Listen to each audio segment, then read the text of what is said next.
Oh yeah, we want retribution. Oh yeah, we want retribution.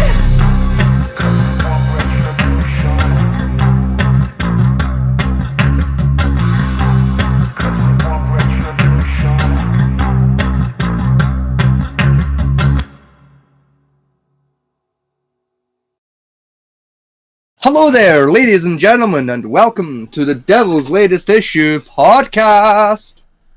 I am your host, Mr. Vegas. I am joined, as always, by the magnanimous, magniflorious, the downright magnitude 9 earthquake when he walk looking ass, Mr. Fatman T. Okay, the California joke was a bit much, but hello, people. Yes.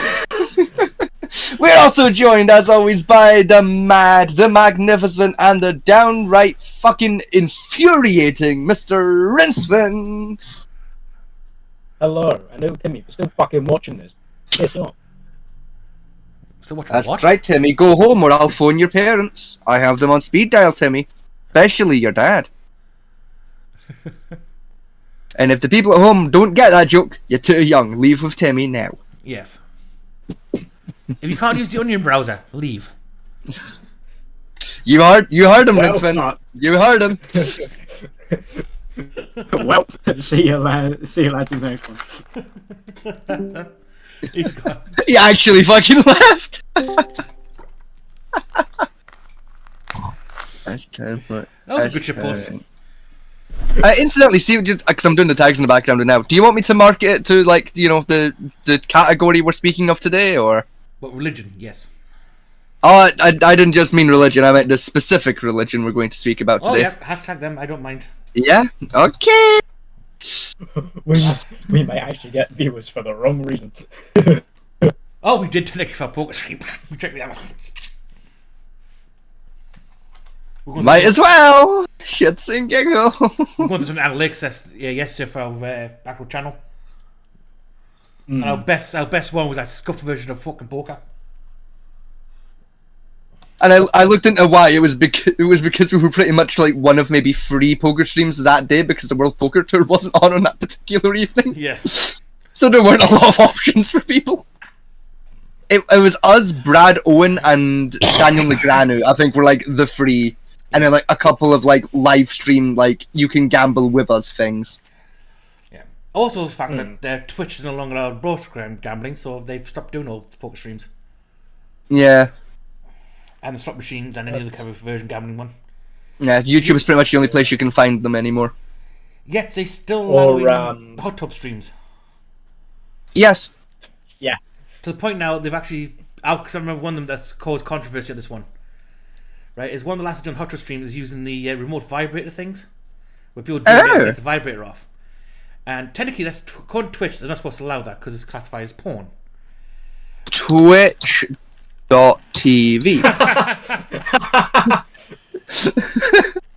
I mean, you're laughing, but like I'm looking for this woman. Like, right now, what what the Twitch remote response to this one? Control vibrator hot tub stream. Okay, I'm just gonna put that into Google. They might have wiped it out by now. I don't know because it was a week back I found it. Because what Twitch's response to the angry comments they got was the fact that the low half of it was in the hot tub, so you couldn't see anything was going on. I mean, fair. And erotic noises don't breach their terms of service, apparently. You can. What I'm gonna say, right, is you can. Okay, that's not what I was find it. looking for. I've most accidentally definitely clicked on a find it Pornhub on link. a- Things went wrong. Yeah, because I've You noticed. can find it. Yeah, you find it on Pornhub, definitely. I'm closing Google. I've accidentally opened Pornhub. We're closing Google. I mean, it's not like it's your screen that's showing at the moment. So.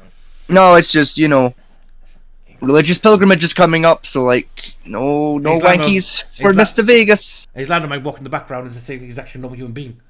Saying there's hope for That's us yet. yeah. All I'm saying, like, if my landlord walked in on me wearing a French maid's outfit and having a wank at the same time while live on stream, I think that'd be the one that got me disowned. You could follow Asmongold's little. I am not doing YouTube apology. No in hell am I apologising for your actions on stream. It's fine. I'll do the YouTuber apology for you. It's fine. Just I mean, here, you I'll, both have- here. you Let me both have practice. access to the account. Here, let me practice here live on stream because we know we're gonna have to do one day. Just Oh, I like how Patrick I say. guys, I never thought I'd have to make a video like this. I thought I was a better person than who I've shown myself to be. Oh, the cringe. I'm deeply hurt and saddened by my words and actions over the last few weeks that have caused such pain and strife within our community. You've missed a crucial word. You've missed a crucial word. We're getting to it.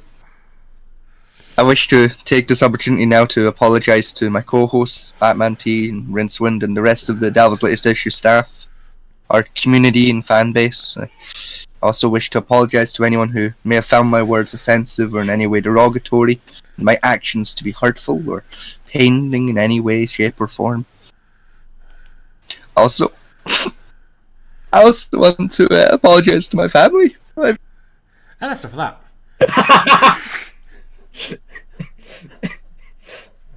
He forgot the most crucial word within that. And that was I made a severe lapse within my judgment. He's forgot about that.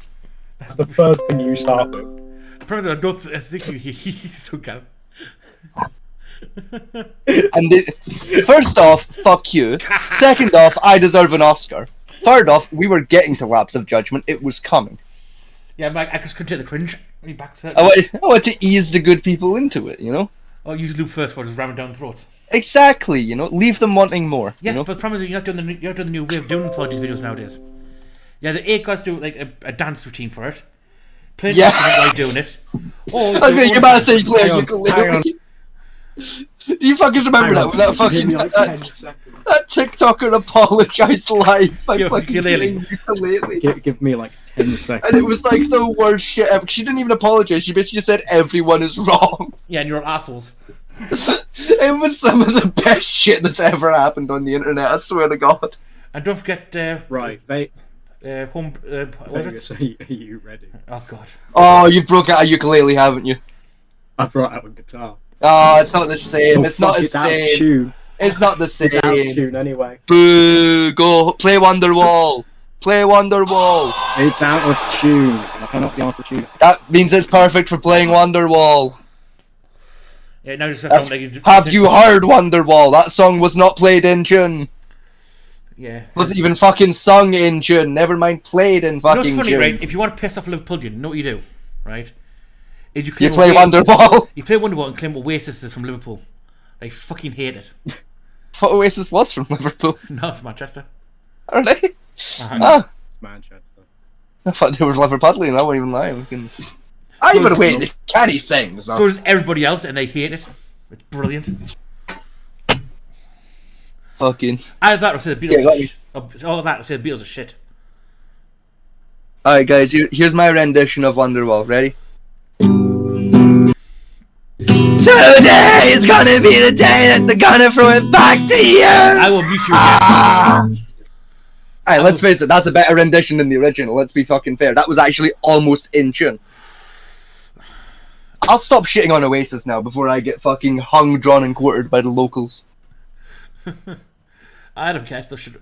I mean, luckily enough, right? The Coldplay virus hasn't occurred this year, so we're lucky. Still. Doesn't mean it won't happen eventually, but so far the vaccine's working and Coldplay's staying away. Yeah.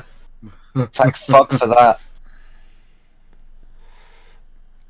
I don't know how. You take that a week. I don't know how they managed to make 12 albums without the audience killing themselves. Mm. Their music is some of the most depressing shit on the planet. You really think Coldplay's where the depression lives? Really? My sweet innocent summer child. You don't even know, babe. You don't even know. I've heard something, but Coldplay is one of the worst offenders, out in my opinion. Nah. That guy could not be happy if he tried. there's literally one song on planet Earth that gives me the depresso espresso, and that is fucking Veteran of the Psychic Wars by Blue Oyster Cult. Like, that's the only song left on planet Earth that can bring Mr. Vegas to tears. Yeah, but even that's not as bad as Coldplay. Nah, it is. I don't cry. cry. I don't cry at Coldplay. I cry at fucking Veteran of Psychic Wars. So Psychic Wars wins by default. Yeah, that was a good like depression song, but like, what Coldplay has done, right, is a marketed depression. And Yeah. a marketing strategy where That was like Blue Oyster Cult's whole thing, was like, we're vaguely pagan and also sad as fuck. That was their whole shtick. Yes, but And then you've got fucking Radiohead, where they accidentally marketed themselves as a depression band. yeah, the problem with Coldplay is he claims, right? Because in an interview he claims that his songs are happy and uplifting. He honestly believes his songs uplift people to happy status. Confession to make here. I have a confession I must make before my religious friends. I don't know who Radiohead are. Right, that's Vegas cancelled from the stream now. Yeah, no. I've heard the song "Creep" by Radiohead like once or twice. Don't know who any of That is, like the lead singer of Creep could walk up to me in the street, punch me in the cock, wouldn't know who he was. To be fair, that is true for like most 80s bands. Yeah. I mean, the AC/DC, one of the most popular known like. Oh no, bands. I know that. I know him. I wouldn't know his name, but I'd go, oh, that's the guy from AC/DC. Do you want to know what his name is? Sure, Brian. Brian. Yeah. It's because Brian. I don't know what I was expecting, but it wasn't fucking Brian. Brian from Newcastle. Like I don't know what name I was expecting it to be, but it sure as shit wasn't Brian. That's the problem. Is most people expect his names Like you have stage names you have these days. But no, his name's like Just- Brian McCullough or something like that. It's the most milquetoast name you could think of. For one of the most to be fair, famous I think bands. the only name that would have like taken me back harder would have been Gavin. If his name was just Gavin, I think that's the one that would have done it. Of just That's the lead guitarist, I think, called Gavin. oh fuck off! There's no fucking way. No, I'm googling this now. All the band members' names are so big, milquetoast, it's unbelievable. so fucking basic that Yeah. it's funny. So no one actually knows. So influential. Since the 80s until now, most people listen to AC/DC don't actually know the band members' names because they're so milquetoast they're not memorable whatsoever. So just learned that AC/DC are a Scottish band. Yeah, the Scottish and Geordie, Did not know that. because the lead singer Brian, he's from Newcastle. Alright, so we've got... Okay, the lead guitarist was Angus. Then the rhythm guitarist was Malcolm. Dave Evans, being a vocalist. Bassist Larry Van Crate. Drummer Colin Burgess. The producer was a guy called George Redburn. Then Dave got replaced by a guy called Bon. To be fair. Then You want they brought in a guy called Tony Corrente to be a session drummer for a bit. Yeah, that was one on the American tour, I think. And then Mark Evans and Phil Rudd joined in for a bit. Yeah, as I say, all the names are like just milquetoast. You wouldn't even think of them as a rock Oh, band. there's also Cliff Williams. He also apparently played bass for them for a bit. Oh no, right, okay, this is their current guys. Yeah, So the current lineup is Angus, Phil, Cliff, Brian, and Stevie. Then the ex-members are Malcolm, who died, Dave, Larry Van Crade, Colin, Neil Smith, Ron Carpenter, Russell Coleman, Noel Taylor, Rob Bailey, Peter Clack, Bon Scott, who died, Paul Matters, Mark Evans, Simon Wright, and Chris Slade. yeah. Like I said, Uh, every member of that band has the name so milquetoast that it's just not memorable whatsoever. yeah, Only reason I know Brian for is because he's on Top Gear, and he has that's fair. and he has one of the loveliest vintage, like 1920s vintage Bentleys. Is that like the new Top Gear, I take it, or No, it's no, like it an was older, like the old old one. show, but like, yeah. Jeremy Clarkson era. I guess I've not seen that episode.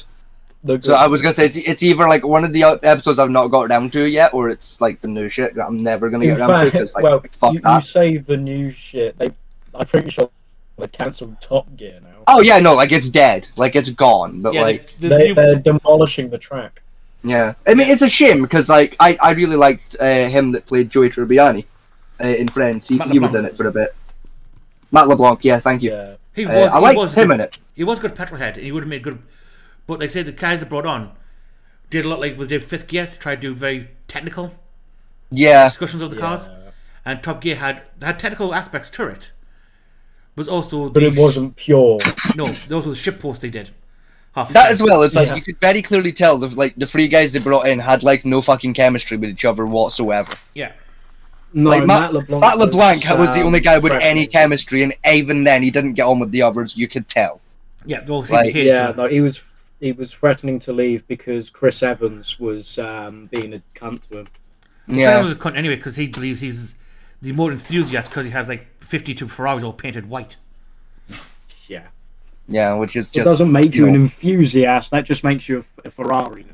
Yeah, No, it makes you a basic bitch with too much money. yeah, Like, let's face it, if you're buying a supercar, Ferrari is the fucking Starbucks equivalent to a car. Well, let's sorry, face it. There's one Ferrari I If do. you're buying supercars, you're buying Ferraris, you're a Starbucks basic bitch. Right, one Ferrari. Second off, if you're painting them white, you're wasting your time and money. right now, hang on, before you get I don't care what car it is, if you're painting it white, you're an idiot. There's one car he bought which I do applaud from getting managed to get his hands on one of them, and that was the Ferrari Daytona 414. See, now that is impressive, but I bet he's painted it fucking white, didn't He he? did, yes, he painted it white. Waste of time and money. Complete waste. He bought original one with all original parts and the original Ferrari red on it, and he painted it fucking white. Really? Really, yeah. Why? The vintage red that it came with. Yeah. Yeah, Standard. he told the showing it only 50 were made back when it was built. That original Ferrari red is a bastard to recreate. Yeah. And because he wanted a white Ferrari fleet, he painted it all white. All the cars he got. Even the vintage ones he painted white. Which is a crime against humanity. I am amazed he has not been killed. And he, I'm I mean, being serious. you gotta remember, Frankly, having a car painted white in general is a fucking crime. Let's face it, it's the worst colour for a car. You have to always clean it. right, and to be honest, right, he only did it because his garage he had was white.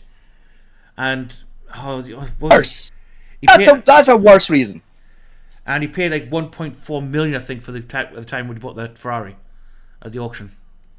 It was expensive, and he ruined its value by painting it white because the reason it was so expensive for was because all original parts to it. And it was that original Formula Red, like that Yeah. original Ferrari red that inspired every other shade of red to ever exist after the fact. Yeah, 'cause- Fuck, What was it that made- I'm pretty sure Ferrari red is the reason Coca-Cola is red at this fucking point. No, Ferrari red and Coca-Cola red are completely different. No, but I'm pretty sure the fact that Ferrari were red is why Coca-Cola went, we're gonna go with red.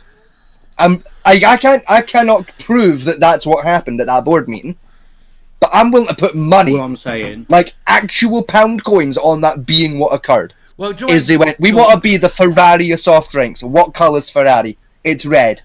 That's our colour scheme now, lads. Well, do you Now know we're what- gonna fuck up Santa. Right, do you know why Coca-Cola's red? Is one of the daft reasons as well. Is it generally just like some brand, like other brand for some other thing that existed was red, and the CEO liked it and he went, we're gonna make Santa that colour. Nope. Make it that colour. Nope.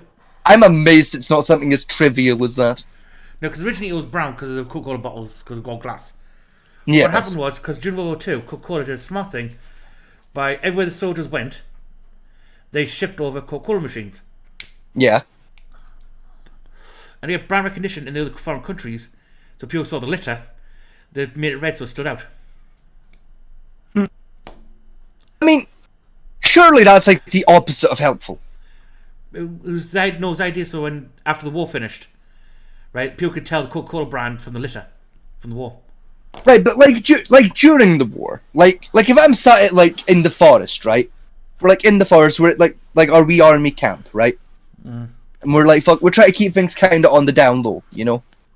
And fucking John, right, the private, he goes over to the Coca-Cola machine, he gets himself an ice cold one, and it's got a bright red fucking label on the bottle.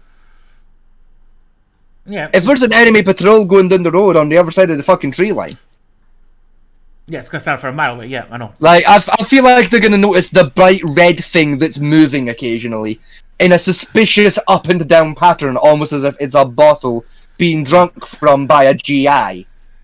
The other reason for the red, they said in the thingy, was because of the red, white, and blue. They tried to modify it in the cans. The Americans. They fucked that up. They messed half the fucking color scheme. No, red, and white's it. And where's the fucking blue? Right. And the other reason for it, which is the even simpler reason, to be honest, and I think the true one, is because printing colours were limited, and red was the cheapest. See, now that I believe. Hence why Santa's That I can believe. Hence why Santa went from green in the German aspect to red when Coca-Cola acquired the cup rights to Santa Claus. See, again, that I can believe. I can believe that they did it because red was cheaper. Yeah. Green was more expensive than red. But yeah, And red every was, Italian. and red was easier procured in foreign countries. Hmm. That was the only reason behind it, I think. Yeah. When Chris Evans made that change from a beautiful red Ferrari, all original parts, to white, every Italian fucking cried. Honestly, you can Google it, you get a picture of Chris Evans' white Ferrari fleet. You know what? I'm gonna do that just because I don't think I want to. It's tragic. I want to lift in spirits. Like, I think I'm happy enough not being aware. And the only reason why I hate Chris Evans for as well is because he abused Billy Elliot. Not Billy Elliot. Really? Like, the child that played Billy Elliot in the movie, or? No, the singer. One who played Rose in Doctor Who. Oh, right. Okay, Her. yeah. Yeah. Why did he bully her? He was married to her? Is that her name? Really? I think it was Billy. It's Billy something. Billy Piper. I was a Billy Piper, thank you. I was gonna say. Because she was a singer. I don't remember her being called Billy Elliot. Because she was married. Because she was a singer. She wrote one song first. Then Chris Evans married her. And Are you? Hang on. Cunt. Top Gear, Chris. Are you sure it's Chris Evans? Yep. Yeah, Chris. Oh, Evans. it's not Chris. Right, it's not Chris Evans. I mean, right. he looks like a cunt to begin with. He sounds like one. Well, did TJ Friday, Ginger Twat. I was thinking of Captain American Chris Evans. That Chris Evans, but no, you mean The Ginger side of you mean that guy? Yeah. There it is, and it's. You seen his white fleet? Glory. Yeah. It's tragic, isn't it? What has he done to you, my beautiful child?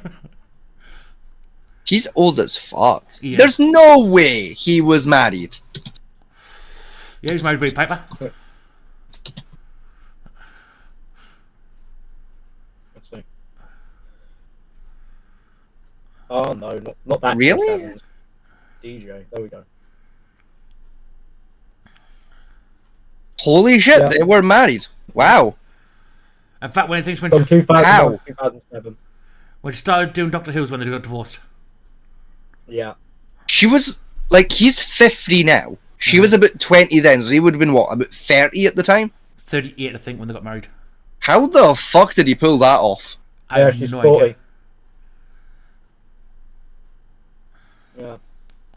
They owned a very big Alsatian too, apparently. Yeah. That is a very nice Alsatian, that. Original What breed was she German doing Alsatian. now? I want to pet that Alsatian. He looks like a good boy. Yeah, he was abusive as fuck to us, so that's why they got divorced. Can he blame them? Like, yeah. If it's not working, Yeah, little known fact. so yeah, fuck that guy. I'm going to continue on my life like with the way it was previously, of forgetting he even exists, because he shares a name with a way better person. When did Doctor Who Confidential come back? Don't know, never heard of it. It was basically a documentary after every episode Uh, Oh, to show you how every episode. they brought it back for the new Doctor, the one. Really? speaking of things coming back, actually, something came back to me recently. Oh, Uh, this is your pride and dignity. sorry, Tuz, I didn't respond to.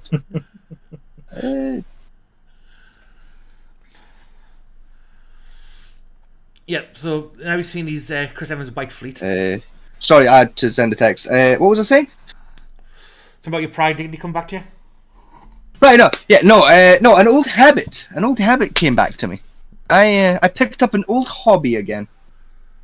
What's that? So We stopped something I used to masturbating do. outside. No, something I used to do when I was a younger fellow, back in my prime, and I had no money, is I used to go into Steam. I used to go into the store and go to like the free games bit and have a general nosy Oh, and the see what fucking- I could locate. The dev shit. Yes, the little indie game bollocks, right? So I did that again last night. I decided, I'm bored. I've got no money. Let's have a look. See what interesting new games I can find. And I found more than just an interesting new game. You do what Josh Strife Hayes does and just rate every single free RPG. That genuinely was one of my pastimes for a while, yes. Yeah. But no, what happened to me last night was I found three interesting free games, and an indie game developer who is quite intriguing to me. Okay. Because they make games that are way better than they have any fucking right to be. I'm guessing the Unreal Engine asset splits are there. No, as far as I can tell, these are like they've got a couple of pre-made assets in them, like at least a 3D one he's made, but most of it seems to be original work. That's not bad.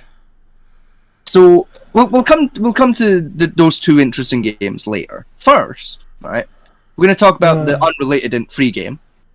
It's a little game called Shop Titans. It is literally you're a medieval merchant. You're running a store. Go have fun. Like it plays very much like a mobile game. I will say that. If that's a turn off for people, then like that's fair. I thought it was going to be a turn off first. The only reason I gave it the benefit of the doubt when that gameplay mechanic came up was because a very good friend of mine on Steam has got 16 fucking hours sunk into it.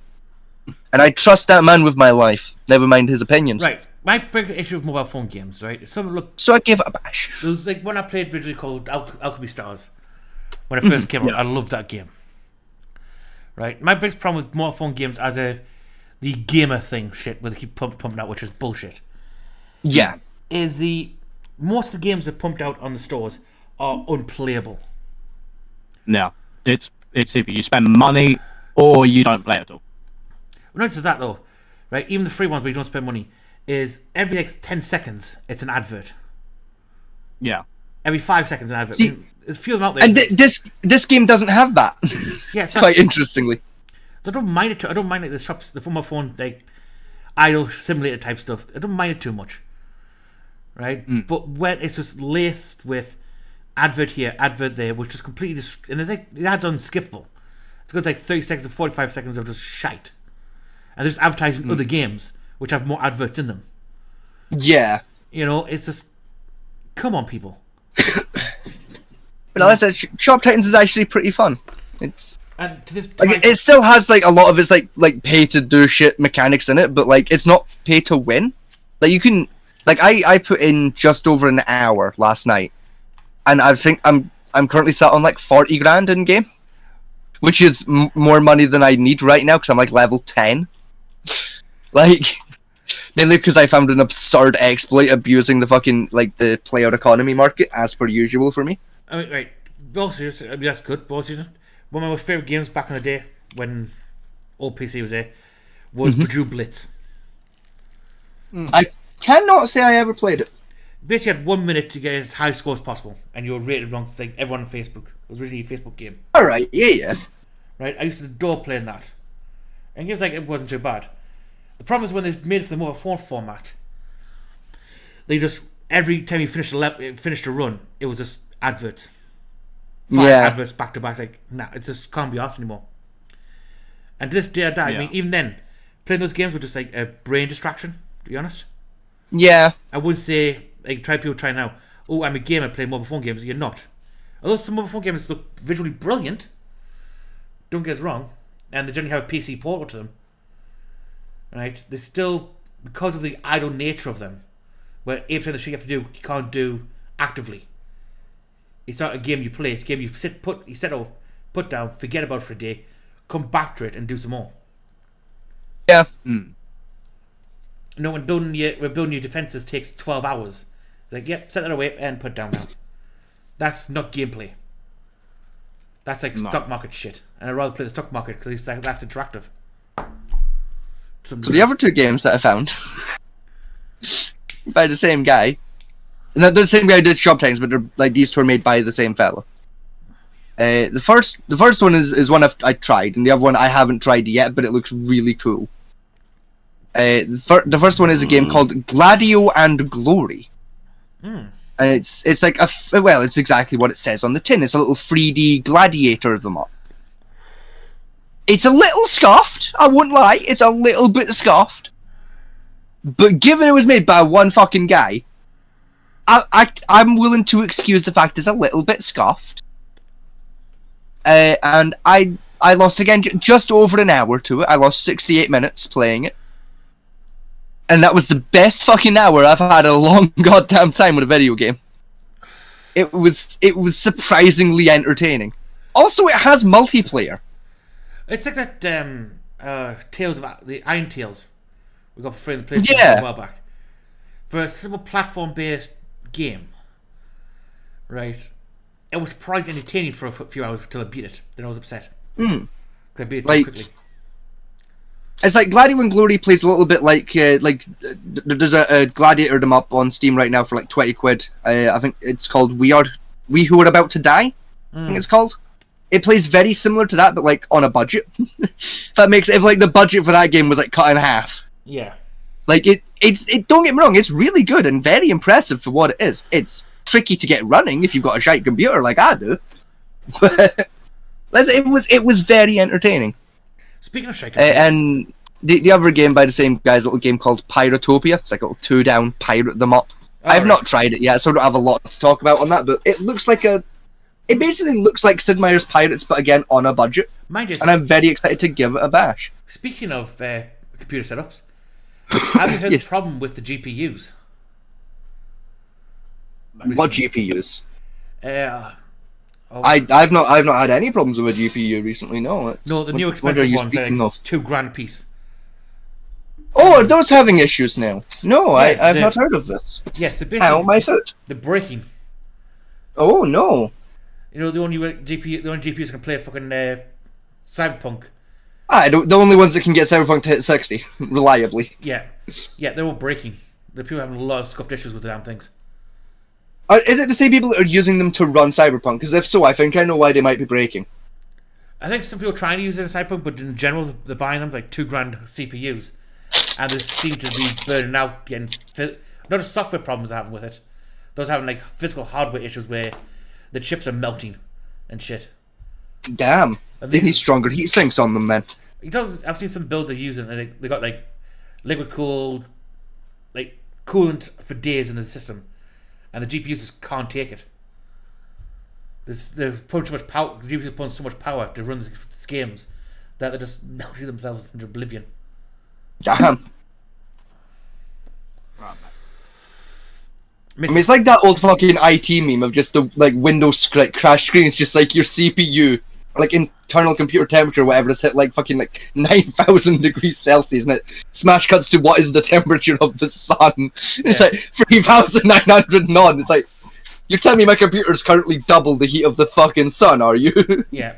Oh To be shit! fair, You know, like, A sparkler does, if I'm not mistaken, go somewhat near there. A spark is 1,000 Yeah, degrees. like I guess a sparkler is like I think it's like a third the temperature of the sun, so like still I think enough to do insane damage. Well, but spark, like- a spark essentially it's a magnesium thermite reaction, Yeah, technically. I mean, the only thing the hottest thing on the planet that we can make is an arc welder, yeah, Yeah. which is half the hot as the sun. And I know how to make one out of a lantern battery and an old microwave. Yeah. I can do it as well. It's quite It's fun. It's painfully easy as well, Arc welder is some of the simplest things to build and most dangerous things on the planet. and it has no right to be that easy to make. And also, it can melt metal in like 3 seconds. Oh yeah, You can literally use it to make ingots. It's just insane. Yeah, they're powerful little bastards. I mean, I've got one sitting in my cupboard somewhere. I got for what's arc welder is the cheapest thing you can buy Yeah, for a welder, but it's one of the most insanely difficult to use yeah, compared especially safely. to a TIG or a MIG welder. No, I think it was actually I think it was either. I know someone told me the story. I wasn't sure if it was either my stepdad, you, Fat Man T, or me and Vegas heard this off of a bloke, right? But someone managed to make like a bomb from their microwave, and basically, That was probably me. yeah, and the door had came off the microwave, hit a door to their back garden, and it just came off the hinges. It was probably me then, because I know I'd make a microwave bomb. So it's a fucking piece of piss. To be honest, someone did it inside their house. They managed to blow the door off to the point where it like broke the door. Yeah, it's off of their back door, and if I'm not mistaken, they had a sister in the room whilst they did it. I mean, to be honest, they did it with their sister. To be honest, like, technically all you need is a small bowl, a metal scourer, some bleach, custard soda, and a third ingredient which every kitchen has. Put that in the microwave for 10 minutes and watch like the sparkles happen. You can also just throw tinfoil in, tinfoil in, you'll see sparks. Yeah, you need some metal to create the arc spark, but the other three chemicals create the vapor needed for the detonation. Yeah. And that. But you need like the metal to create the heat for the ignition. Hang on, I'm gonna quickly ask my dad to see if it is him. Like I said, it's for once it's not a story that I told Rincewind, so I don't think I've said that one exactly, but I know how to do it. And that means that's it. Rincewind finally has a story about someone doing something fucking stupid and dangerous that we weren't responsible or involved with. And that's amazing. Like it's a Christmas miracle. There is someone else on this planet equally as dangerous. And stupid. And they don't work for MI5. It's impressive. Hey, I don't work for MI5 either. I'm probably on a list in MI5's basement somewhere. But That's what I'm saying. Like we found someone who's equally as dangerous as us who does not work for MI5. Yeah, I'm probably on a list somewhere. Like my statement is more a case of like the only people who are equally as, if not more dangerous than us, work for MI5. We're the only ones who don't at this point. Frankly, I think if you and me put our minds together, we could fucking make Al Qaeda look like fucking like amateurs if we really wanted to. Oh, please piss doing that. We're not going to, but we could. I mean, some of the ideas I had. You could, but some ideas I had for explosive packages are brilliant. Yeah. Magnesium lock trip switches, ball bearing lock systems. You know, even a floating wire system. My dad taught me once. Nah, floating wires are nice little systems. But my dad always said the best use to make an explosive device is the simplest one: an alarm clock and explosives. Yeah. Painful how easy it is to wire that up. So you basically did was wire the battery to one wire, wrap two wires around the plastic hands, and just set the timer away. Right, Fat Man T, keep in mind we're on stream here. Maybe shut the fuck up. It's nothing the FBI haven't heard before or seen 100,000. Still? Like, maybe we don't tell people how to commit domestic fucking terrorism? Maybe we don't commit an actual crime on live on stream? Maybe we be slightly more intelligent than Chile de Castro this time? Well, actually, no. Talk about detonators isn't a crime. I checked that one. Giving the recipe for the explosive is a crime. Why is that? Why isn't it not just a case of giving out information about building bombs full stop is a crime? Because in America... Surely they'd lump all of it as a crime. No, because technically in America, there is a hobby called the explosive arts. And there's actually sites you can go to take your homemade explosives to detonate and like show off your hobby work. Why? That's pretty cool. What if someone made a nuke? Nukes are regulated. Because material is technically a regulated item. Hang on, is that a line? But like, he does make a valid point though. Yeah, problem is the like if you turned up to one of these bomb ranges with like a nuke that just looks like a pipe bomb. All sites have Geiger counters built into them. Ah. Hydrogen bomb. Then it won't set off the Geiger counter. Hydrogen bombs are much more difficult to make than radioactive ones are. No, because apparently, based on our earlier conversation, you just rub a fucking bus down in Durham and you're set.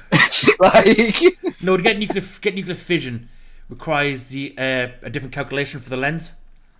now all you do is you steal the battery out of one of them hydrogen buses in Durham and you just fucking launch it into the field and run. That'll fucking do it. I mean, it's like a That discussion, is the equivalent. it's like a discussion that Rinsman missed. We had, I think it was last week. Yeah, last Thursday when we were doing 1950 stuff. Right, we were on about different variations of bombs that existed. No, Yeah. do you remember the The Moab? daisy cutter. Yeah, the Moab's called the mother of all bombs. Yeah, the Moab, yeah. Right, its explosive range is quite small, only 400 feet. Yeah. Now we found one earlier called the daisy cutter, which cleared the area about 2 miles. I do remember that one. Yeah. It's from the Vietnam War. It's we could compare explosions between the two, and they daisy cutter wins hands down. If I'm not mistaken, it was either one of them things which they tested that worked and they never used on the battlefield, or they used it on the battlefield once. Daisy cutter was used regularly in Vietnam to clear out the jungle so they can land places. For making like parking lots for bases. So, like, technically speaking, it probably killed at least a handful of Vietnamese guys by accident. Purely by accident. Like, No. yeah, want to land down, make new base here, to drop a couple of daisy cutters to make like the field flat, and a few villagers probably vanished in the process. Even like a couple of actual soldiers, and like, oh shit, we didn't know you were hiding there. Fuck, okay, cool. There's a Daisy cutter cuts cunts in half. Good to know. I mean, daisy cutter literal definition of pink mist explosion. Yeah, no, that would pink mist a guy. Yeah. And then later on in the line, they were like, white phosphorus. Now, white phosphorus rounds are a war crime. Yes, they are. I mean, you said that, but smoke grenades are literally just a white phosphorus grenade. Technically, yes, but what's banned is white phosphorus mortar rounds. But again, like the smoke rounds that they use in mortars are literally just white phosphorus.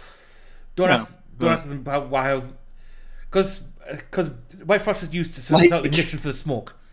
But a white phosphorus round literally drops liquid white phosphorus all over the place. Yeah. No, this is the thing. Like the ones that the British Army are using right now are pure white phosphorus. I know. I literally spoke to a guy last year who works for the army. Like, 'cause I was at an event and he was there too, and like he was showing off motors and shit. He was hired to do it. I was like, so how do the smoke grenades work? He went, white phosphorus. Yeah. What? So literally, like the thing that ignites it is white phosphorus. Yeah. The thing that's being ignited is white phosphorus. Yeah. The smoke is white phosphorus. Oh, it's literally a white phosphorus bomb. Yeah. Pretty much. But It's just got a slightly different mechanism, so it doesn't go bang. It just goes fizzle, fizzle, fizzle. yeah, it's Oh, I see, you It's a- mad bastards. it's a slow burning white phosphorus round rather than the airburst detonating white phosphorus round, which covers like a square mile in burning melty plastic shit.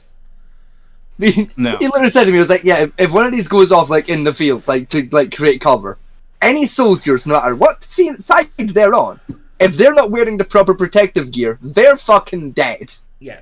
You need basically a hazmat suit to survive this grenade.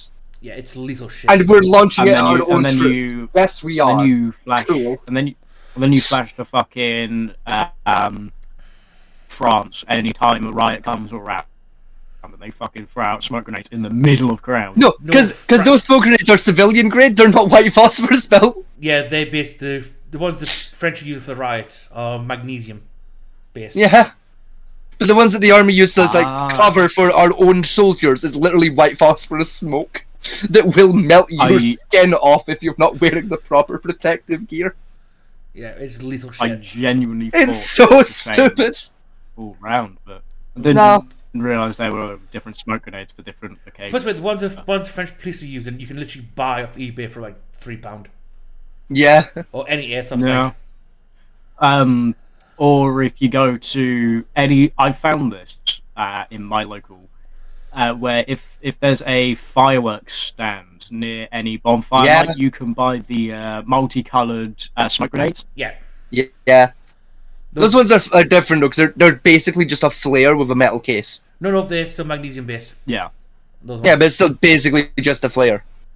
No, because you don't get the brightness from it. No, but like in terms of mechanics, like you pull a thing and it goes whiff. Yeah, I think I've got like 3 sitting in my house somewhere of those. The only thing that goes spark is the sparker fucking igniting it. Yeah. Yeah, like the actual initial kickoff, and then it's just smoke. The match fuse. Yeah. Mm. Yeah, I've got. They're very fun. problem with smoke grenades is they've changed the make, because the SF ones used to be like a one outlet for the smoke. So what people used to do is, my G36 grenade launcher. Yeah. What we used to do was put like a dry round in there, so just full of gas, no like BBs. Stick the smoke round in the front because it fits in nicely. Spark it, then just fire it off to get a ranged smoke grenade. So to stop us doing that, if it works, it worked beautifully. But to stop us doing that, right? The British regulations have made smoke grenades burn at both ends, so we can't do that now. I bet you still could though. I bet you're willing to give it a bash though. I think I've tried once, but the smoke creates a compression issue for the CO2. Nah. And it gets very hot in the barrel, so it's not advisable. I mean, what's it gonna do? Explode? Yes. Oh, okay. Okay. Yes is the answer. Okay, cool. I see. The father about his experience with microwave, and if it was his friend that did do the whole back door exploding. It wasn't. We find out, no, it was your stepdad that did it, not his friend. It was just his stepdad. Him and my uncle, what they did was they put a couple eggs into a microwave. They set it off for like 10 minutes. They stepped the fuck back and watched that blow up. Yeah, eggs detonate in the microwave. Yeah. Notice more dangerous than the eggs. Because is put a whole potato in there and baked. Yeah, that's a funny one as well. That's what I was like, when the egg goes bang. If you've got a shit glass there, like you're getting hit with shrapnel. Like what my stepdad did as well. Well, my dad, should I say? What he did as well, right? Was he didn't know this, right? So he didn't follow the parenting guide 101 of microwave safety, where he put a spoon with milk in. Yeah, we've all done it. We've all been there. Everyone's fucked that up at least once. Froth the fuck. And he was like, I should have A, used the cup, and B, never used milk in the microwave. No, you can microwave milk. The spoon was the problem. Yes, but the spoon metal was the issue. You know, the radiation burst to the metal was the issue there. I think my stupidest one I've done so far with a microwave was I was a kid at the time, in fairness, but I'd been to KFC, and I got the little bags of fucking like spicy wings. Yeah. So what I did, the ones that are lined with tinfoil to keep your shit hot. Yeah. Yeah, I didn't know there was tinfoil lining the bag. I assumed it was just a paper bag. I also didn't know paper. Yeah, I also didn't know paper bags just aren't microwave safe anyway. So I just threw it in, and it was a big fire. I nearly burnt my fucking kitchen. I was like 7, to be fair, but I nearly burnt my fucking kitchen down. Well, yep. Now the icebreaker is all done with. Shall we get on to our main topic of tonight?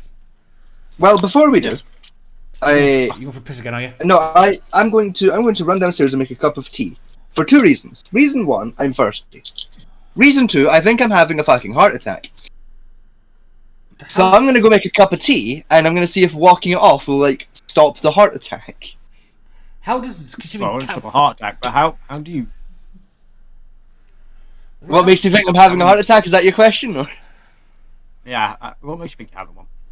Every so often when I'm talking, my chest just goes, "Fuck you!" Lots of pain. Well, that's good because heart attacks start. That may just legit be heart though. No, because I've not consumed anything in 4 hours, so that's not heart. No, you don't understand. The pain is literally right on my heart. So I think I'm having a fucking heart attack. So I'm gonna make a cup of tea. I have that all the time. I'm gonna go make a cup of tea, and I'm gonna hope that I'm not dying. Also, my leg is going numb. Electricity up the left arm. I was gonna say, just how's that start in the arm pain first rather than the heart itself? Yeah. Still, it's concerning, so I'm gonna go have and a then little after walk. a while, you start smelling burnt toast. No, that's a stroke that does that one, but close enough. Was it a stroke? Yeah. Yes, it's strokes that do burnt toast. Ah, right. So yeah, I'm gonna go make a cup of tea and walk it off. If I'm not back in 10 minutes, get St. John's on speed dial. I'll be 5 minutes. Just really quickly, I said, I'm not getting your cat coat. I'm not getting What? your cat coat. I'm not getting your maid outfit in the will. I was say. I was going to quickly say, just DM us your location really quickly, just so that we have that extra bit of information. He won't tell me that. Not what I No. tried to do to him. That's what, like, in fairness, if I am having a heart attack, like, my mom's downstairs, she'll deal with it. And then I'll just text you from the hospital, like, hey, it was a one, you know, like, it's fine. Yeah. He won't give me his I'll be address. 2 minutes. Not what I threatened to do to him and his mum.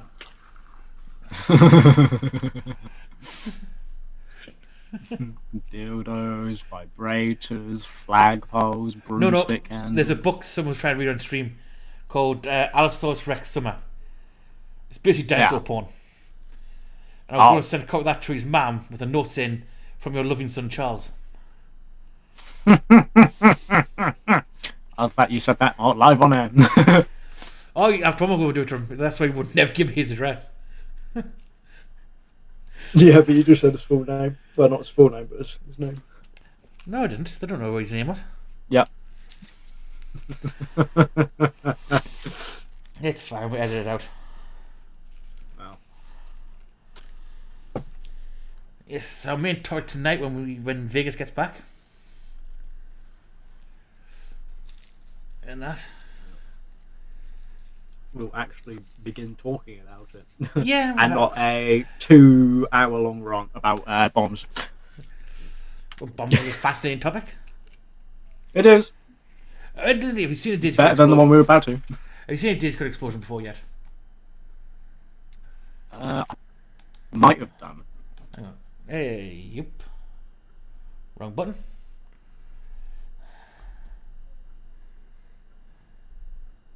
Where are you sending this to? We'll be in Discord. Yeah, no, I'm just showing which bit of Discord. We'll be in the, I'll just send the video to the chat. Alright. Do. Everything else today. You. Go live. Watch stream.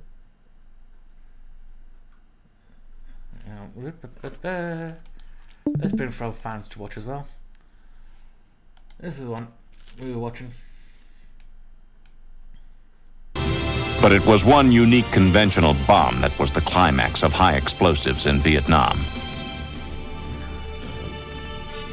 Called Big Blue 82, it was a blockbuster that caused injuries for miles. At 15,000 pounds, a single bomb was the entire cargo for the journey into You hostile could tell this airspace. was on VHS. Fuck it, now. Yeah.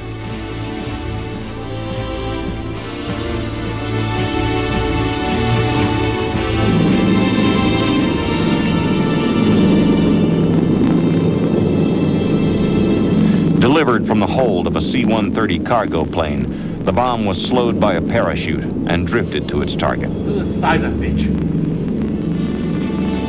Yeah. When it exploded, the crater was enormous and the destruction total.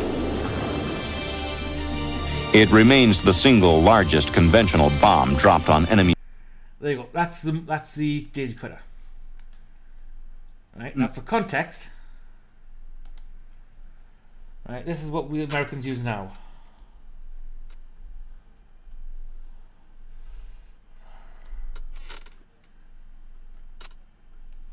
Right. There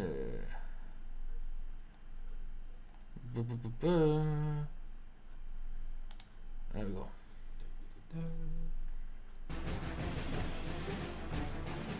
This is what it looks like when the mother of all bombs explodes. The GBU-43B is a massive ordnance air blast, or MOAB, but you probably know it better as the mother of all bombs, and it's easy to see why it got that nickname. The large yield bomb weighs over 21,000 pounds and has a blast yield Let's be honest. equivalent to 11 tons of TNT. It's designed to be dropped from a massive C-130 Hercules and uses drogue parachutes to pull the bomb from the back of the plane, which are then released and allow the MOAB to fall to its target with the use of GP satellite guidance. The Air Force states that each MOAB costs around $170,000. There have been 15 built, but so far only one has been used operationally. Yeah, you can see the explosion there. Compare that Too to bad price range. compared to the Daisy Cutter and the devastation Daisy Cutter left. According to this, Daisy Cutter has less yield than this thing. I'm sorry, but the Daisy Cutter wins. Well, it's less money to make a daisy cutter. Daisy Cutter, this was 11 tons of TNT, so £22. The Daisy Cutter was only £1,500, £15,000 detonation yield. Yet the devastation from the Daisy Cutter was much more significant by comparison. You know? So I always say the Daisy Cutters are much better. But I mean, hang on, let's give you a look at the Russian. Yeah, because wasn't the Moab, right? Wasn't that what was it called? It was like roughly the same as the Manhattan Project. I am back. Yeah, Like, I've not died, so I'm Moab's assuming I'm not having a heart attack. More supposed to have the same yield as Hiroshima. Yeah. Half a megaton. Also, I have nibbles. Right. I have brought nibbles with me. Hell, they're still recovering from the radiation of the fucking of Oppenheimer's bomb. So. Ooh, let's watch Channel. I'm curious. Out of would anyone like to know what nibbles I have? What nibbles do you have? Sure. Alright, so I have 3 peanut butter nougat things that are very tasty. Ooh, nice. I have 2 packets of chocolate bear shaped biscuits. 1 packet of the same things but honey flavoured instead of chocolate, because there was only 1 packet of honey left. A little teeny tiny box of raisins. And a packet of ready salted crisps. Are the raisins trying to be healthy? No, the raisins was because I ran out of nice, like nuggets and biscuits. Nice shit. Yeah. I said I like raisins, so like it's still a win, but like That's only base. So I have enough nibbles to get me through the show, and I'm going to start with the raisins because they're the quietest of the nibbles. Right, we'll watch this quick video first, and then we'll get under main topic because I want to see how big the news explosions are these days.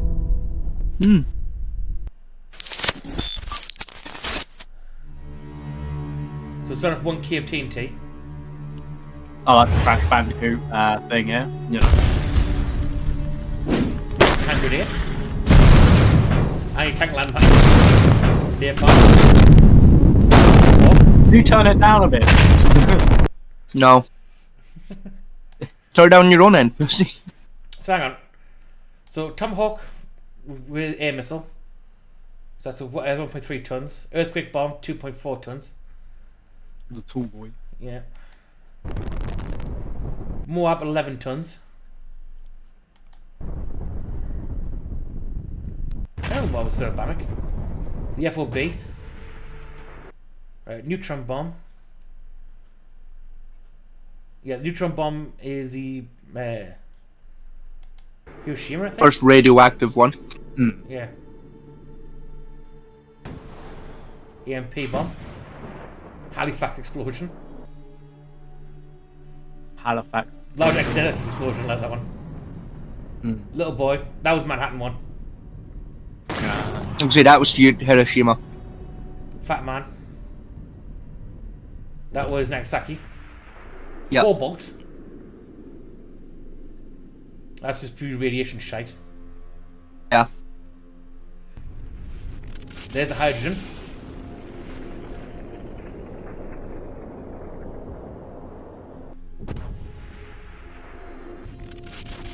I love the meteorite in that one. Which one does Yeah. Tunguska. Castle Bravo, the most powerful US detonation. Because a lot of them in the atmosphere would fucking destroy it. You can see the atmosphere there. I'm assuming that is what they're referring That's the cloud to ring, as yes. the atmosphere. Yeah. Thermonuclear bomb created by most power created by the US, the B-41. Apparently, still the lost one of those. Really? They've lost several, believe it or not. Yeah, broken arrow incidents. Yeah. It's currently bomb. believed that a handful of them are in Cuba. Huh. Yeah, that's the Tesla Lovely. bomb, and that's the Manhattan. There's the Hiroshima bomb down there. Sable. I I know could wipe Mother out Nature's their far entire deadlier. country. Well, the Tesla bomb is literally like would take out England for the most part. Yeah. I mean, yeah.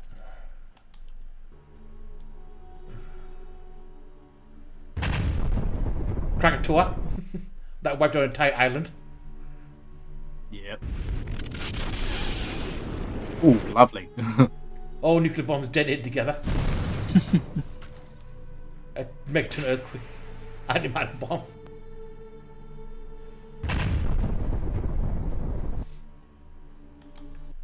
Oh, that's freaking Yellowstone.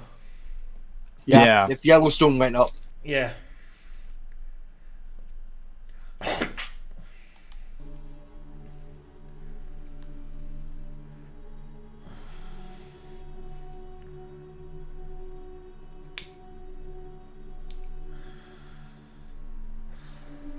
See if you dropped a nuke on Yellowstone, would that do the job? Yes.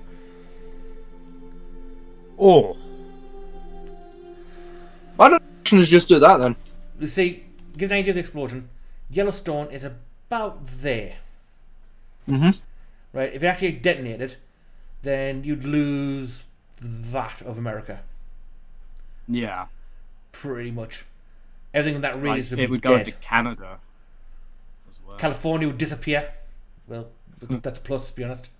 Washington would be pretty I much was going to fucked. say. Like, let's be honest here, no one would even notice. Let's be. Californians would notice. And we basically would enter nuclear winter at that point. Yeah. So again, why doesn't Russia just do that? War crime. So? Oh, there's a dinosaur meteor. Yeah.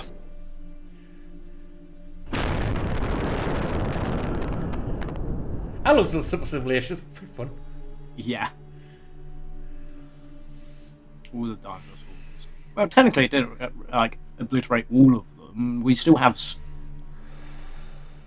Well, The dinosaur fossils we have are ones that were dead before the explosion, though. But no, to be fair, right? It wasn't the bomb the meteor that wiped them all out. It was It was the subsequent radiation as No, it well. wasn't the radiation done it. It was subsequent the ice age that killed the rest of them off. Actually, technically, 3 dinosaurs did survive. Yeah, sharks, Yeah, alligators, that's what I said. and turkeys. And yeah. There was there another one that was No, I was going to say what there were was it? 3 species of dinosaur that actually survived, like the whole kabang that evolved into sharks, alligators, crocodiles, and turkeys. But they're also a common ancestor with us as well. What were you about? I can't remember which one of the 3 it was or what the 3 are called, but it's a thing I remember from a thing I watched a month ago. Right, 3 old reptile species I do know of. Right, that was exist in the dress period was saltwater crocs, or one. The Komodo dragon was the other one. And I think That was it, the Komodo dragon. the plesiosaur survived, which turned into the iguana. Or the tegu, can't remember which one. It's one of the 3 that we share a common ancestor with, like pretty much all the other shit with. It's like us and the turkey share one of the dinosaurs as a common ancestor, and it's one of the 3 that survived the Big Bang. No idea on that one. Oh yeah, for now. What's gonna do next? Oh, so coronal mass ejection. Supernova.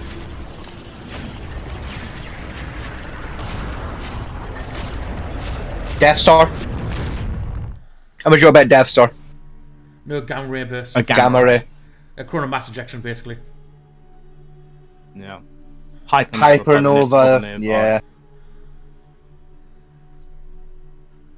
Doesn't a hypernova literally only occur if you basically nuke a sun by throwing another sun into it? Yeah. You know you got to compress That's it. that. You got to compress the sun to create a theoretical black hole, Yeah.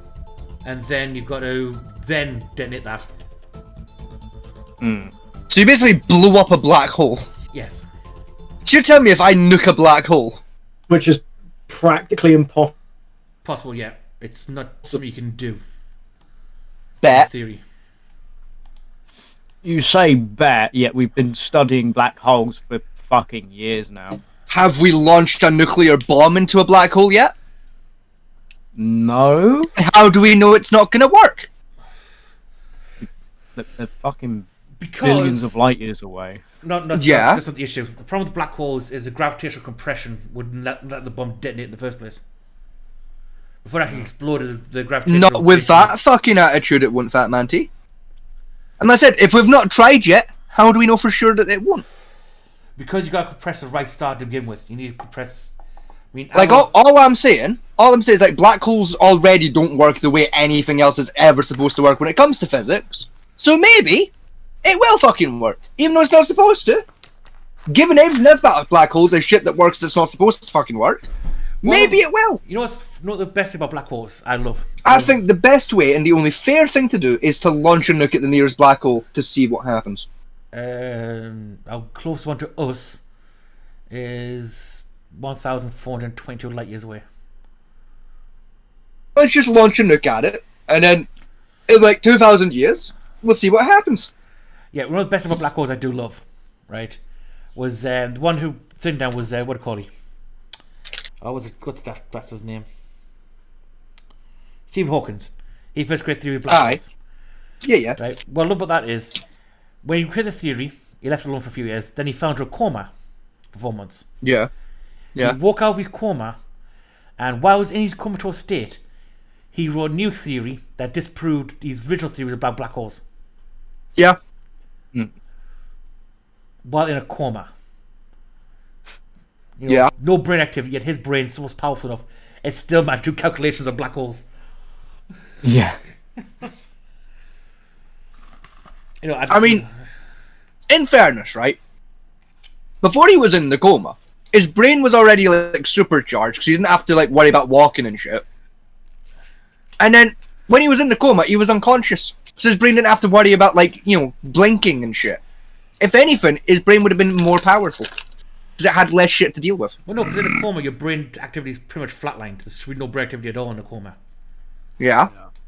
Right? Yet, somehow his brain in a comatose state was still more intelligent than 90% of people in the world today. Well, I just told you how. I mean, to be honest, right, if you combine all the brain power with like politicians in both America and England, you might get the same IQ reading you'd get out of a V12 engine. No, you might get the same IQ rating that Tolkien had now that he's dead. Nah, I still feel like Stephen Hawking's corpse has got a higher IQ. Probably does. I feel. Let's be honest here, right? If he could do that with no brain activity in a comatose state, what's the odds on that his body's still trying to calculate the theory of a black hole at the time? Well, I know one theory he was working on before he died was their P3 theory. Which one's that one again? It's the unsolvable problem of space mechanics. Right. It's one of the ones. Do you know what would have been funny though? Imagine if he was working on like an immortality serum or some shit instead, and then just fucking died before he could finish it. Apparently he did, but he gave up on it because he didn't like the idea of living forever. Now I like to imagine it was like the moment he died, he was like in the middle. It was like literally like he was about to write the final number that would have given him the answer to life forever, and then his fucking heart shut down. Right. Did you know there is a fish that's immortal? Yes. Yeah. Right. We are studying it because of the telomere system, which causes aging. And the belief is the next 20 years they'll crack the idea of how to stop telomeres degrading for star division.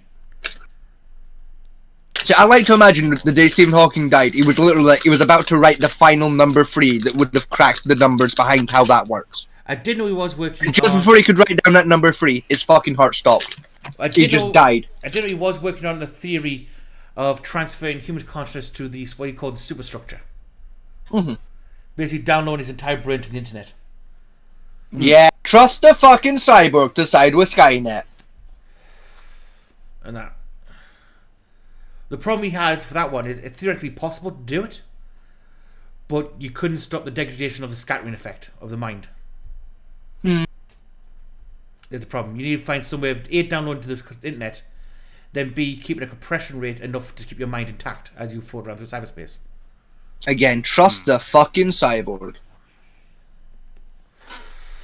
Anyway, speaking of science, cyborgs and shit, on to our main topic of tonight.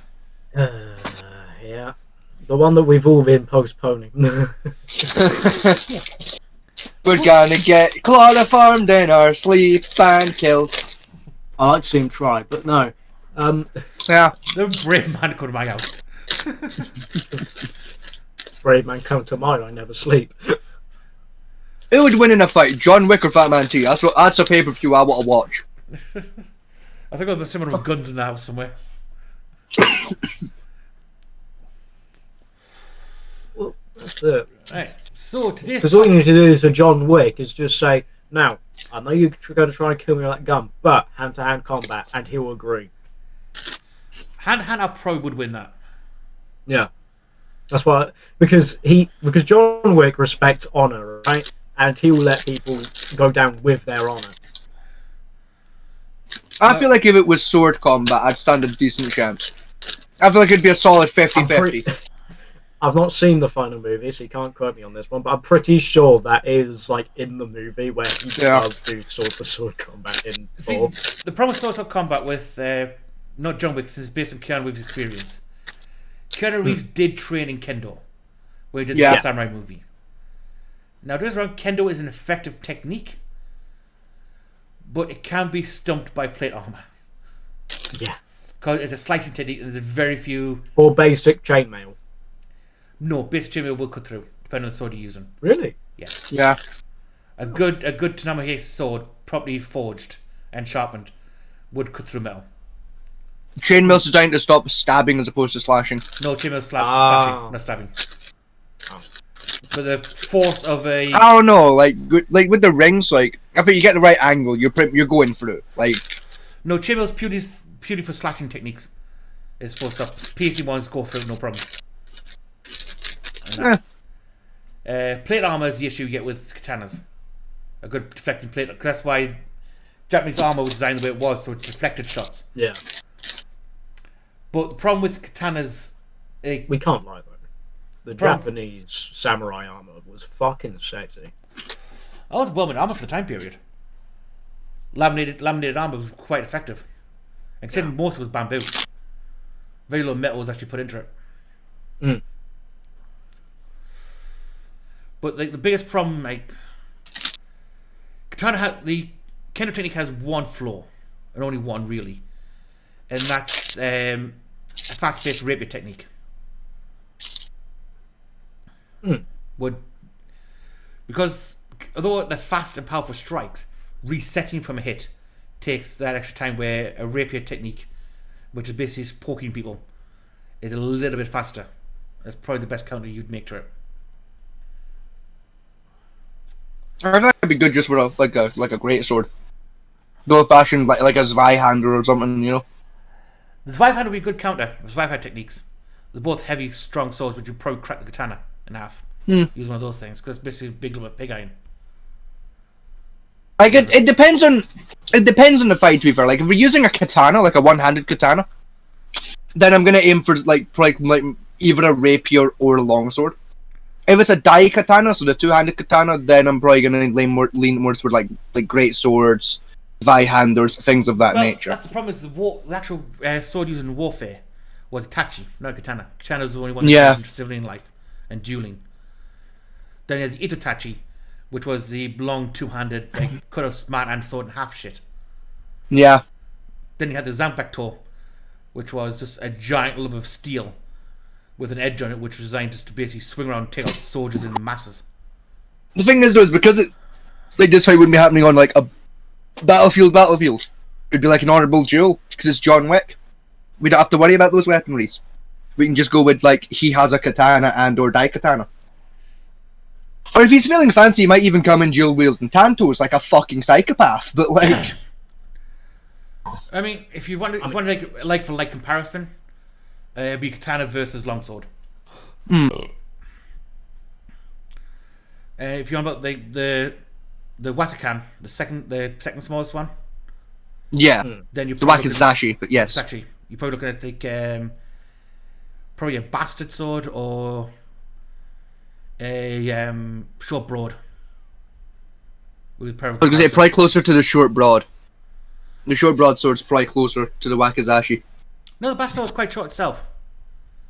Because it's designed for the same. I mean, purpose. yeah, it's basically just a standard longsword with a bigger handle. Like, yeah, I'll give you that. Well, no, the bastard is Yeah. with the longsword tapered off to a very small point. The bastard had that square profile with like the diamond cut tip, Yeah, and it was more designed for like close quarters, like in castle fighting rather than battlefield runs. Which is why the Wakizashi was invented for the same reason, was like indoor fighting. And the Tanto was purely there for like yeah. and that. I like being a utility blade. So if you're out camping, you don't want to fuck up your katana cutting rope. You know, like that's when the Tanto comes out to play for a bit. Essentially, yes. I mean, the Tanto was used for some fighting. Be talking like you have lost your katana, your Wakizashi, your Itachi, and all you got left is a knife, basically. Yeah. You know, like there's no one else nearby who's like died or dropped the sword. Like you're screwed. Yeah. But like I say, a lot of people say that with the katana was, oh, it's a sword of the samurai. That only came about, like in the early Itachi to before the Meiji era started. Yeah. That came about because before that was basically, it was a supposed weapon. You broke it, you picked one up off the battlefield and carried on. Yeah, this is the Russian way. Anyway, off the topic, let's go back on. We do that a lot on this show. We do try and avoid like dark topics. But anyway, pain and suffering. We just divulge for like 20 minutes and then. Yeah, but all interesting topics we seem to come up with. Oh, true. We ran on for like an hour to say avoiding this one, but we're not doing it anymore. And here we are. We're talking about Scientology. Let's dig into that. Don't sue us. No, try and sue us. Have fun. Please don't sue us. Please Well, don't not sue me. us. Them two I don't care about. Me. Oh, sorry. Yeah, no. Oh, thanks. Wow, you fucking scav. Oh my god. Stand at the picket line, cunt. Scav. Jesus Christ. You actual fucking scav. Go stand at the fucking picket line with your brethren, you I don't fucking traitor. I don't have money. No, but that's worse. That means not only are you a scav, you're a fucking poor scav. That's worse. You know what's interesting about that terminology, scav? Is I guarantee 9% of people won't know what the fuck you mean unless they're over the age of 50 Yeah. and lived through the mining crisis the Yeah. country had. See, I watched Billy Elliot like a couple of months back for like the 1 millionth time because it's a great movie. So. See, my dad was actually alive for the mine protests. So was mine, but he was busy overseas at the time. I think my dad was no, he wasn't. No, my dad was in the Navy at the time. He was on a submarine when it happened. That explains a lot. Yeah. Oh, I never told you that my dad was a submariner before. Yeah, like go down, did he? Yeah. I mean, I'll be honest, this based on some of like the more suspicious shit he's said in conversations while we've been drunk. I'm willing to wager he took and received at least once or twice in the Navy, yeah. Yeah. Like, all I'm saying is he once said to me, now son, there's one important thing you must remember in life. You gotta give everything a go. And that was a thing he said to me after I'd asked him if he'd ever had gay intercourse. So, like, I'm willing to wager at some point in the Navy, he either took it or gave it. Either way, my dad has definitely fucked a guy. You said you've got to try everything. I'm assuming he's done both. And you would hope so. As that, he spent a very Dutch night in Thailand.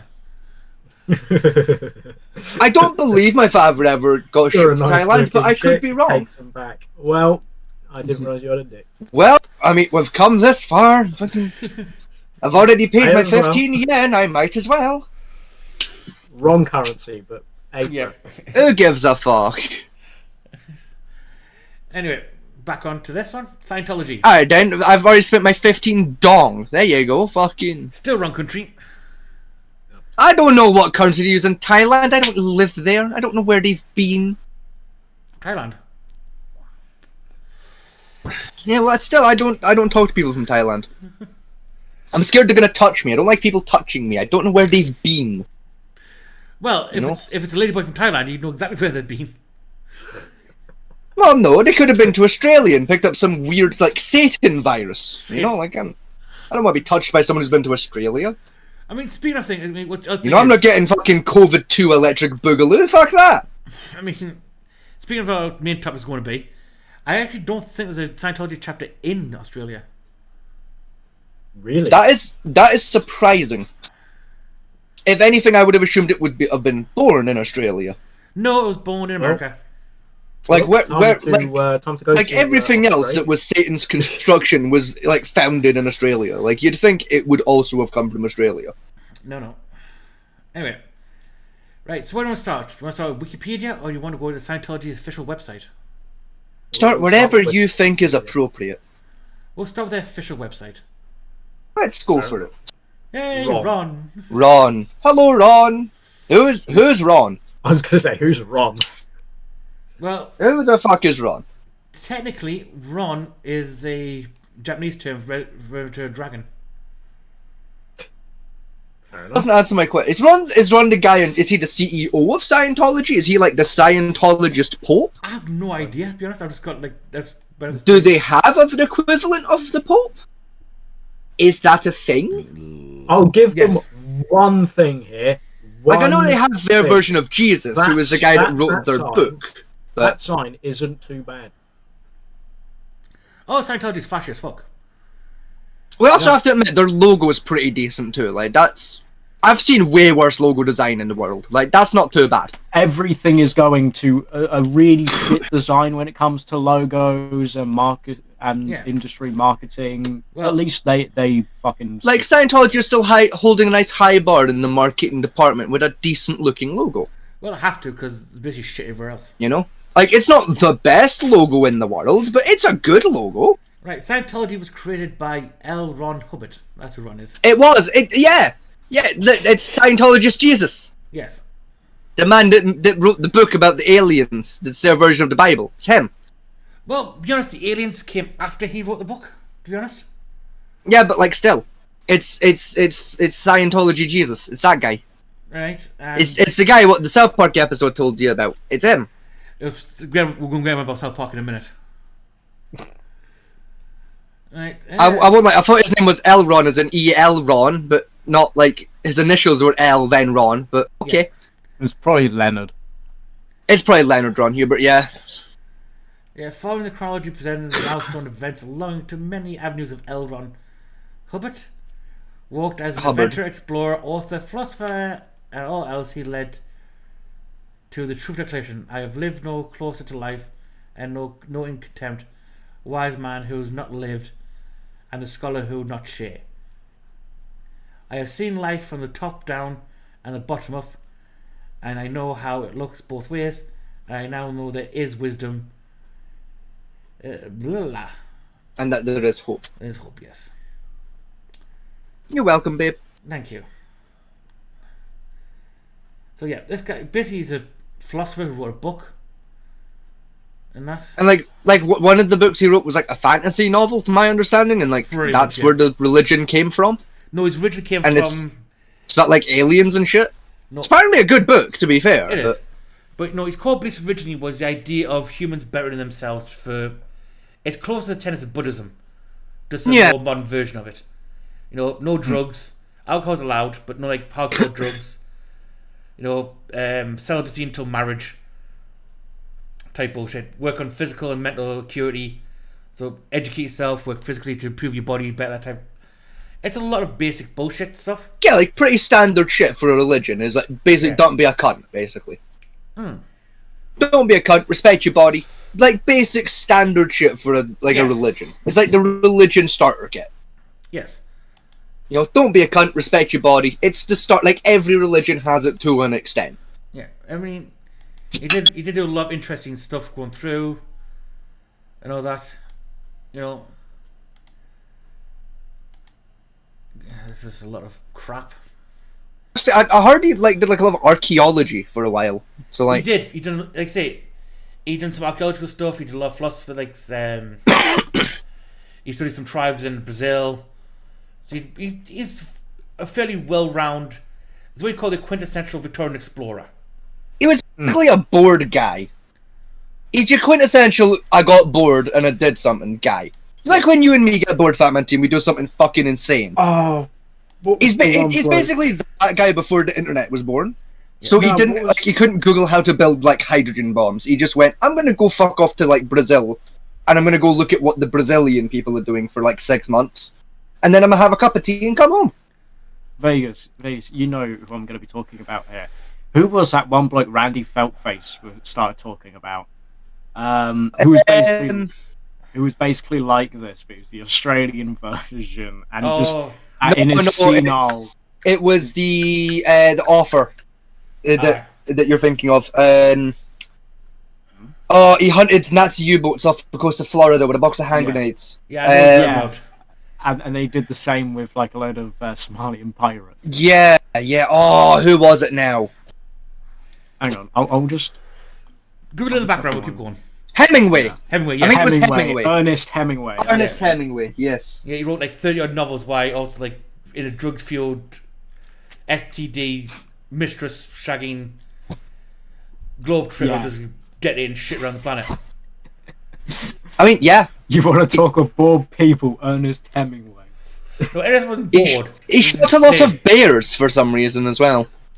I'm sure Hemingway had like bipolar disorder and just constantly in a manic state. I mean, yeah. Like I said, he shot a lot of bears.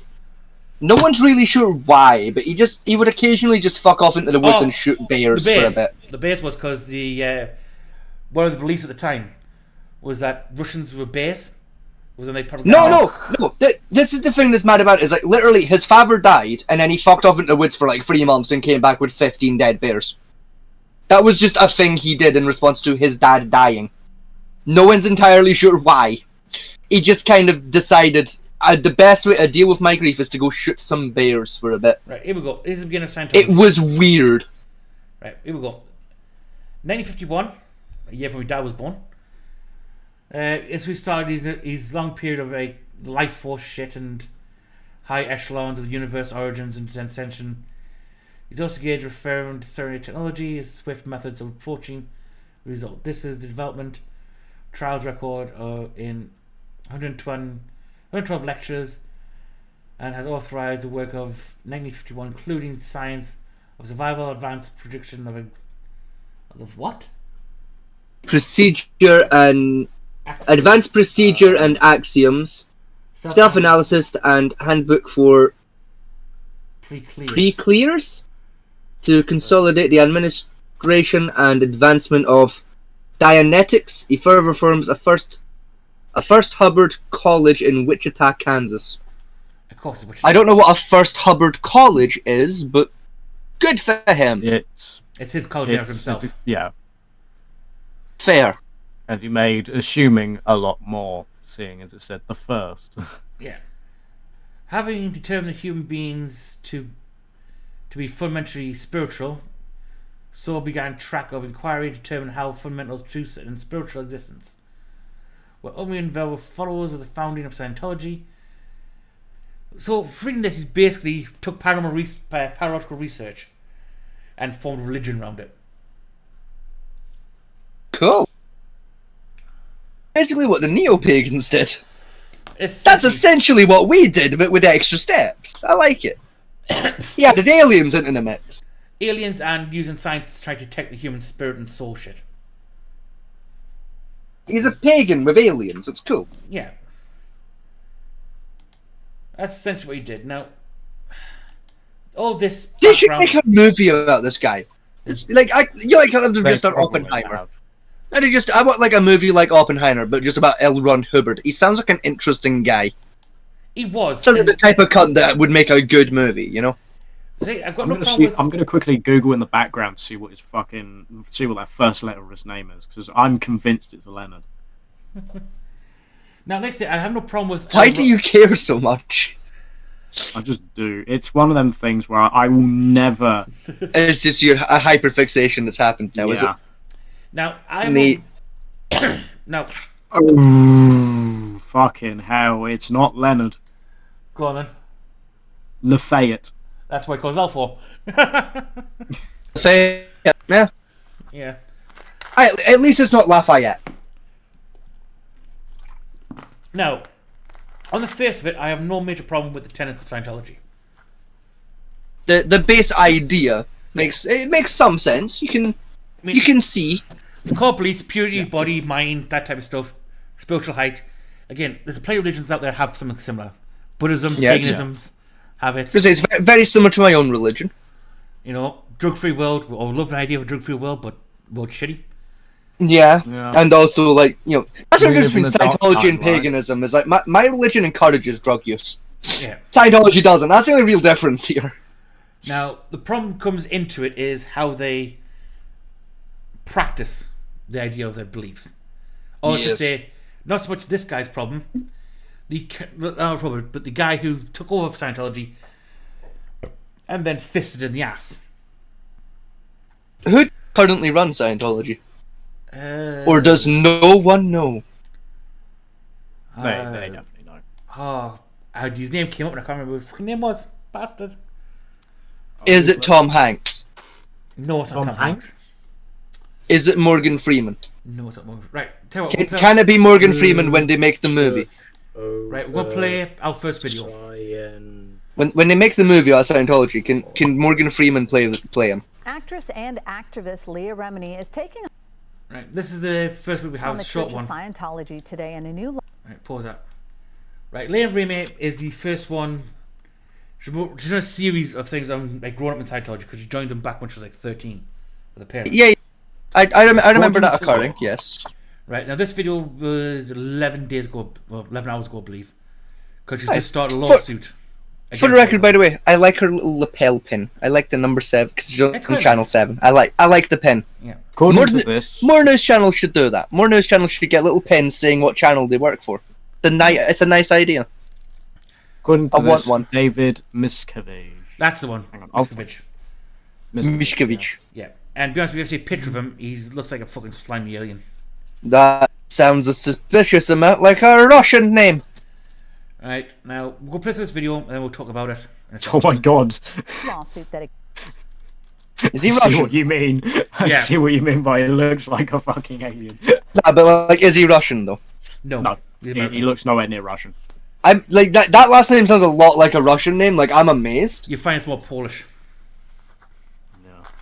Even still, like, all I'm saying is if it came out, he's been working for the KGB the entire time. Plus, wait, you know Facebook founder? What's his face? Mark Zuckerberg, Mark Zuckerberg. the one who looks like a lizard. Yeah. Yes. The guy Scientology looks more like an alien than Mark Zuckerberg does. It's amazing. See, I think Mark Zuckerberg's German. He's American, Zuckerberg. No, I mean like his family are German. I think that's like the Zuckerberg No, his family are was Jewish. German. His family was Jewish originally. Are they? Yeah, Zuckerberg's. That makes a lot more sense than that should. Yeah. Like, in a fucked up kind of way, that makes a lot of sense. But also, I was convinced they were German. No, they were Jewish, I believe. I think Dude, it could have been German Jewish, to be fair. Like, that was a thing until like the 40s. I think no Argentinian. You know, I think I heard that somewhere that they're Argentinian. No, Argentina's where the Nazis ran to. Austria. Austria-Hungary, I think is where they originally came from. Austria had Jewish people? Yes, Austria had Jewish people. Why? Because Jewish infected the world. Yeah, but why would you... Like, that'd be like the Jewish moving to Madagascar. There's fuck all there. Why would you bother? Ask the Jews. I would, but there's not a synagogue in my local area. There's one in Glasgow. That's not local. It's Scotland. Everything's local to you. Everything It's a 3-hour bus to get to Glasgow. Yes, but for Scotland. Like, I can drive to your house in less time than it takes me to get to Glasgow by bus. And your house is further away. Yes, but everything within like 200 hour radius of your house is local to Scotland. It really isn't. If it's like, if I can't get a bus there in under an hour, it's not local to me. I've now the what do you call it? UC says you can travel to 1 hour 40 minutes as local travel. Yeah, well, the UC are wrong. I disagree with the UC. I disagree with them on a lot. Anyway, right, give us this video. It's our first one. I have a couple of others, but This was more prominent. Accuses the church and its leader, David Miscavige, of years of stalking, harassment, surveillance, and Miscavige. even psychological Cabbage. He's a cabbage. Explains a lot. You're a cabbage. torture. In her It's a lawsuit, Jersey she thing. compares some of There's gonna be a lot of South Park Scientology's jokes today, tactics isn't to there? the Damn. mob. Our Giovanna Lara has the story. Celebrity Center is my second home, and there's not a person here that I Oh, can't go it's to. her. Leah Remini Yes. spent decades inside Scientology, joining the I Sea didn't realize her Org name at was age Leah 13, Remini. before later making it big on the hit sitcom King of Queens. Today, she is taking on the Church of Scientology and its leader, David Miscavige, in a new lawsuit that I compares see what you mean. some of Scientology's Yeah, I mean, hang on, go back a bit. Yeah, it's. Look, even that still, his jaws unhinged. leader, David What she's human doing that being thing with wears a bow tie? That big. I mean, he Just who wears bow ties full stop from planet Earth? I was going to say Doctor Who, but then I realised, wait, it's not fucking Exactly. Like, don't get me wrong, I collect bow ties, I don't fucking wear them.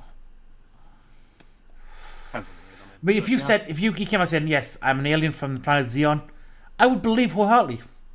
Yeah, I wouldn't even fucking. I'd be like, yeah, you are. You could have I already knew that. you could work in disguise a bit better, like, but you know. Like, you tried. He's putting an accent on it as well, because he's got his lip raised when he speaks. Yeah, look at his hands, man. It's like the power move. Yeah. Yeah. I mean, be honest, like, what's scary about this guy is he probably has enough funds to run for presidency and win it. Yeah. Yeah. And be Probably honest, won't, but he probably won't, but if that ever happens, then I'll take a bid to annex Washington, D.C. from, like, the rest of the world. I mean, Tifa, you say that, but like 80% of Hollywood are the exact same. I mean, fuck, like Tom Cruise could run for president. Like Cruise Morgan fine. Freeman could do it. Now, Morgan like- Freeman, right, I would probably vote for Morgan Freeman as a president. Oh yeah, no, like everyone would Everyone. vote for Morgan Freeman. Like it's Morgan fucking Freeman. I mean, any speech would- any speech he gives in that voice, just like, yes. You know, like Morgan Freeman wouldn't, because Morgan Freeman doesn't really give a shit. But if Morgan Freeman wanted would to, I'm willing to unironically- wager he would have enough money to pull it off. he would unironically do better for the US than any president has in recent Nah, years. see if it's like it has to be like a black man actor is going to become U.S. president. You know who it's got to be. You know it's If you're going got to to say be. Samuel Jackson, It's got to be Samuel fucking Jackson. I mean, come on. How much Well, of a I see shitpost you. would it be? No. You can picture it. Samuel Jackson at a UN meeting calling the fucking, like, the Prime Minister of France a motherfucker. How much money would you pay to watch that happen? Live on television at that. The only I problem, would spend so much money to watch Samuel Jackson live on television called the Prime Minister of France at a UN meeting a motherfucker. my only I problem- would spend all the world's money on that happening. right. The only problem with Samuel Jackson as the current president is that he's a Democrat, and And they've are they enough- the bad ones or are they the good ones? I don't know American politics. They're the ones who let the BLM burn down 3 cities. That doesn't help. Which side of the spectrum are they, left or right? Far left, like the left. They're the far left. Thank you, Yeah, they're the left side of the American political aisle. thank you. They're the ones who like, bend the knee to the BLM, burn down the cities, and apologise for nothing. I'm sorry, I don't know American politics. I don't live there. Okay, then, right. He's basically Corbyn's Labour. Does that help? I help. In fairness, though, right? In fairness, Oh god, here we go. I'm not saying I agreed with Jeremy Corbyn. You got the wrong name wrong there. It's Commissar Corbyn. I didn't disagree with him either, though. In fairness, like there were a couple of things where it was like, yeah, no, he has a good point, and there was a couple other things where it was like, nah, I don't really agree with you there, pal. There's a Like lot I don't he agree was with Corbyn. he was quite a well-rounded politician. Where it was like half of his shit, I was like, that's an alright point, and the other half was like, that's a bit off base. And The not a problem fan is- of that. The problem is his good points were overshadowed by his purely shitty bad points. Yeah, is the point. Though you say half the shit, right, but the bad shit was so outrageously bad that it would just turn our country into a wasteland by the time you finish. I don't know. To my memory, he didn't really say anything that fucked. He said a lot of things that were quite fucked. Such as? Well, he wanted us to move to a purely communist society, same as China has. That's fine. One thing, it's not fine. Like, I don't agree, but I don't hate the idea.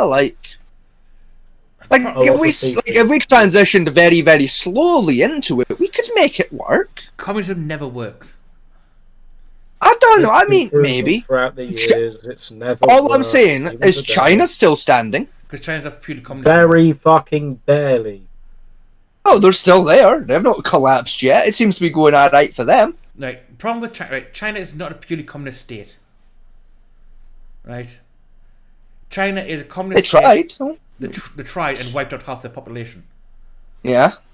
Through famine and acts of violence, they still have fucking educational facilities where they pick random people off the street who happen to be, maybe have a Winnie the Pooh t-shirt, and then spend the next 50 years in prison being re-educated, being beaten to death.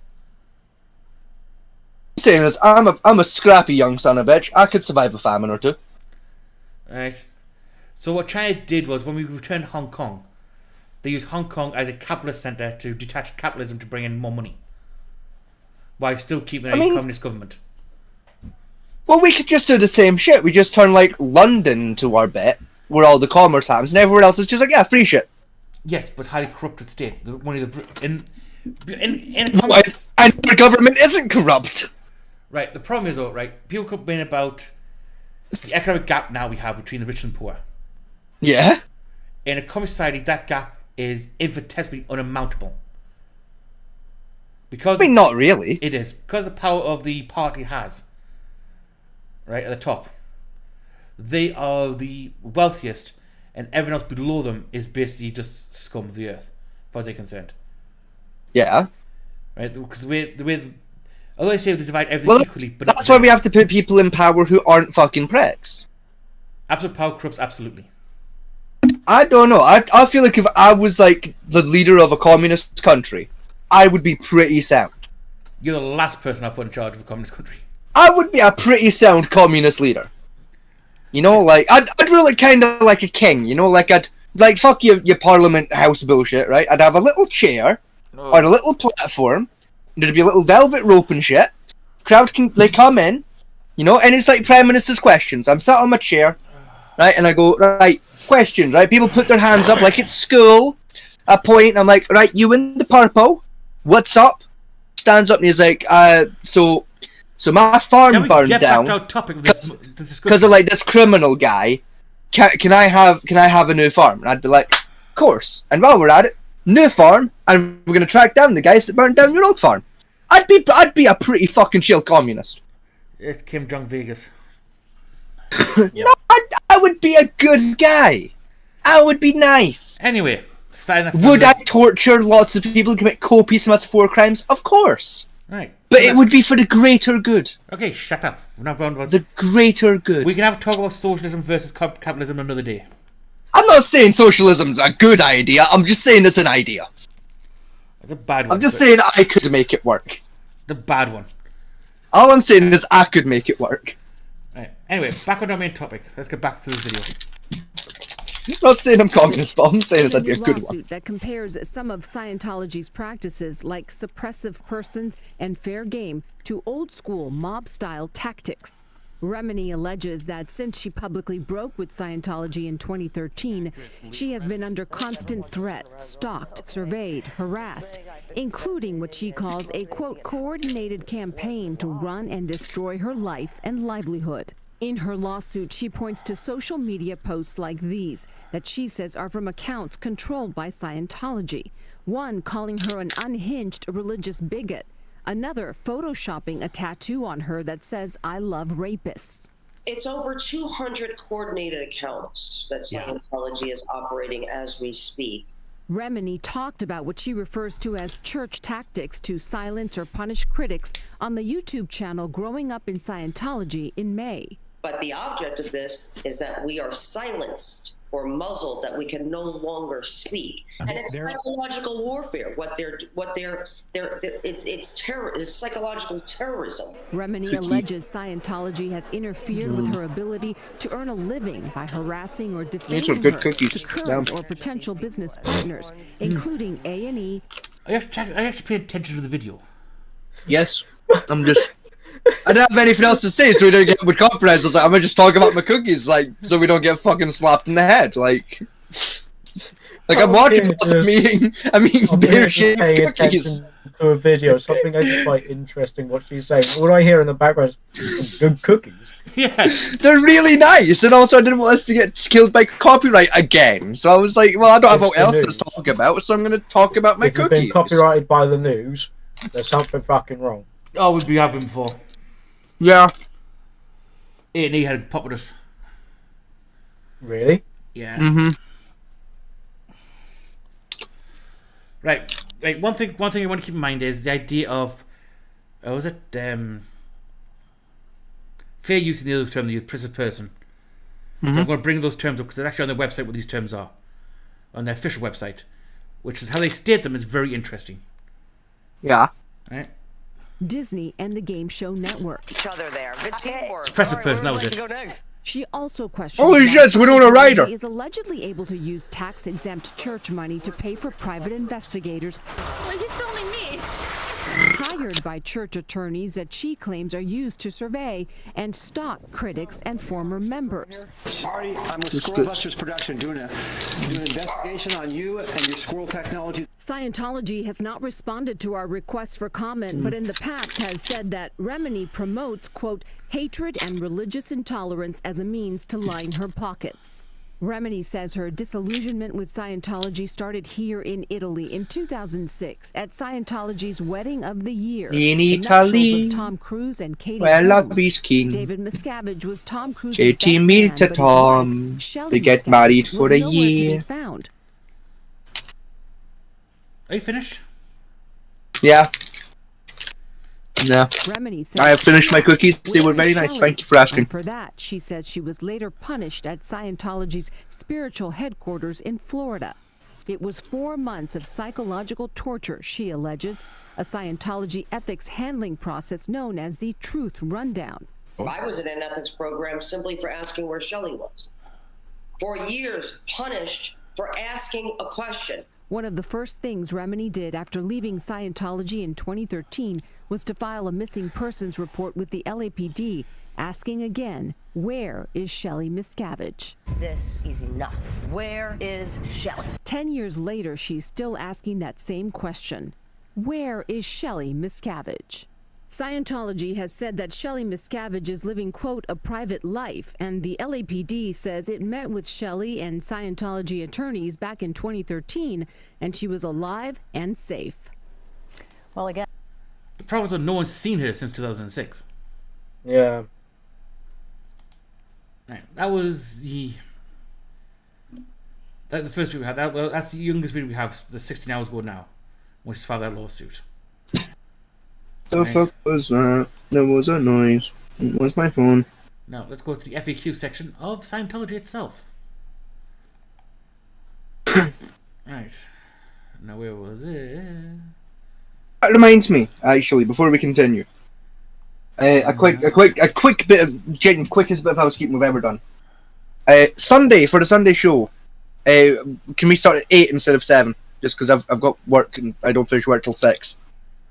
So give me like an hour to like get dressed and shit. So Yes, I wasn't. yes, cool. Would you Just 'cause I know sometimes we do like some of our streams like 7, so I was like, just to double clarify, can we do 8 for Sunday instead of 7? Just so I have time again and get a brew and shit after my work. Yeah, I mean, yes, it's fine. We're doing book as anyway. Just getting the scuff shit sorted out beforehand. Yeah. Smexy. Where's it at? Yeah. Thank you, babe. Hang on, let's go.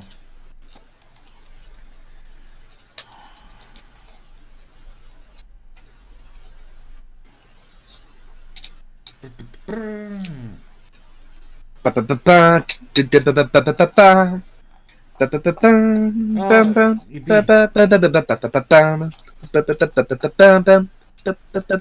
for fuck's sake, Scientology.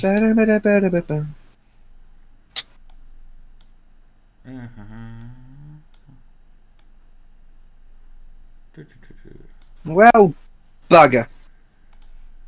Bugger and bums and bollocks and all the other sweary words a British man may use. My ashtray has run out of cigarette ends to turn into tobacco. Bugger. This is the height of inconvenience. Oh, come on. I hate seeing them. Bobby, let's go party. Wah ha ha, yeah. We've just been copyrighted. Come on, Bobby, let's go party. Ooh, wah, wah. No, we don't get copyrighted for covers. Seeing them page has less than I thought it was going to do. Come on, Bobby, let's go party. What? Oh, yeah. Come on, Bobby, let's go party.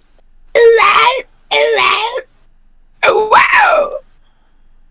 Come on, Barbie, let's go party. Oh, oh, yeah. Come on, Barbie, let's go party. Oh, wow, oh, wow. I wish I had the power to mute you. The death metal version of Come on, Barbie, let's go party. Is this one?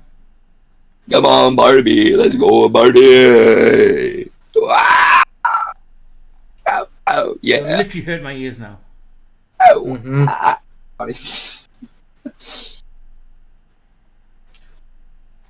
Oh, where the fuck was it?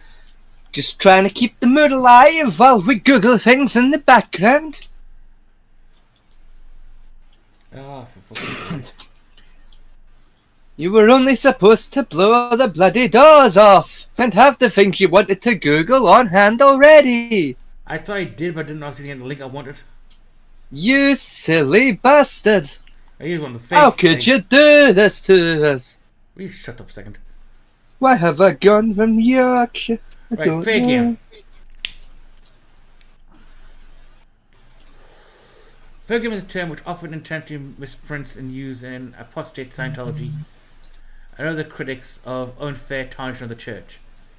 The fair game policy was cancelled in 1968 for more than 4 decades, especially because it was susceptible to misinterpretation and misuse.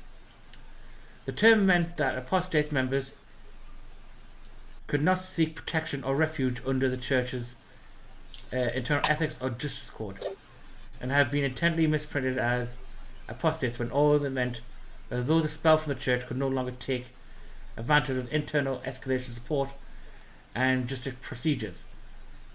The church Scientology provided with resolution disputes and upset amongst the parishioners.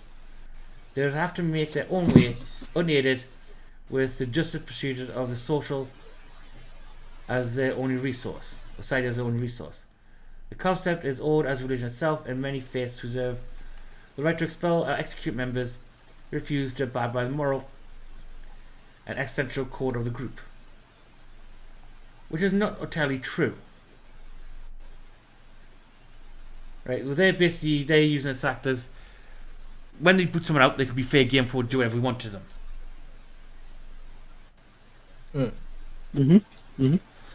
Now, the other term I was looking for. Sorry, I am listening. I'm doodling on my hand.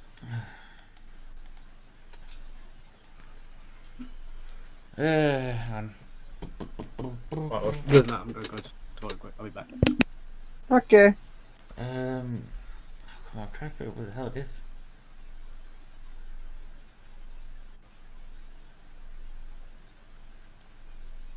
I mean, I think I don't know about you, Fat Manty. I think we need to get a new intern. I mean, Rincewind's slacking. I mean, my cup of tea's been empty for hours now. You know, he's still not run down and got me a new one. I think we need to hire a new intern. Like, I don't think Rincewind's pulling his weight in the intern department. He didn't even bring a pen and paper with him today, honestly.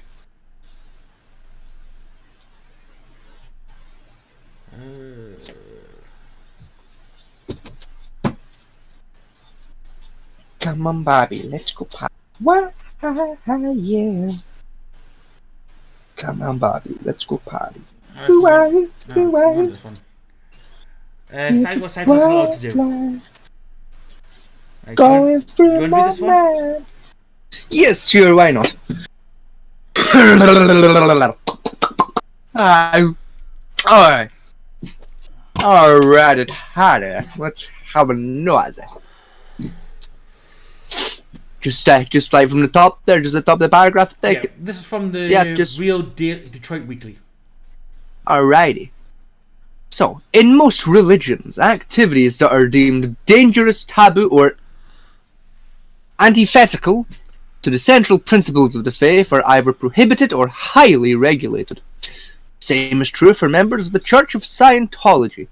In their book, Hidden References in the Churches of Scientology, An Introduction to Understanding Verified Parascientology, authors David Pendergast and Jesse explain that unlike other churches, where rules and regulations are spelled out clearly and explicitly in the Church of Scientology, many of these things are left as an implicit code of conduct, which members must discover for themselves.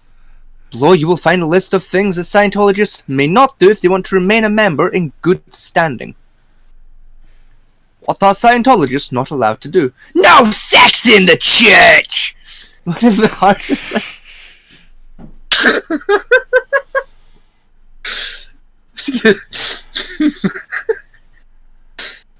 Made myself giggle. Sorry. One of the hardest things for people to get used to in the Church of Scientology is no sexual relations between a member and a staff member, another member, or between members. These restrictions also apply among members of the C organization. Couples who are Scientologists are expected to save their relations for after they have reached what they term the marriage state. This means that they are clear and OT. It is recommended that you wait at least a year before you decide to get married. It is important to note, though, that these rules are rarely strictly enforced. In fact, it is believed that the Church of Scientology does not want to lose members because of these rules, especially since these people have already forked over a lot of money to be a member. Well, that counts you out already. Yeah. I'm out. Do not criticize or speak ill of Scientology and its leaders. Scientologists are expected to avoid any criticism or negative statements about the church or its leaders. When a Scientologist criticizes the church or any of its leaders, they are often criticized themselves by others. It is also considered a violation of the church's rules to speak ill of other religions, which Scientologists are also not allowed to do. Scientologists are required to have what they term a positive attitude towards all other religions. In fact, Scientologists are even prohibited from reading critical material about the church. Which is a red flag right there, in my opinion. Do not participate in any action that may be perceived as criticizing Scientology or its leaders. We're reading through a list of shit Scientologists are not allowed to do. Oh. While some activities may not be strict criticism, they may still be viewed as criticism by Scientologists. This includes picketing the church, writing letters to the editor about the church, writing or publishing books about the church, or taking part in a demonstration against the church or its leaders. This also includes joining organizations that are against the Church of Scientology.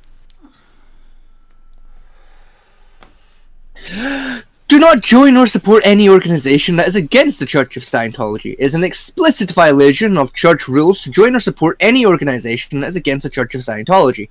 This includes joining political parties or groups such as the Democratic or Republican parties in the United States or the Labour Party in the United Kingdom. It also includes joining or supporting any labour or trade union. Okay. That is That's a massive red flag. Yeah. Considering that, like, they expect you to fork over like close to $500,000. Yeah. To get started in search Scientology and basically work yourself to the bone to pay for it. Concerning. Yeah. I mean, the problem is with America, like say, and in England, part of rule of law is separation between church and state. Right? So, you know, I know what your political affiliation does shouldn't affect your religion, and religion shouldn't affect your political state ideology, which is a crime in technical terms. Yeah. Now, the only reason Scientology has religious status is because the fucking IRS give them some tax exemptions for religious sites. Yeah. But let's keep going. Never use the Church of Scientology or any Scientologist ever. Excuse me. If a Scientologist sues the Church of Scientology or another Scientologist, they are breaking one of the most important rules of the Church and could face disciplinary action or expulsion. If a member is planning to sue the Church, they should never inform their Church supervisor, as it will be reported to Church management. Ooh, what they gonna do? Whip me? Yes. I'd like to see them fucking try.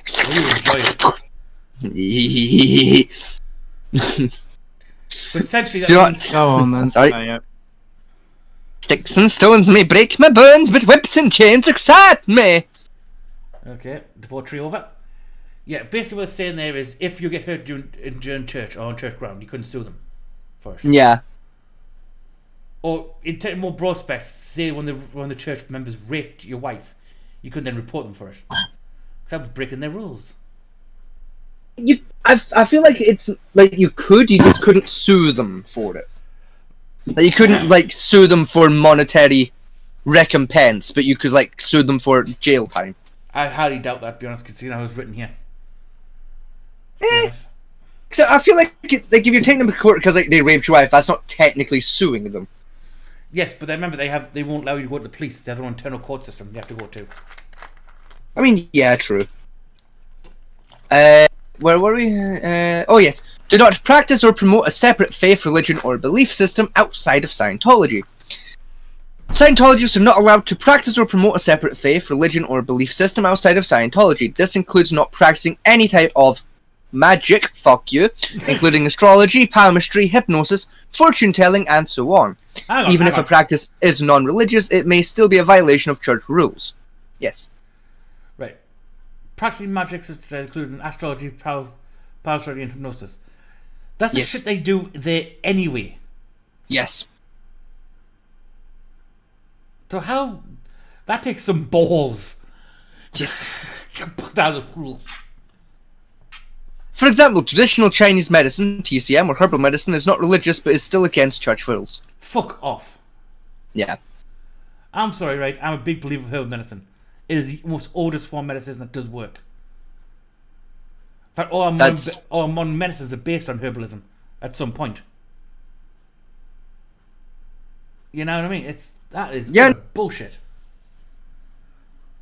But it's because part of the Scientologist belief is like no medicine. Fuck you, die. Get cancer and die. You know, that's their whole part of their thing. No part to allow you to go see medical doctors and stuff. No, they don't like you like getting prescription drugs. Yeah, it's just a big fuck you, isn't it? Yeah. No speaking, blogging, or verbal communications. Ooh. Scientologists are not allowed to write, speak, blog, or verbally communicate anything that criticizes the church or its practices. This includes no criticism through innuendo, for example. It would be a violation of church rules to tell a joke that is critical of the church. All verbal communications, including jokes and innuendo, must be consistent with Scientology principles. While Scientologists are allowed to write non-fiction books about their beliefs, the book may not criticize other faiths or use derogatory language. So I can't make jokes. Yes. You're not like that's us out by default. We're not getting into Scientology. We're a pair of funny fucks. So yeah.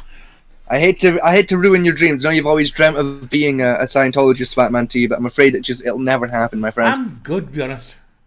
I think I'll last about a week before I was like put in a re-education camp or kicked out. A week? You're being ambitious. I am being ambitious, yes. I'm going to lay low for a week, then do some major shit posting.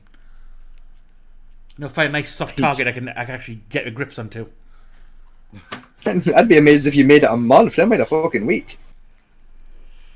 Probably could be made an hour before I get kicked out. I mean, yeah. Where were we at? Yeah, so never participate in an audit session for a non-Scientologist without permission to do so from your church supervisor. What do you mean by this? I have no idea. Most Scientologists are expected to offer free services to others who are in need of help. In fact, Scientologists may assist other people with the basics of their beliefs for free. However, Scientologists are not allowed to give free audit sessions. Spiritual counseling. Okay. I thought they meant, like, don't pay your taxes, but no, I see what they mean now. To non-Scientologists without permission to do so from their church supervisor. I see. I'm with you. What's fucked up with that is, one of my, you know for a fact, Vegas and Richmond, one of my main favourite punching bags is a Catholic church. Yeah. Right? Now, even hitting close to home, but yeah. They are. They're my favourite punching bag, to be honest, for the shit they've done. But even then, the priest is still allowed to give advice to anybody, whether a member of the church or not, spiritually, for free. Yes. You know, not technically, but like you are expected to put like £1 in the wee dish if you go to church. Like it's kind of expected. Yeah, but you can't. You don't have to, but you're expected to. Well, no, I mean my sisters are both Catholics because of how they got married, right? And my sister, because they're married Catholics and get married in the church, the one that had be reformed as Catholics. Imagine getting scammed into being fucking Catholic by your husband. Fucking wankers! Yeah, remember that Glitter is married to a Catholic. Yeah. And she went through this Catholic rehabilitation bullshit. Yeah. Do you feel sorry for the Catholics now? Get fucking scammed, Glitter. Way. But anyway, no. That's what you get for falling in love, cunt. You know, but in basic terms, you could, if say I needed some like talk to somebody, counselling, in any fact, I could literally walk through the front doors of any church, Protestant or Catholic, sit down and talk to a priest, and they would help you out to some degree. No. Right? You can. Like it wouldn't be like the most help in the world. Like yeah, but most people like just go read the Bible, but like you know. Yeah, but there's someone you can go and talk to if you need it. Right? But essentially what they're saying here is therapists cost money. That's what I said, it's a free one. Mm-hmm. Whereas what they're saying here is, basically, if you want to go and help, like say you're having a crisis of faith, right, Vegas? Yeah. I, as a member of your faith, couldn't go then to help you counsel you in your crisis of faith without charging you a fee for it. No, if we were both Scientologists, you could. It's non-Scientologists who are not allowed to help. So if you were a Scientologist and I wasn't, but I was having a crisis of faith, and then you were like, that's a chance to convert him, you'd have to ask permission beforehand. You'd have to ask the church first. No, it says, yeah, Scientologists may assist other people with the basics of their belief for free. So yes, but like if I was having like a proper, like I might give up the Catholic faith, you'd have to go and talk to your church leader first to be like, can I convert him, please? He's prime for the taking. And then, like, he'd still probably be like, not for free. Like, charge him 20 quid.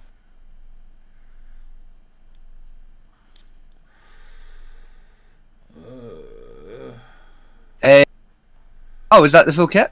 There's one more than FAQ. Oh, okay. In conclusion, while some of these rules may seem harsh and excessive, they are designed to protect members of the Church of Scientology. These rules will help the church to protect its members and promote the goals, beliefs, and practices of the church. The Church of Scientology is a large and complex religion with millions of members.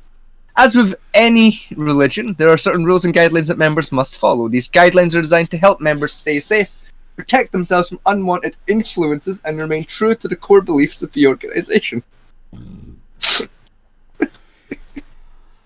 Somehow, I think this guy was a Scientologist wrote this. I mean, yeah. I mean, nah. I don't know what gives you that impression. I don't read that like that at all. Right. So that's some of it, and let's skip over to Wikipedia because that's probably better. Yeah, let's not even bother with the FAQs. It's just fucking. Right. So, Scientology is a set of beliefs and practices invented by American author L. Ron Hubbard, and associated movement of various defined as a cult, a business, or a new religious movement. Hubbard initially developed a set of ideas he called what? Dianetics. Dianetics. Which he represented from a form of therapy. An organization established in the 50s and provided to promote it bankrupt. Oh, fuck me, man. And everybody went bankrupt. Hubbard lost his rights to his books, Dianetics in 1952, then recategorized his ideas as religion, likely for tax purposes. He renamed them Scientology, and in 1954 he regained the rights to Dianetics and founded the Church of Scientology, which remains a largely organized promoting Scientology. The practice independent of the church, and which called the Free Zone, estimate puts the number of Scientologists under 40,000 worldwide.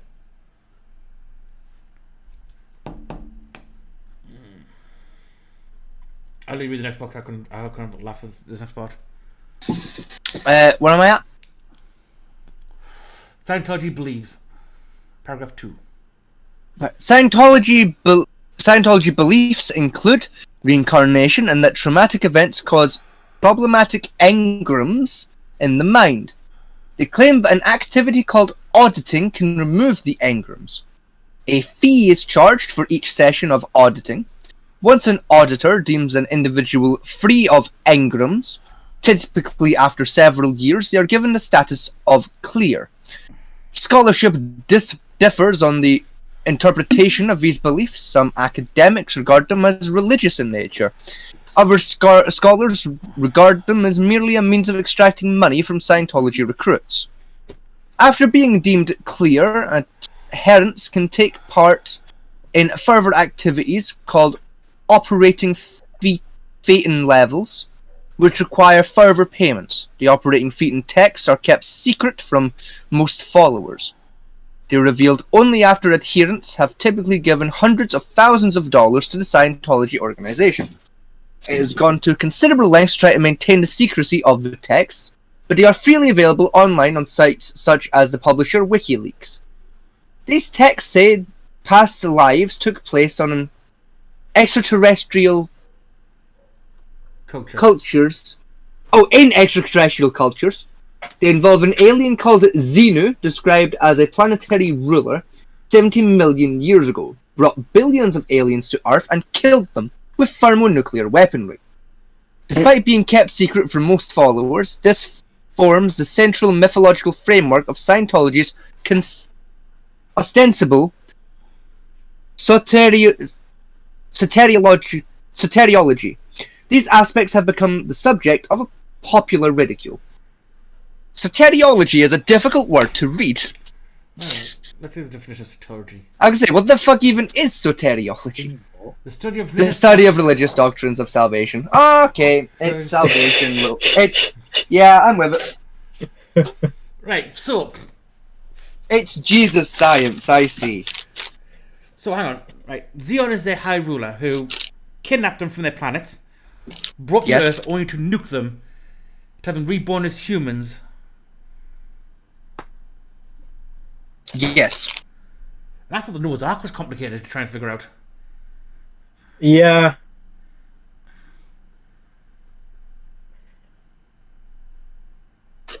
So does that mean if we bundled every single human on Earth onto one continent, nuked the fuck out of it, left it for 2,000 years, came back to it, we'd have a new civilization of human?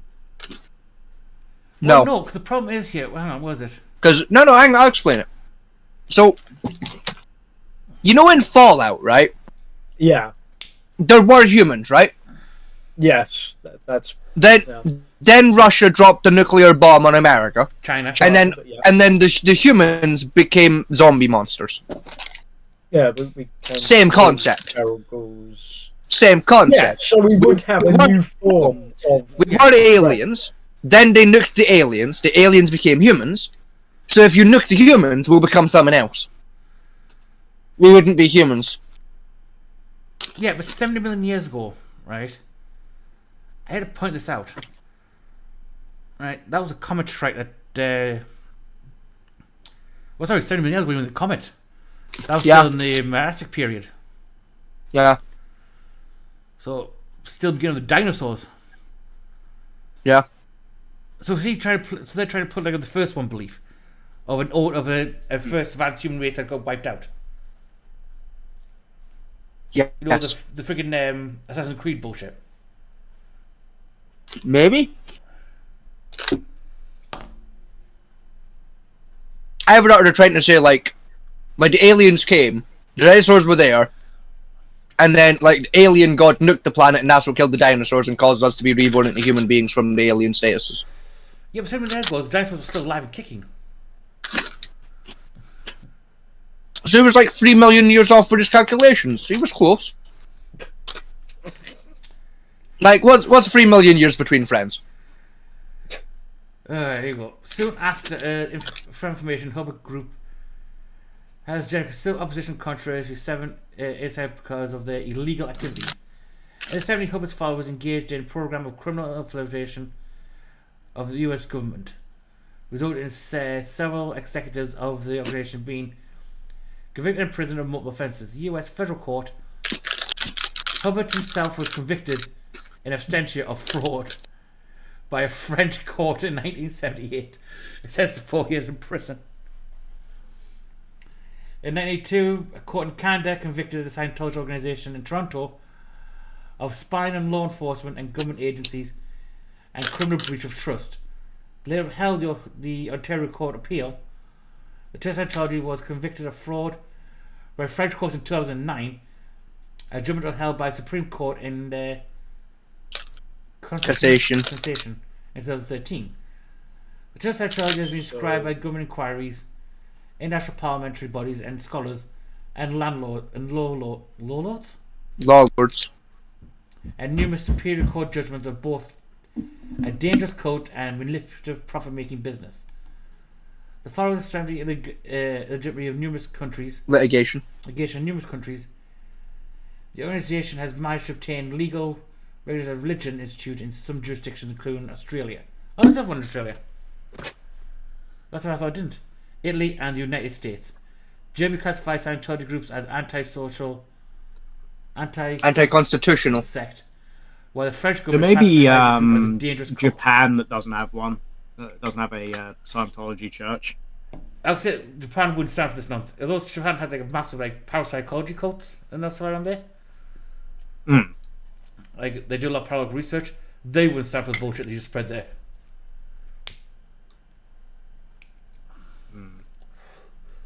To be honest, it wouldn't be able to plot for a manga.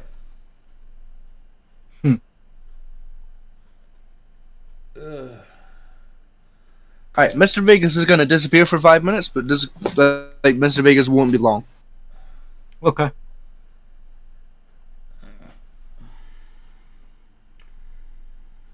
Where's it at?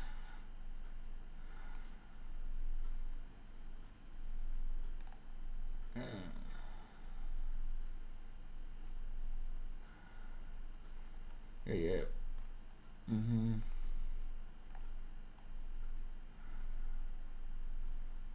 What the fuck? Cow's reading that. Why does that look like the Master from the original Doctor Who? Why does it look like more like freaking what do you call he? Flash Gordon. Oh my god, it does. Yeah. With like the armor set of like an original Klingon or some shit. Yeah. Do you reckon they believe Star Trek's real? Oh, I doubt it, to be honest. Really? Hang on.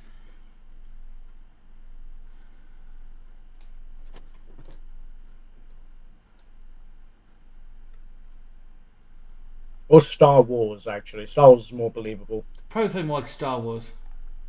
Yeah.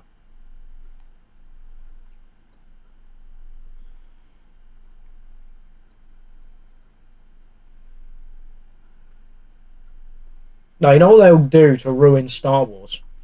Even more. What's that? If they go to Earth. Yeah, that's more like Battlestar Galactica shit, though. Yeah.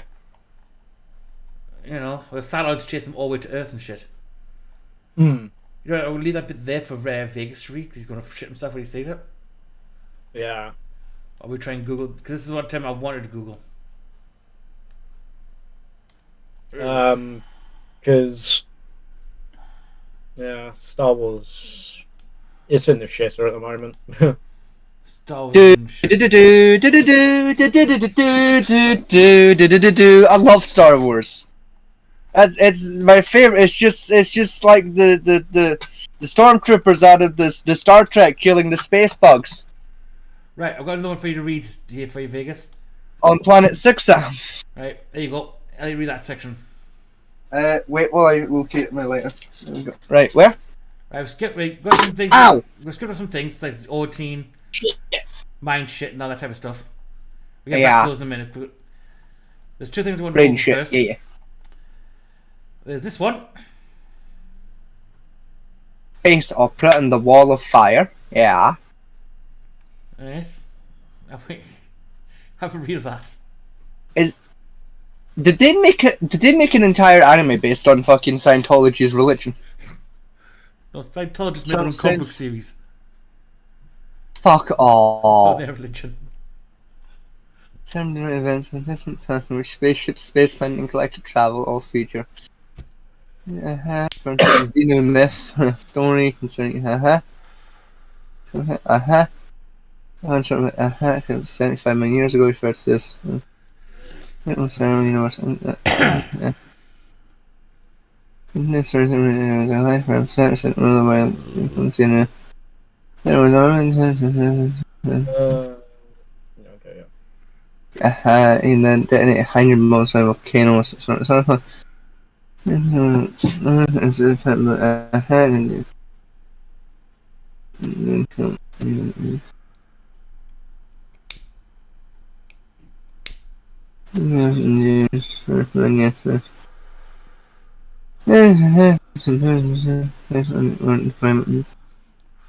Wait, what was that? What was what? According to the bodies of okay.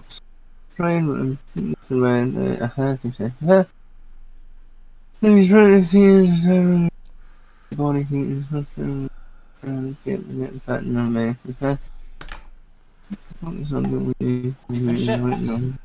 not yet. I meant to read that loud to the audience, but never mind. Yeah, well, you should have mentioned that before I started. I'm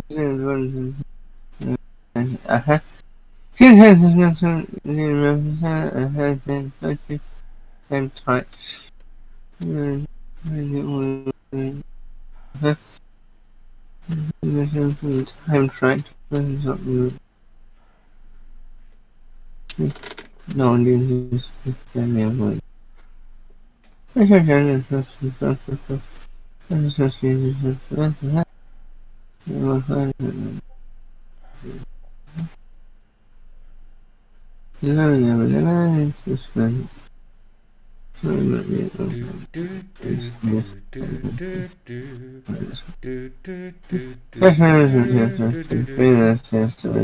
okay, done.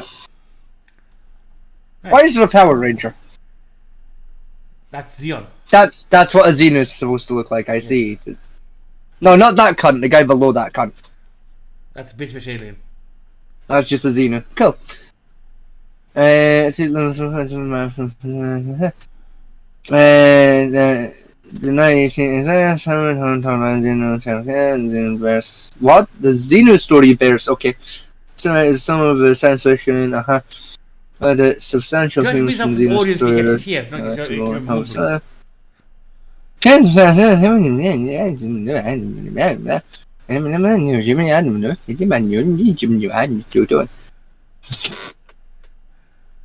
You'd like me to start my paragraph from the beginning and read it out for the audience? Yes, like from here. Yes.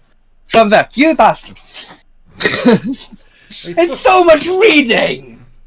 God damn you! I care. I hurt my hand coming back, god damn it. I'm not well, I've got a sore hand. Can we do it? No. Well then. No, but you didn't help. What wanted to do? Is it better? No, but I mean, the least you could have done is sing Soft Kitty. That's all. You know, that would have been nice. Cunt. Asshole. We don't even know that. Bitch. Just fucking read. Okay. Reflecting a strong science fiction theme within its theology, Scientology's teachings make reference to space opera a term denoting events in the distant past in which spaceships, spacemen, and intergalactic travel all feature. This incorporates what the scholar of religion Michael Rothstein referred to as the Xenu myth, a story concerning humanity's origins on Earth. This myth was something that Rothstein described as being the basic, sometimes implicit mythology of the movement. So it's basically Star Trek, fucking Flash Gordon. Hubert wrote about a great catastrophe that took place 75 million years ago. He referred to this as Incident 2, one of several universal incidents that hinder the Thetan's ability to remember its origins. According to this story, 75 million years ago, there was a galactic federation consisting of 76 planets, ruled over by a leader called Xenu. The Federation was overpopulated, and to deal with this problem, Xenu transported large numbers of people to the planet Tijiak, Earth. He then detonated hydrogen bombs inside volcanoes to exterminate the surplus population. The thetans of those killed were then packaged, by which Hubert meant that they were clustered together. Implants were then inserted into them, designed to kill the body of any thetan who would subsequently recall the events of their destruction.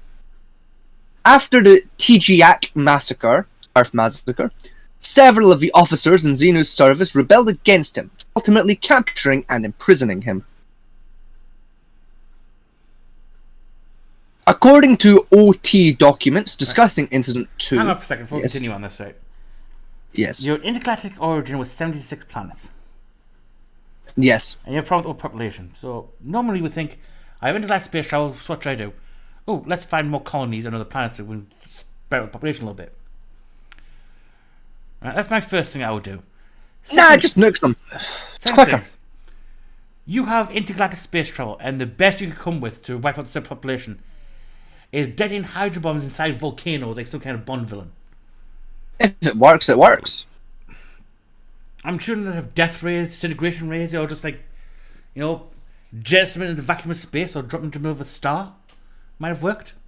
If it works, it works.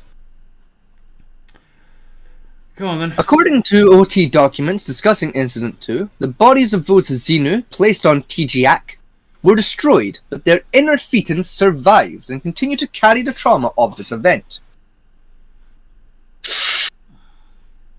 You didn't hear Scientology... No, I'm smoking a cigarette. Scientology maintains that some of these traumatized thetans, which lack bodies of their own, become body thetans, clustering around living people and negatively impacting them. Any of the advanced auditing techniques taught to Scientologists focus on dealing with these body thetans, wakening them from the amnesia they experience and allowing them to detach from the bodies they cluster around. Once free, they are capable of either being born into bodies of their choosing, or remaining detached from any physical form. Hubert claimed to have discovered the Xenu myth in December 1967. Having taken the plunge deep into his time track, he commented that he was probably the only one ever to do so in 75 million years. Scientology teaches that attempting to recover this information from the time track typically results in an individual's death, caused by the presence of the Xenu's implants, but that because of Hubert's technology, this death can be avoided. So, an international space organization with intergalactic travel on a level of Star Wars or Star Trek was bested by a guy in the 60s. With some coil wire and 2 metal paddles and a dial phone. Yes. Right. Somehow I'm not very impressed with this so-called advanced race. Yeah, not really. I mean, their best weapon to take out a large number of people was a hydrogen bomb in a volcano. If it works, though, it would glass a planet if you did that, to be fair, though. It would, but I'm sure there are more effective ways of doing so. Yeah, but like glass in a planet is glass in a planet. You know what I mean? Like, if it works, it works. You know, and then recalling the amnesia of that destruction would cause death by an implant, which apparently we still have to this day. Yeah, but we've not found it yet. Yeah. It's microscopic. As the church argues that learning the Xenu myth can be harmful to those... Excuse me, I'm allergic to bullshit. I'm prepared for it. That was a genuine cough as well, but like... The documents discussing Xenu were restricted for those church members who had reached the OT-free level, known as the Wall of Fire. These OT-free teachings about Xenu were later leaked by ex-members, becoming a matter of public record after being submitted as evidence in court cases. They are now widely available online. The church claims that these leaked documents have been distorted, and that the OT level texts are only religiously meaningful in the context of the OT courses in which they are provided, thus being incomprehensible to outsiders. Oh, come on, can you imagine trying to use this as bullshit as defense in court? Yeah, I was Xenon, Yeah. I got blown up with a nuclear bomb, 75 million years ago. I mean, I've heard dumber shit. I've heard dumber shit happen in court, so like, yeah. I've heard dumber shit, but come on. Can you imagine your attorney trying to put that with a straight face? Church members who have reached the OT-free level routinely deny these teachings exist. Hubbard, however, talked about Xenu on several occasions. The Xenu story bears similarities with some of the science fiction stories Hubbard published, and Rothstein noticed that substantial themes from the Xenu story are detectable in Hubbard's book Scientology: A History of Man. Critics of Scientology regularly employ reference to Xenu to mock the movement, believing that the story will be regarded as absurd by outsiders and thus prove detrimental to Scientology. Critics have also highlighted factual discrepancies regarding the myth. Geologists demonstrate that the Mauna Loa volcano, which appears in the myth, is far younger than 75 million years old. Scientologists nevertheless regard it as a factual account of past events. I'm sorry, there's a speck on my screen, like in between where the F and the A are, so it looked like there was an R there, and there isn't. Be honest, it would be a good plot for a movie. It would make a really good science fiction movie, actually, yeah. Or a game. It would make a good video game. Hang on, let's quick. Hang on. You could make a really good video game using that plot. Yeah. Oh, let's try this. I'm curious. I'm very Space curious. opera and the Wall of Fire. It sounds like it sounds like an arcade cabinet you'd find, doesn't it? Like, yeah. It sounds like the name of a shitty little fucking 2D Contra knockoff, doesn't it? There's an audiobook. There's audiobook versions. Let's go. 5. It's 11 hours. Yeah. That's audiobooks for you, baby. Book 5. That's audiobooks for you, baby. Yeah, I'm aware, but I thought it meant 5 as in the chapter. I thought it meant chapter 5. I was like, 11 hours for a fucking chapter. That's book 5, baby. Yeah, I'm aware. Fucking Jack Ryan is longer than them fucking books, apparently. No. That's what Scientology. Let's see if that gives us. But you can blitz out the original Jack Ryan books in fucking a day. Like, they're not that bad. Oh, we have a convention. They're over 24 hours each. Hang on, we've got a lecture. No. Yes, they are. On the No, I've read the first one, and it only took me 6 hours. Yes, but I'm talking about the audio book. Recording number 68. Yeah, but fuck the audiobook. Hang on. They've got actually Scientology thing here. SO Class 8-10. The 10th lecture given by L. Ron Hubbard to students of the first Class 8 course on board the flagship Apollo on the 3rd of October 1968. The title of this lecture is Assists. This tape lecture has been classified confidential. Copyright 1968 by L. Ron Hubbard. All world performance rights reserved. This tape has been re-recorded by the audio unit of the flagship Apollo of the Sea Organization.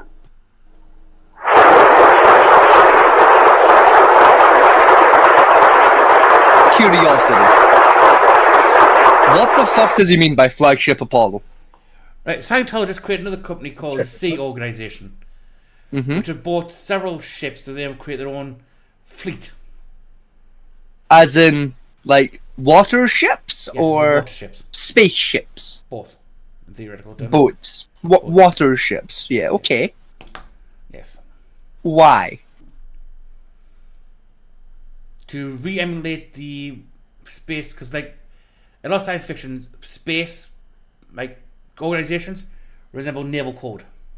So to recreate that on Earth, the closer you get to is a navy. To get the members ready for the day they reach out into the stars and fly. Yeah, that's definitely why the Scientology Church is, building up an armada of naval vessels. Sure. Why is no one else concerned by that? Because they're religion, Like, they're religion. All I'm saying is if the Catholic Church started buying up, like, ex-fucking Russian naval ships, I would be asking a lot of questions. The Catholic Church does have naval vessels. Yeah, but, like, not that many. They have some. Not compared with they used to. We used to have a entire fleet in the Adriatic to threaten fucking, what do you call it? Exactly, and then we kind of got them told to cut that shit out, and they did. Whereas if we woke up tomorrow and it was in the news, by the way, the Catholic Church has just bought like £10 billion worth of ex-Russian naval vessels off of eBay, we'd be a bit concerned about what the Catholic Church is up to. Why are we not equally concerned about what the Scientologists are up to with their 7 boats? Come on, right. Religion has a religion with an army has never caused any problem in history ever, has it? Are you fucking shitting me? Have you read a history book? That's how every war ever has started. Oh yeah, I've read a history book. I know exactly what religion with an army does. I mean, fuck, do you remember a little old event that most people forgot happened called World War fucking II? Where it was religion v religion for 4 straight fucking years? You forget the last one, World War III, where currently, we start off with... We're still in the middle of? Yes. Just as a very slow war compared to World War II. Yes. It took place over the past 12 years. It started in Afghanistan, and here we are now with Russia threatening to get involved. Again. Technically, our war started, World War III started in 2001 with the Twin Towers. Technically, it started before. Technically, the war with Argentina kicked it off for Britain. Technically, that got us in the war. Because that, and then 9/11 happened. Then we got dragged into that shit. Our world has been constant of warfare for the past 23 years. Sorry, 23 years. But yet somehow, we also have the best mortality rates year to year. Yeah. Less people die every year right now than any other point in history. It's weird. Except in Ukraine. Even then, even if you take into account Ukraine, if you take the global mortality rate, it's still the best it's ever been. It's weird. Anyway, let's get back onto this one before we get to the next one.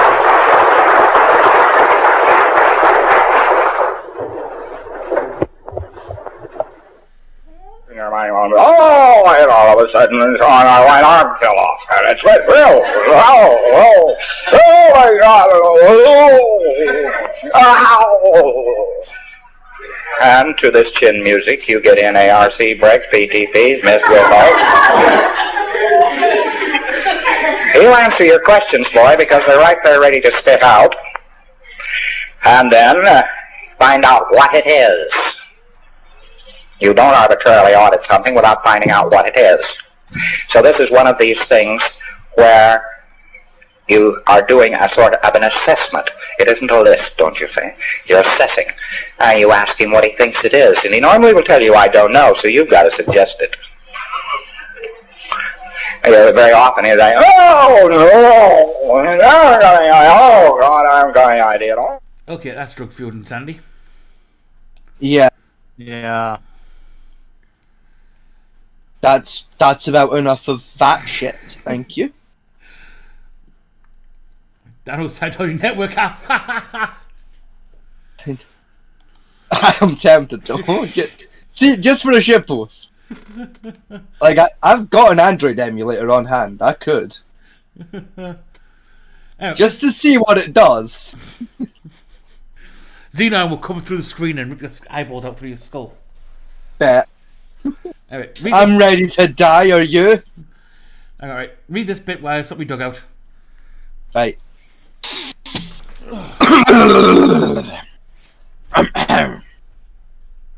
What does suppressive person mean? A suppressive person, or SP, is a person who seeks to suppress other people in their vicinity. A suppressive person will goof up or vilify any effort to help anybody, and particularly knife with violence anything calculated to make human beings more powerful or more intelligent. The suppressive person is also known as the antisocial personality. Within this category, one finds Napoleon, Hitler, the unrepentant killer, and the drug lord. But if such are easily spotted, if only from the bodies they leave in their wake, antisocial personalities also commonly exist in current life and often go undetected. The basic reason the suppressive person behaves as he or she does lies in a hidden terror of others. To such a person, every other being is an enemy to be covertly or overtly destroyed. The fixation is that survival itself depends on keeping others down, or keeping people ignorant. If anyone were to promise to make others stronger or brighter, the suppressive person would suffer the utmost agony. Because of this, the suppressive person seeks to upset, continuously undermine, spread bad news about, and denigrate betterment activities and groups. Thus, the antisocial personality is also against what Scientology is about, helping people become more able and improving conditions in society. As anyone can think of many examples of a suppressive person, this concept is not limited to Scientology. However, when such a person is connected to Scientology, for the good of the church and the individuals in it, such a person is officially labeled a suppressive person, so that others will know not to associate with them. So basically, according to this statement, me, Vegas, and Rincewind are on the level of Hitler, Napoleon, serial killers, and the drug lords from Mexico. Yeah, I was going to say Fidel Castro. Yeah. I mean, they're not wrong about me, but like, fuck you. To be declared a suppressive person is extremely rare and results in expulsion from the Scientology religion. Oh no. This occurs in instances of serious offenses against the Scientology faith, and can also occur when an individual is found to be actively working to suppress the well-being of others. This can be done through criminal acts already recognized by society as unlawful, or through the commitment of acts deemed suppressive acts in the Scientology justice codes, which includes the suppressive act of publicly renouncing the faith, an act which in Scientology, as well as almost every religion, is grounds for automatic expulsion. When someone has been expelled from the religion, that person loses both his or her fellowship with the church, as well as other Scientologists. The condition lasts until they have been restored to good standing. Once the person has been restored to good standing, the prohibition against fellowship with other Scientologists is lifted. Similar practices have been part of religious communities for thousands of years and have been recognized by courts of law as a fundamental right. Right, now the problem with this one, right, is not the fact that they've related us to fucking Mao and shit. I can live with that. Yeah. Is, say you had kids. Yes. And you remember the church Scientology, and then you became a suppressive person kicked out. Yes. The church keeps your kids. Yes. From you. Yes. That is a problem. Reprehensible to the nth degree. Yes. I'm actually pretty sure that that's illegal, but they've gotten away with it. Still sure it's illegal. I'm pretty sure there are laws against it. I'm pretty sure that counts as kidnapping. That's. Well, no, they use like the child safety law. They take the child in for the safety of the child type shit. I feel like that shouldn't get counted. The problem is that they have a legal team the size of fucking Jupiter. They keep the sack tied in courts for decades. I could win that court case in like 6 months. No, I can win a court case in like 5 hours. It's like those 5 hours would be spread across 6 months. No, those 5 hours spent me walking into a rifle shop, buying said rifle, going back to the building where my children are, and demanding their release. If not, that's illegal. If not, violence. Fuck a rifle. Get a fucking flamethrower. Fucking. Nah, but you can't use a flamethrower. There's so much collateral when you use a flamethrower. You might torch your own kids. To be honest, though, if they tried to do that to me, if I was past they tried to do it to my kids anyway. The odds of me leaving that building without my children and a body count is very limited by that point. I wouldn't use a rifle, a knife. More personal. Reverse school shooting, you know? You know, it'd be very much one more building left if they try to keep me for my children. It's a good thing you don't have kids then. Or even my nieces, if they try with my nieces and nephews, there would be a building left. It's fair. You know, but one of the practices I have heard about is what they do is then say they kick the parents out and keep the children. They immediately then move the children to another site outside the country. Fuck that. That has to be illegal. Technically not, because the church did it under the Doctrine of Child Protection and Religion Act. So like the sounds very illegal, but okay. You know, like the Catholic orphanages where they move children around to like better chance for adoption in another country. Yeah, I know. Okay, Use a similar principle for that. And because they have their own private jets, you know, they don't have to go through customs technically. True, yeah. You know, and that's the problem we have. You know? It's a good thing neither you or me or Vince Finn have children. Otherwise, we'd be risking a lot with this current battle. Risking? I mean, I'd like to see them motherfuckers try. We'd be risking a lot of Scientologist lives by picking this battle. Yeah, their lives, not mine. Yeah, exactly. So I mean, risking. Yeah, we'd be risking the lives of Scientologists. You know, I mean, they use tactics. They come to your house with video cameras and just like harass you. I mean, I'll put up with Mormons, so that's nothing new. Yeah. To be honest. I don't know. I feel like Mormons don't tend to bring cameras. True. You know, but the other side tells that comes At that point, you put on some of the most heinous music and you start dancing to it. Oh no, I would still say pop. Don't stop. Just my legs are dangling off the edge. Well, doing a little jig, fucking. To be honest, if I come rest my house with cameras, I would still say with an armchair and popcorn. At that point, you know, they wasted their time, not mine. Laugh. Start up a barbecue, invite some friends around. It's like, oh, don't mind them. They're just a load of arseholes. You know, don't mind the religion. The religious people. They're just visiting. You know, get a few flashbangs in the works. You know, bit of fireworks.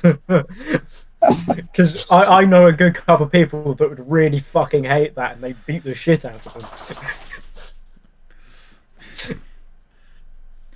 You know, Scientology viewing party. Oh, there they are. Hello.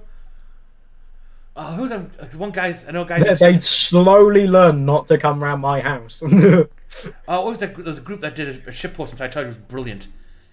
Where they got a giant light projector, right, and shone on the Scientology headquarters building in Florida. Just very shit about Scientology on their building, and they couldn't stop them. Scientologists were going nuts over it, and they couldn't stop it. To the point where they kept like doing powerful lights trying to blot it out, but they're so powerful they couldn't do anything about it. This brings up a good question in my head, actually, right? You like sci-fi shit, right? Like Star Trek and not Star Wars, but like sci-fi shit, right? Mm-hmm. Yeah. There's always like that one alien race that builds like a people zoo, right? Yes. Where like humans and other alien species get kidnapped to live there. The higher life form people, yes. Yes. Why is there never like that? But instead of it being like, oh, here's some examples of this alien race, it's like, here's like some examples of this alien race and this religion they follow, and here's some other examples of the same alien race but from a different religion. Why is that not a thing they do? I wonder. Why aren't there any space religion zoos? There was on Babylon 5 had a museum of ancient religions from different species. Yeah, but ancient religions. I'm talking like still alive religions. They've got live specimens of this religion. I believe Star Trek did have a field of research which studied current religious practices. Yes, there was like a religious study department in Starfleet, but there wasn't a religion zoo. Star Trek never went with religion zoo. They went with human zoo and people zoo, but never religion zoo. I think that would have been a very interesting idea. The problem with space aliens and alien religions, right? As a writing concept, me and you yourself look at the D&D side when we try and make religions in D&D. Yeah. No matter how hard you try, your fake religions always seem to mirror a religious practice you already know about to some degree. I mean, yeah. Right? And it's very hard to create a religion beyond that point of view from our perspective. So that's why a lot of the religions that in science fiction resemble Earth religions a lot of the time. I mean, to the Jedi, and still, like, even if the religions on display are a bit shit, it still would have been a neat concept. It would be. I mean, the problem you got, like, say, take like the Jedi and the Sith for one thing. Yes.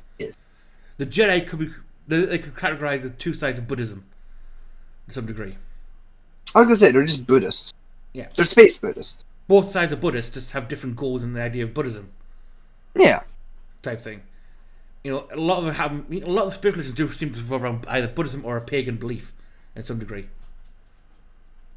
Unfortunately, only one that differs from that is the Frankie religion, which is just capitalism. Yeah. Like everything to do with the Ferengi is just capitalism. Their religion, their like fucking political ideologies, their hobbies. It's all capitalism, and it's why I love the Ferengi. I mean, come on. I remember when that's what Quark had to go to freaking his home planet to talk to one of the financial officers. You know, he had to pay money for the guy to talk to him. Then he decided, oh, I feel flushed there. I'll take the elevator back down to the first floor, which cost him more money. To spend more money just to use the elevator. Yeah. You know, it's... Although it seems like a shitpost, to some degree people think, it's not too far off how a world could end up in a purely capitalist society. Because that's it. If companies today thought they could get away with charging you 40 quid to use the elevator in their fucking office, they would do it. And they'd do it to their own employees too if they thought they could get away with it. Oh, certainly. Certainly big companies make... I mean, look what YouTube does to create as a standpoint. I mean, yeah. I mean, YouTube barely does anything to aid us in terms of content creation. Right? And yet they believe when we get to the monetized status of what they believe to be monetized status, they take 30% of our proceeds. And they don't even do 30% of the fucking work. Yeah. They essentially just host a server. Maybe wrong, I think using a platform, owe them something, 10% maybe, but not fucking 30. Yeah, 30 is a bit excessive, but still not as bad as Twitch. True. Which is 50-50, and TikTok's even worse. I was gonna say, I've heard TikTok's fucking shares, like, profit share is horrid. Well, compared to it, I mean, we can make $1,000 a month with, like 10,000 viewers, constant viewers. If we're really ad-friendly. Right? Which, let's be honest here, we're not. We're nowhere near ad-friendly. If we're making money off YouTube... We could be if we tried. We're never going to be. Yeah, we're not going to, but I'm just saying we could be if we wanted to.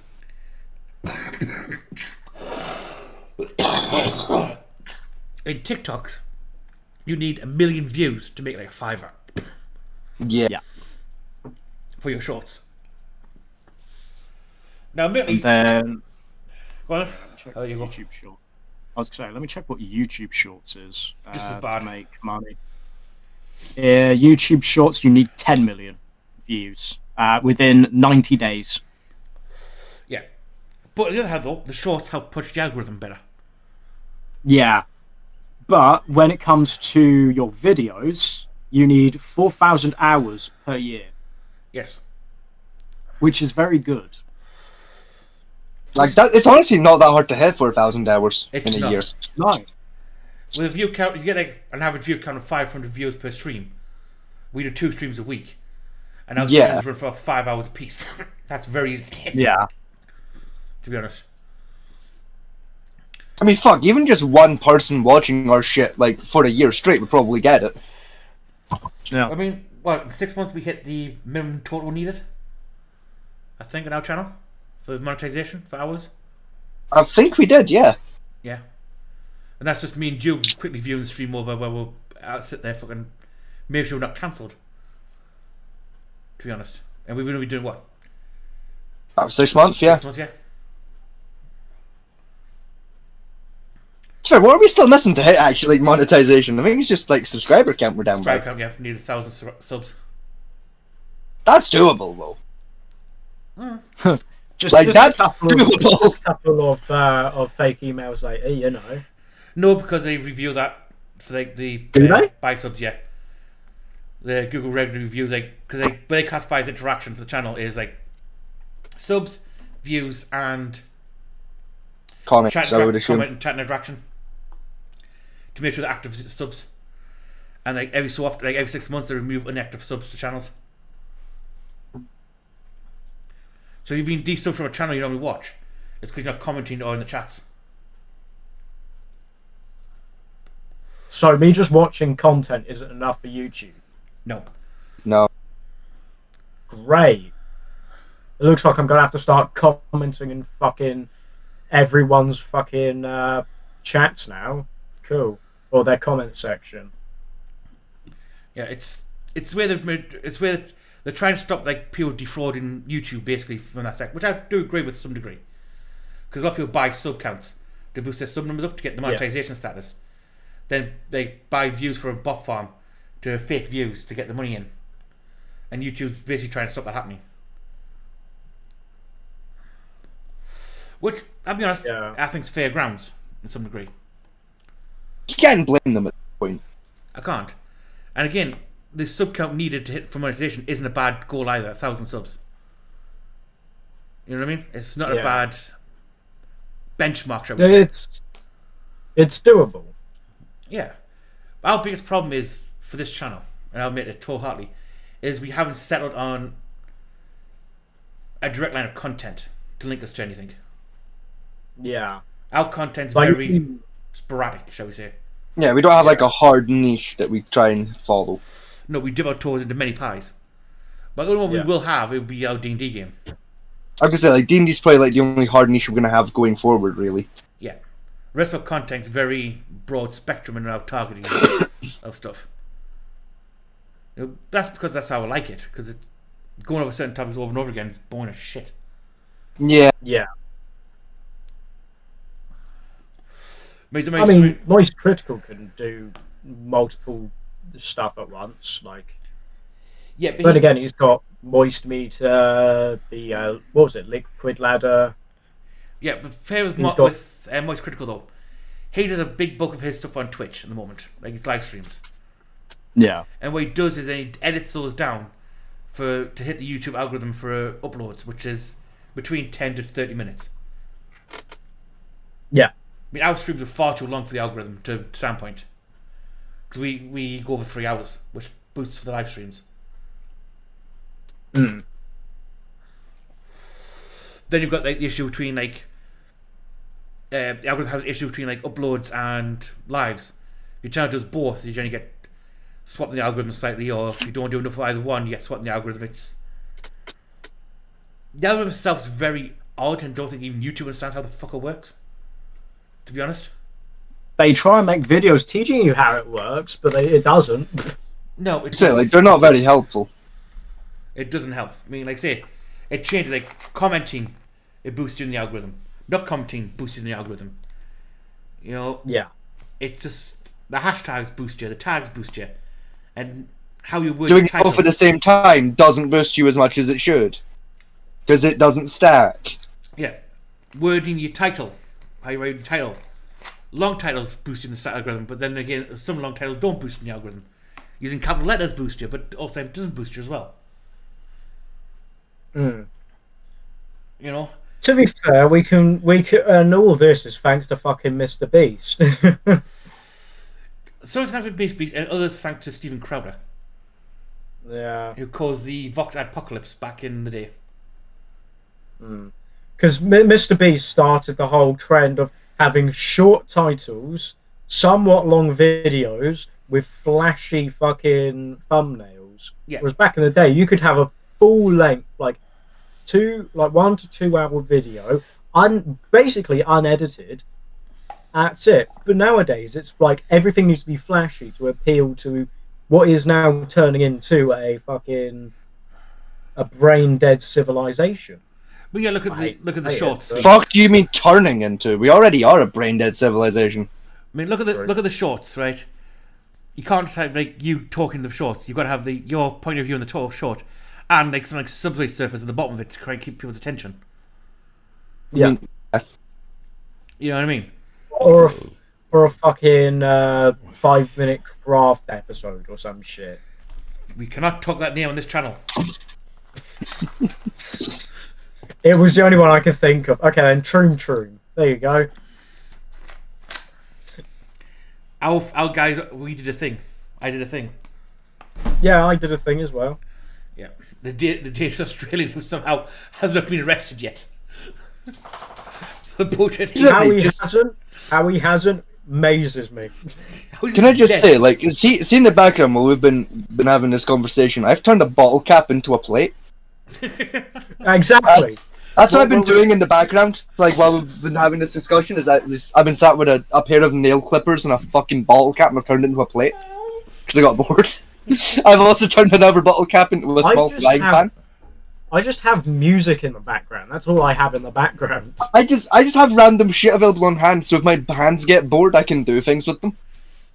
I have a puppy. So like, yeah. My puppy's in a different room, and also I ran out of snacks, so I can't eat out of boredom.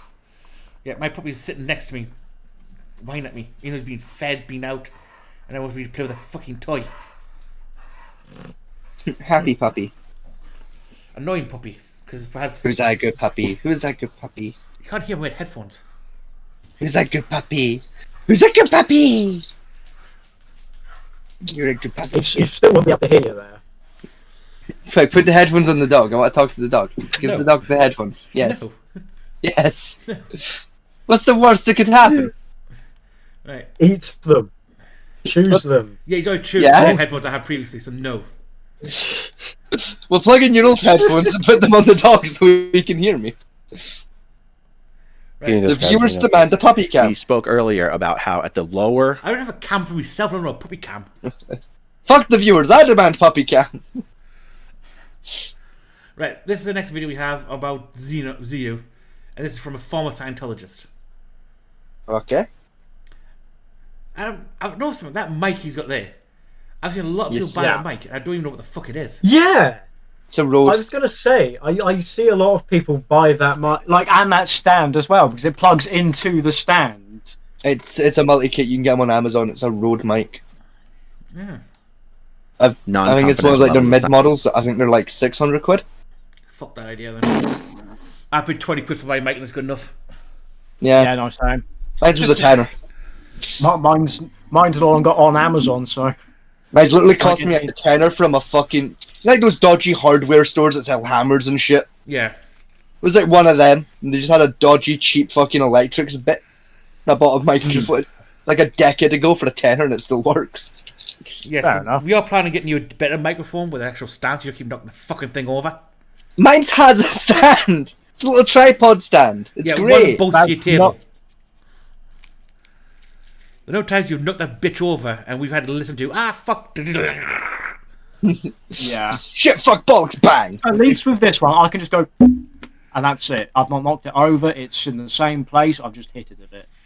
I can hit mine a bit and it doesn't move. I mean, I can do that and not move. Yeah, mine's got a storm bound on it, so even if I tap it, I don't get any feedback from it. Yeah, you do. I mean, we can hear you hitting it. Can you? Yeah. I can hear the duff duff duff duff duff of God in the distance. God. Jesus, is that you? You moving the furniture? God made me do it. No, I did not. Fuck off. No, I didn't. Oh, my favourite one. The devil made me do it. No, I didn't. You did it yourself, you dirty bastard. I didn't. I fucking do that. I'd not make you murder 17 people. It wasn't my fault. I killed them 15 blokes in that one Walmart. It was the devil. He took over my body. Fuck off. It was the devil, you dozy twat. The lawyer stands up and goes, I didn't do it. Oh, he's talking about I wasn't involved. The lawyer then just go. The lawyer looks at him, looks back at his piece of paper, stands up, leaves, just like he's all yours. No, it's the lawyer himself who stands up and goes, I wasn't involved. Like, I'm not.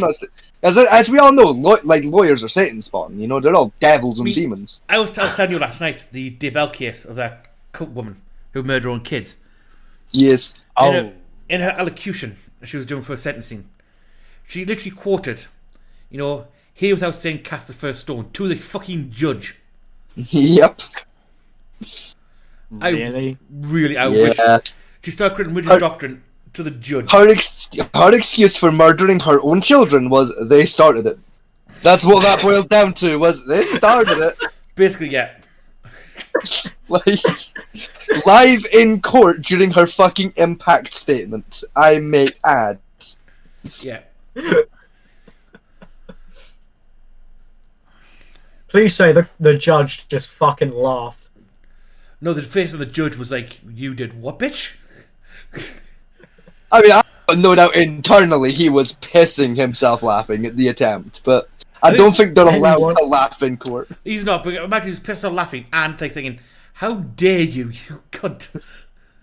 How dare you come into my fucking courtroom with this bullshit? Hang on. How fucking dare we attempt it? How dare I?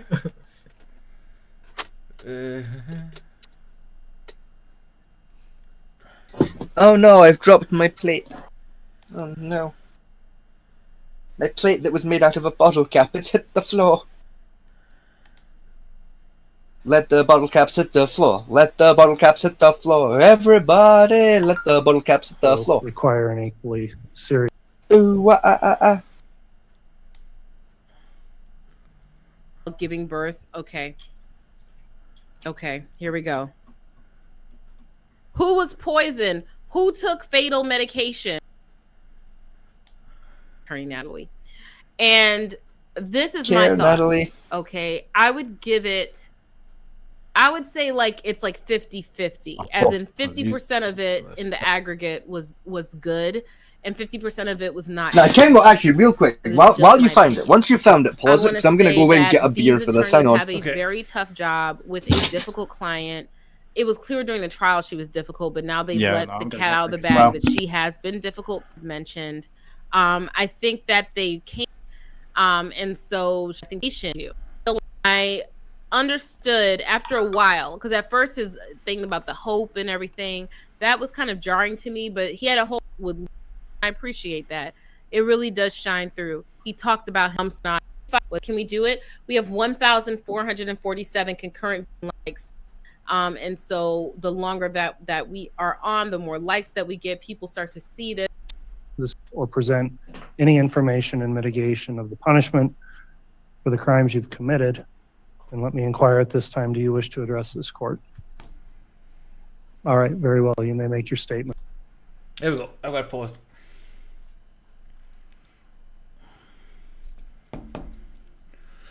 I don't know, we'll wait for those guys to come back.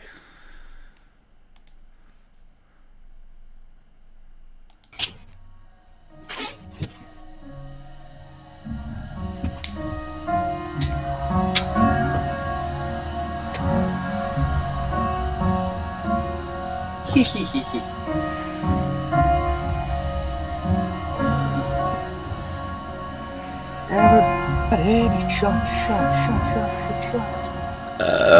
Excuse me. Fuck me.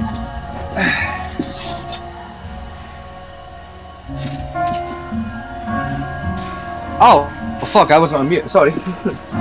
I thought I muted myself when I went away, but I forgot. Oh well. It's fine, I'm just playing some music in the background from my soundboard. Okay, alright. We're gonna... I don't have a bottle opener on hand, so I'm going to open a bottle with a spoon. Just, we grab the bottle like a tit. I just fucking... There it goes. Still have beer all over the place? No. Open it I'm with actually, your hand, man. Yeah. I'm actually quite talented at opening bottles with spoons. Right. Now, the channel mount is Natalie Lawyer chick. She's a defense attorney. A black defense attorney. Sexy. You know, I will admit, sometimes some of her views are a bit... I don't agree with some of them, shall we say? Bugger. But in general, for a defense attorney, she brings up, like, from defense counsel point of view, cases. So, give her Fat Man T. Rincewind, I have terrible news. What is it? What? I didn't grab beer. I grabbed something else. I grabbed Golden Premium Ale. You freaking Gen Z. Hey, it was free. I thought I didn't even... It was a gift from my uncle down south because, like, he's cutting back on his drinking and he was like, oh, I have a nephew who's young. Here, have a shit ton of alcohol. And I was like, alright, cool, thanks. Appreciate it. You're Gen X. You're the little shits at the moment who are causing the problem in the world. I didn't do it. I wasn't involved. You involved somewhere down the line. No. I didn't do it. I've got a point. She's about to start making an impact statement. Okay. Right, I'm going to put this full screen for everybody and bring it up for the channel. Let the games begin. Here we go. Now, tell me to pause when you finish laughing your ass off, okay? Okay. Oh, they didn't react. Here we go. Oh, she has a written statement. Keep around the judge's face. Start by... I'm sorry. Is she wearing fucking sandals in court? She is, yes. Who? This over here is the defendant. The defendant. Okay. Did she really wear open-toe fucking sandals to fucking court? She did. Yeah. Why? Why did her lawyers allow her to make that choice? I think the lawyers give up, to be honest, with this case. Like, it sounds... just, no, you don't have your fucking hoofs on display when you're defending yourself for murder! Several murders. I mean, for fuck's sake! We'll play... I'm giving up Scientology at the moment because I'm sick of it now. I mean, if you're up on trial for graffiti or something, then you dress however you want, but when it's murder, you put some fucking effort in, for Christ's sake. Right. Can't just cut a bit with your fucking toes on display. Now, I'm gonna play... Put the poor fucking judge off his dinner. Right, I'm gonna play a full statement, because a full statement is beautiful. Right, which comes out with, but here we go. This is gonna be a first statement to the judge trying to convince him not to basically throw in prison for the rest of life without a fucking hope in the world. Please don't send me to jail, Will. Yeah, basically. Here we go. Quoting John from the New Testament in the Bible. Oh God, here we go. The fucking lawyer's there, just like, oh, for fuck's sake, she's already lost. Oh no, not John. They see the judge's face. Please. He's literally now just like, bitch, excuse my fucking white middle class ass. He's there just like, oh shit. You're quoting fucking who? From where? John from the Bible? Yeah. I like how she's got a subscriber plaque in the background there, the lawyer. Yeah. Oh yeah. Be honest, she started last year. And she's already hit... Oh, she's already on a plaque? Damn! Yeah, she had 128,000, I think. Damn, that's impressive. That's not too bad. That's very good. And be honest, she took like a couple months break in between, like for various like mental health issues and that. Fucking A, good on her. That is very, very well taken for a person who's just started YouTube. Like, 350 points to Griffin Puff. Well done, love. She rose very fast because of the way her content goes. And that. Understandable. There you go.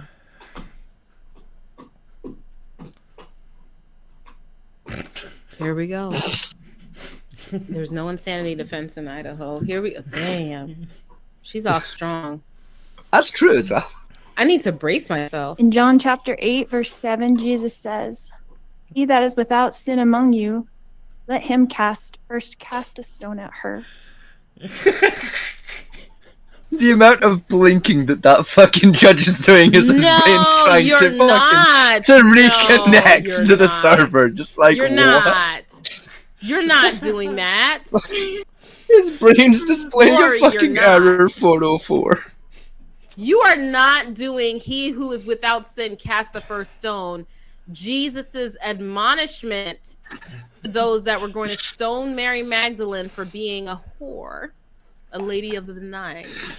They were going to stone her, and Jesus said unto them, "He who is without sin cast the first stone." It's only that if you are sinless that you can judge another and put them to death. Right. Are you kidding me? To be fair, the actual statement is, "He without sin, let him be the one to cast the first stone." Just to correct the religious biblical there stuff, nitpicky though. But she's basically stated right. She's basically saying the court's sinful and therefore can't judge her. Yeah. She's very out of line and not right for once. She had a line, and she's absolutely wrong. No, the line's gone. This line's on another world by this point. It's on Xeon, the Scientologists. That's where the line was. No, Xeon was the alien god. They came from the planet Klimbuktu. She's on another fucking galaxy. This statement to the judge after what she. Wait, no, Klimbuktu was the fucking planet in Starship Troopers. Thinking about it. Yes, it was. It was the bug world. That was where the bugs came from. Yes, Klimbuktu. Yeah, the bug could think is offensive. I think this one was offensive, very much so. I mean, I'm not one for religiousism, but fuck me. If I was a Jew, my fucking god, that's where that's from. You're right. What's that? What? Fat Man T, you genius motherfucker. What? You've just answered a thing that's been bugging me for months. That's where that reference is from. Yeah, it's from the broadcast. Because Fallout 4 does a reference to it at one point with the Brotherhood of Steel, and it's been bugging me like, I know that line from somewhere. What is that from? It's from Starship Troopers, you're right! Yeah, it was from the beginning sequence of infomercials before you joined the Marines. Yeah, because it's him like a science man. Yeah. Yeah, because there's a bit in Fallout 4 where if you're doing work with the Brotherhood, Elder Maxon's like, the idea that a machine can think is highly dangerous and frankly offensive. And I was like, I know that line from somewhere. It's Starship Troopers about bugs. Yes. Thank you. Very sustained way the guy good. I was like, the idea of bugs thinks that's been annoying me for like 6 fucking months. That's been really annoying. It's one of those common lone lines. Because the actor that got to do it played the person that Snoopy Professor quite well and was brilliant. In my opinion. For like a 30-second segment, it embedded in my memory quite well for a part of the series. I mean, it did. Like, I've always had the scene in my head. I just couldn't remember what fucking film it was from. It's Starship Troopers. You're right. Thank you. That's been really annoying. Yep, not the animated one. The very first film. The original film, yes, the only one I've seen because I've heard the other films were not that good. Right. I've also heard that the animated series wasn't that good either. The second film, the animated film they did, took part of a different squad entirely, not the original actors. Oh, it's got nothing to do with Rico's Rangers? No, they took a different squad. I'm not interested then. Which wasn't bad. Not watching then. No, that's probably how it's like, well, it's not about Rico, so why are we caring? Yeah, if Rico's not in it, then what's the point? The second technical live-action film, right, takes place with the Marauders back on the planet again, with Rico's who apparently says something, then gets put to death, then save him, put to death, sent to the planet, then start religion again. Fun. Yeah, it's a headache. I'm shy. It is. The anime was much better. Anyway, back to this farce. I might check out the animation at some point. Heard that the game is actually quite good. The game's just basically a Comcast or friggin' like a. No, I think he means the new one. Yeah, the new one this year, maybe last year. I haven't played the new one, but the old one they did was just basically a remake of fucking Aliens. Yeah. I might check out the new one. It seems cool. Anyway, let's get back to this because it gets worse. Open line with Bible gets much worse. Because what that is, it's a very self-righteous thing. It's a very self-righteous thing to say, because you're saying you might be judging me, but you are also sinful. And so you cannot judge me. I might be sinful, but you are also sinful. You don't have the ability to judge me. Are you serious? Apparently she's serious. Tomatoes, Maya. We are throwing tomatoes. Boo! You shouldn't have never said nothing. Your lawyers did the best they could with what they had. And here you go, Lori. And that's how I know she was giving them a hard time. Boo! Boo! Boo! It's like 30 seconds in and it's bad. All right, let me back it up and shut up. Okay, I'm gonna do my best. But not really. You know, you guys complain about me stopping the video. This is a reaction video. Complain all you want.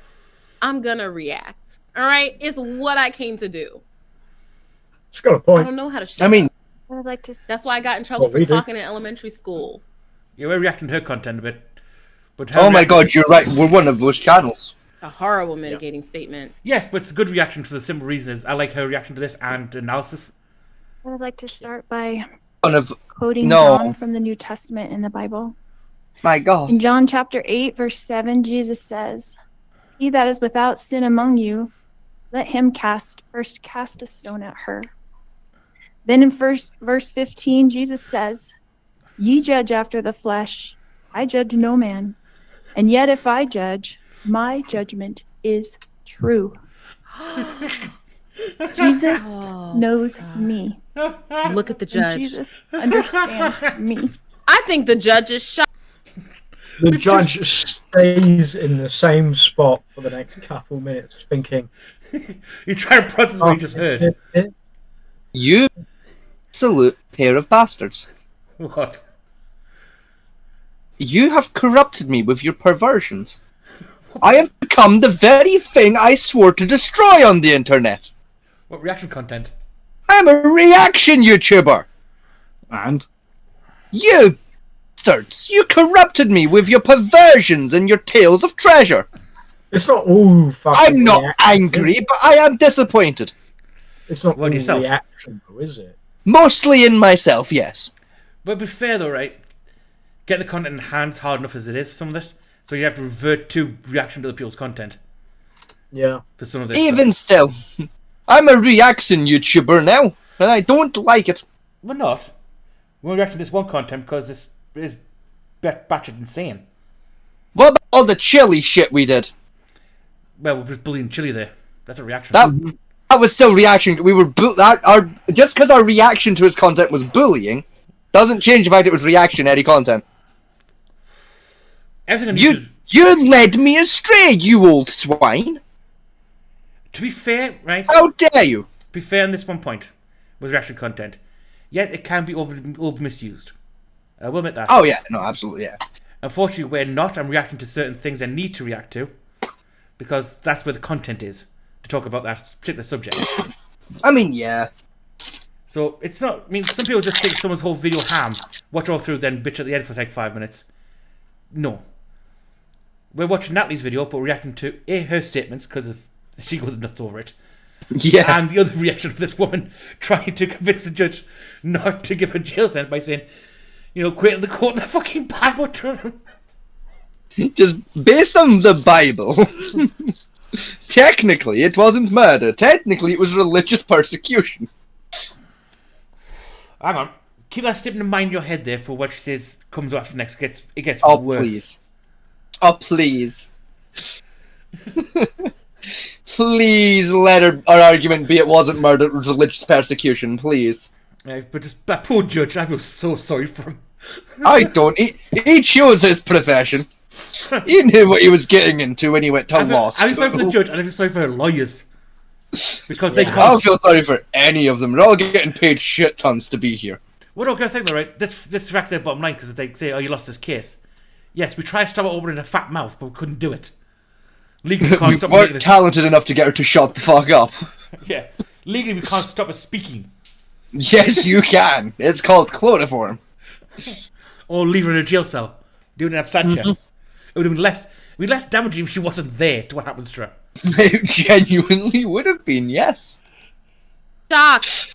That She's judge is defiant. genuinely shocked and appalled. Only Jesus' judgment is true. The rest of you don't mean anything to me. Only Jesus' judgment is true. This is religious zealotry to the 100th power. I mourn with all of you who mourn my children and Tammy. Fucking Jesus judges. Christ knows Oh, we said the truth of what happened here. His brain has caught up. Jesus Christ knows that no one fucking bandwidth is was murdered reconnected. in this case. Accidental deaths happen. The Windows XP has just caught up. Oh, wow. She didn't. I was not expecting this. Those words did not just exit her fucking mouth. There is not a chance. There is not a fucking chance. What did she say? Fucking. Hang on, Timothy, can we get an instant replay on that, please? Run that shit back a minute. Like, what the fuck did she say? We'll go back to where the judge reconnects to reality. Yeah. Jesus Christ knows the truth of what happened here. Okay. Jesus Christ knows that no one was murdered in this case. Accidental deaths happen. Oh! Those words came out of her mouth. Accidental death. Those fucking words. Yep. Since she poisoned two of the kids. There's just so much beauty in this world, you know, man. Like, it's so beautiful. It's stupidity at the highest order. It's fucking beautiful, man. Bear in mind, she's already been convicted of the murders at this point. Yeah. This is her trying to get convinced the face of God. This is her trying to convince the judge not to basically give the maximum sentence. I've done it, boys. I've reached Nirvana. I've seen the face of God. And it was square. It was square. And they say you learn nothing in acting school. Except how to win a goddamn Oscar. Let's continue because it gets worse. That's what the worst. Yeah, let's continue before I keep fucking. Wow, I was not expecting this. No one was murdered in this case. It's so fucking beautiful, Your man. Like, daughter holy was shit. accidentally dismembered. Your son was accidentally wrapped in garbage bags. Your daughter was accidentally set. Can you shut the fuck up or I'll mute you? I just. I think he needs a bit of time out. Yeah, so one daughter was dismembered.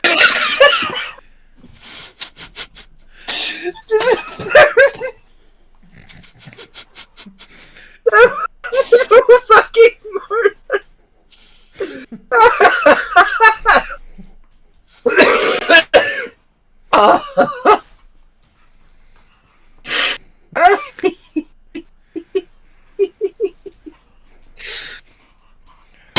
We haven't reached Pixie Pindy yet. We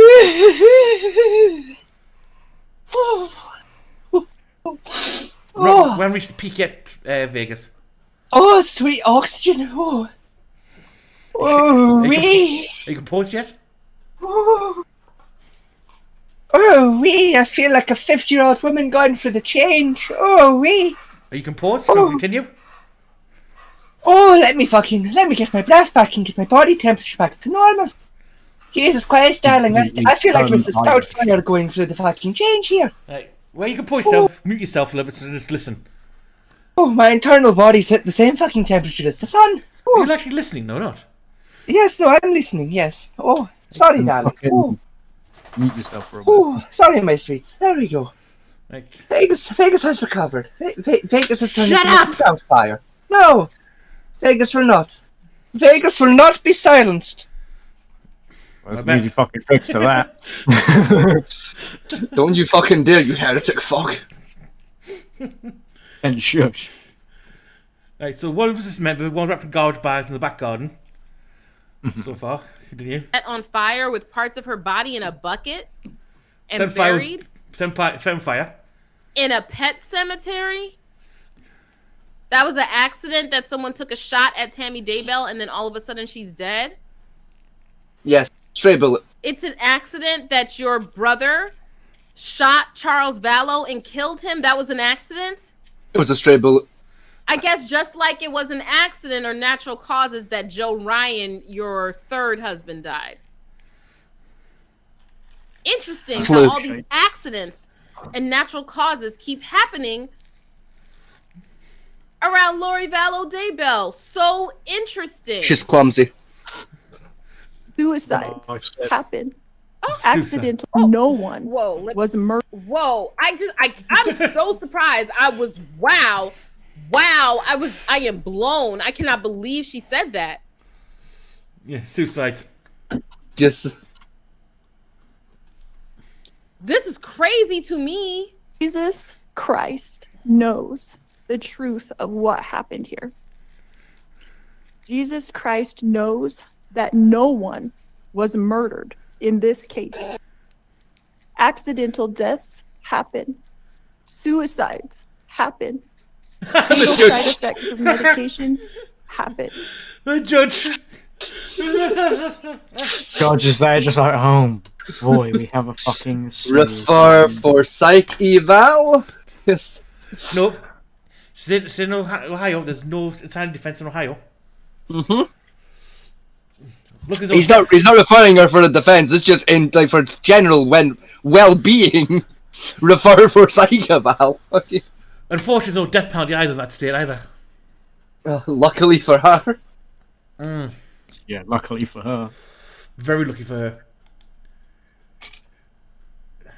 I have a different perspective in life because in 2002, when I was pregnant with Tylee, I died in the hospital. His pen's gonna catch while fire. in labor with her.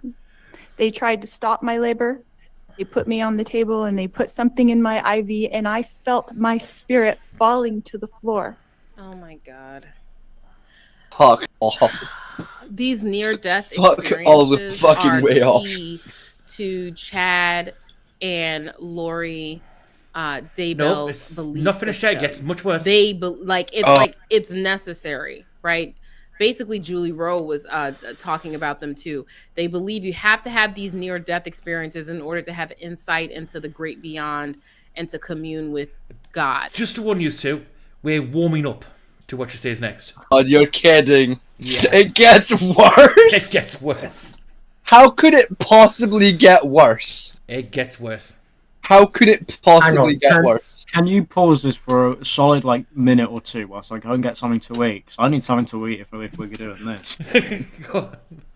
Man needs to grab some fucking pop. You know, I'd be on the same boat. I'd be making nachos right now, but I don't got no fucking cheese in the house. I got cheese no nachos. See, I've got Walker's crisps. I can turn it into nachos with a bit of cheese and some barbecue sauce, but I've no cheese.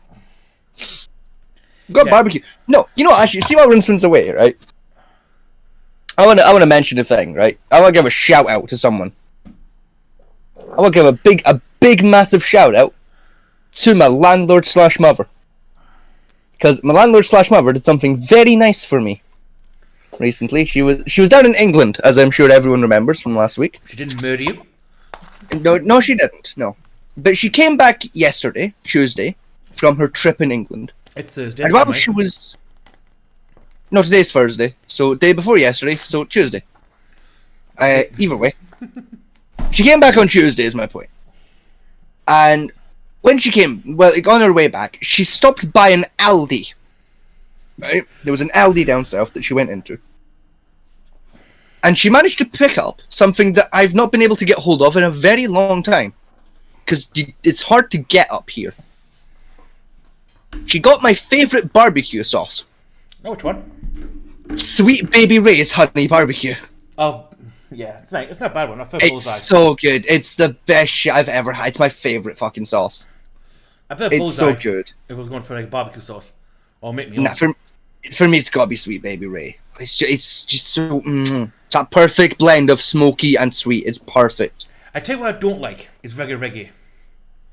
I'm not a huge lover of reggae either. It was a good advertising campaign he did for that sauce, but the problem with Reggae is, I know it says he's Jamaican, but he makes it so sweet, even beyond Jamaican standards for sweetness. Yeah, like, I mean, I like his, like, the soft drinks he does. They're quite nice. Yeah. But like his sauce, I'm not a huge lover of. It's I've got a massive sweet tooth, and even for me, it's a bit much. You can tell it's definitely designed for, like, Southerners' palate, not Northerners. Because we like more things, if we like barbecue, we prefer, like, we don't mind sweet sauces, we prefer spicy sweet. For our barbecues up here. You know, a bit of heat to counteract, like, the sweetness of it all. But no, it is way over sweet for my palate. Even use jerk season of heat for jerk, for my taste. I mean, I don't mind his jerky seasoning. Actually, it's alright. I don't mind it. The problem I've got is I've sampled traditional stuff from like the country when I've been a chef. Like I said, I've done traditional Chinese food and everything else. So the jerk seasoning he makes is again made for, I'd say, the white person palate. Yeah, it's definitely more of a Westerner palate oriented version, but like it's nice. I've got me some munchies, so let's go. Whereas like his reggae sauce isn't nice. Like for me, it's nasty. Whereas his powder for like jerk is quite nice. I can use it, but I also add extra chilies and spices to it just to boost the flavour to proper jerk. See, for me, I just throw a bit of salt and pepper at it, and it does the job. Like, no, I need extra chili because jerk, like harissa, another condiment like from Africa. Right, that thing is just pure chilies liquidized down into a paste. It will blow. See, like my issue with his jerk like powder is like it's hot enough, but it's too sweet.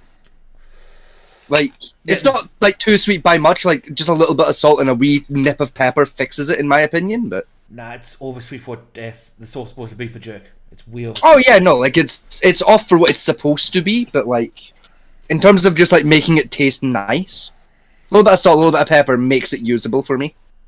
Anyway, like it brings it to I can have this meal now. Rincewood's back and he's got his snacks. Yes. Are you prepared in your seats? Yeah. Actually, hang on, let me. My ass is getting numb. Let me give it a little booty wiggle. Vegas, do you have oxygen tanks on standby? No, I do not, but we have St. John's on speed dial. Right then, here we go. Basically, so and see beyond the veil, and this is my first time hearing her beyond the veil story. So you died while giving birth. Okay, here we go. Who was poisoned? Who took fatal medication? Did Alex Cox take fatal medication? Was Alex Cox a self-unalive? Tell us more, Lori. It's Santi in 3, This 2, is sick. 1. They tried to stop my labor.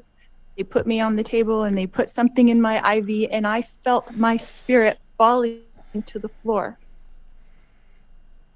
I was standing near my pregnant body, watching the doctors try to revive me, which took them a few minutes.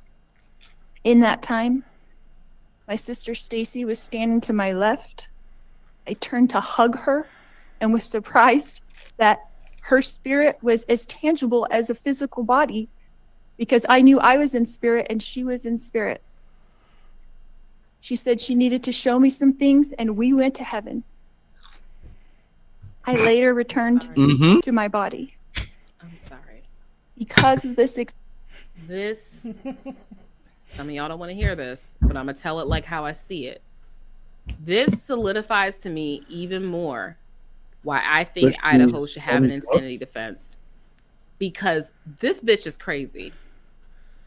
Oh, you haven't got the worst yet. Non-clinically We're still building up to speaking. the worst parts. This bitch is crazy. I agree, That is Natalie. some crazy ass shit to be talking about when Come you on, are at she's the actually- is she sentencing for actually a, murdering your lawyer? own baby. Yes. Natalie, yes, she's a defense attorney. Alright. And that's public defender. Public defender has that. Infinitely more qualified than us three chuckle fucks. Yeah. No offense, fellow chuckle fucks. No But offense. let's face it, we're chuckle fucks. Oh yeah. I mean, some of views with like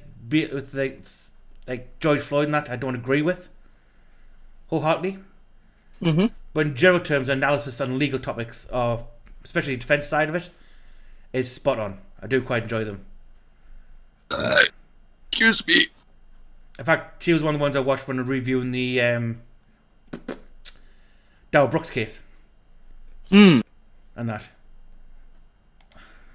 I still can't believe they caught that man in 4K ray trace footage driving that truck. Talking about whoever is without sin cast the first stone, and your babies are dead. The same one who you died giving birth to, you fought to bring into this world. You had Joe Ryan prosecuted for abusing her. You wanted to kill him because he abused her, according to you, and you killed her. You set her up to get killed by your crazy brother. The same little boy who you put all that work into for his special needs. Because if you don't know, JJ was also, on top of being born with substances in his system, on top of being, 10 weeks premature, which is extremely premature, 10 weeks premature, he was also on the autism spectrum. He also had issues with speech. He had a service animal, a service dog that she got rid of. Years and years she put effort into his well-being and caretaking. And then he was buried in plastic in her lover's backyard. And this is what she wants to talk about. That's a dumb place to hide a body. To me, you have to be crazy. Excuse my language. Experience, I have access to heaven and the spirit world. Since then, I have had many communications from people now living in heaven, including my Look at the prosecution lawyer, the bald one on the right. Did you hear that even he's fucking done with this shit. Did you hear that part that she said there? I did, yes. She has communication with people in the spirit world. Yes, I heard that. You missed the other part then. What was the other part? Run that by me. Listen. Since then, I have had many communications from people now living in heaven, including my children, Tylee Ashlyn and Joshua Jackson, my sisters, Stacy and Lolly, my aunts and my uncles, and my grandparents. Shut up. I have had many communications with Jesus Christ, the Savior of this world, and our heavenly parents. I've had many angelic visitors have come and communicated with me and even manifested themselves to me. Because of these communications, I know for a fact that my children are happy and busy in the spirit world. No!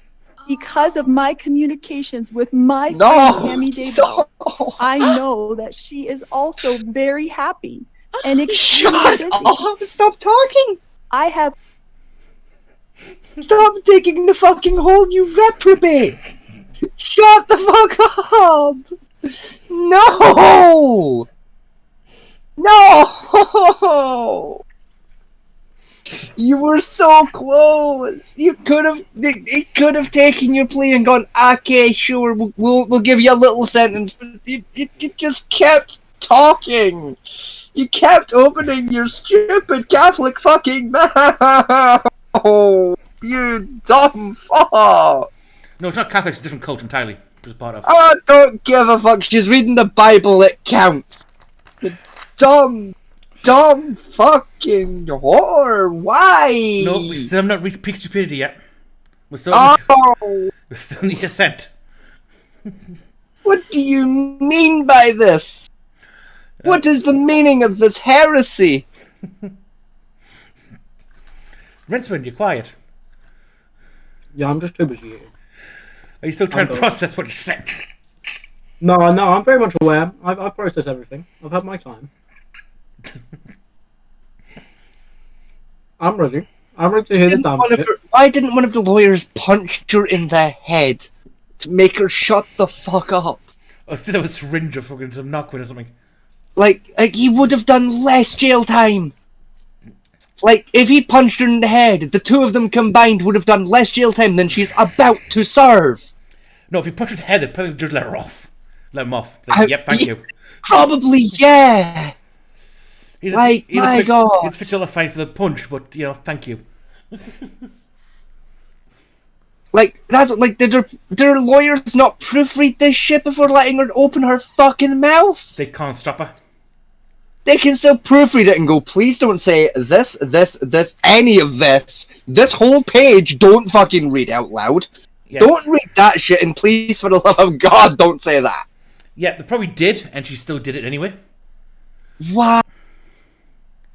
Why? Fucking why? Because she's insane. Why have lawyers if you're not going to listen to them? Now, bear in mind, Natalie has defended a case like this before. Right. I was gonna say, did she win? She's lost some, won some. Better question: was the client this batshit? No. Then she's got a decent. There's a decent chance she won the case. You can win the case if your client isn't this batshit.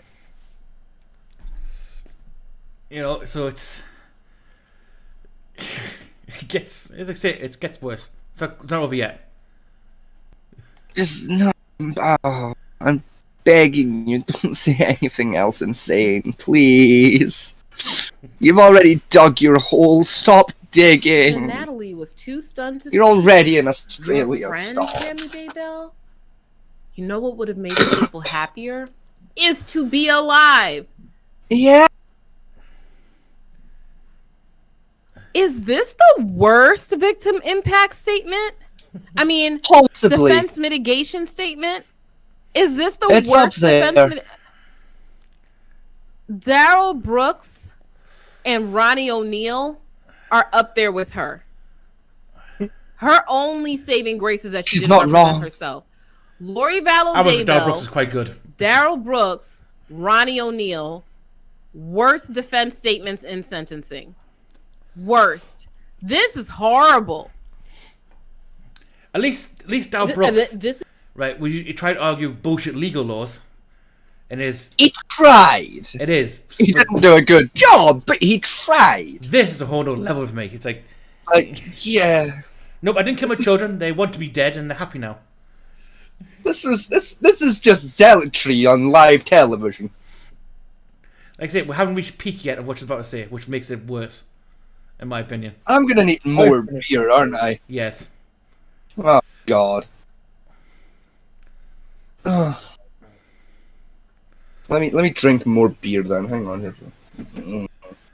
Did you like virtually pour something to my mouth? You are? Yeah, sure. Here. Okay. Glug glug glug glug glug glug glug glug glug.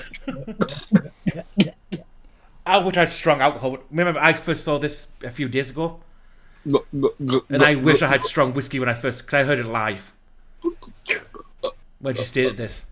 I've been following this case for like a couple months now. And I wish I'd take a picture of whiskey I just downed when I heard what comes out of her mouth next. I don't think there's enough whiskey on planet Earth to satiate the three of us for what's about to be said. I have this horrible feeling in the pit of my stomach. I'm gonna hate this. I've always mourned the loss of my loved ones, and I have lost many in this mortal world. However, I know them more than most people. I know where they are now and what they're doing. I know how wonderful heaven is, and I'm homesick for it every single day. I know we all lived in heaven before we were born on earth, and we were all adult spirits in the heavenly realm. We chose to come to earth as mortals. Heaven is more wonderful than you can possibly imagine. I do not fear death, but I look forward to it. I did not want to return to my body when I was out of it. Even though my son Colby, who I adored more than anything, was only 6 years old at the time, and I was about to give birth to this new baby girl that I wanted so bad. That's what the lawyers are thinking in their head, so let's just reading this. No, shut up. Why? The lawyers are thinking, we please shut the fuck up. Why? Bear in mind. Why? Hang on, make it worse for you, right? Her defense attorney made a statement for sentencing, and they were trying to argue for 20 years with possible parole. Right? And they were arguing quite well. He wasn't going to get it, but he argued very nicely, the best he could. She just literally destroyed his hard work. Yeah. and it hasn't even finished yet. Idiocy. With a successful transform back to human.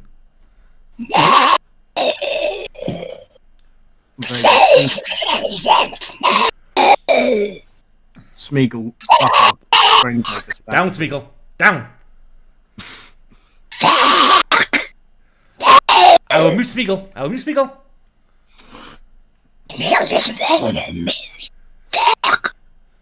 Right, we're going to play again, so shut up.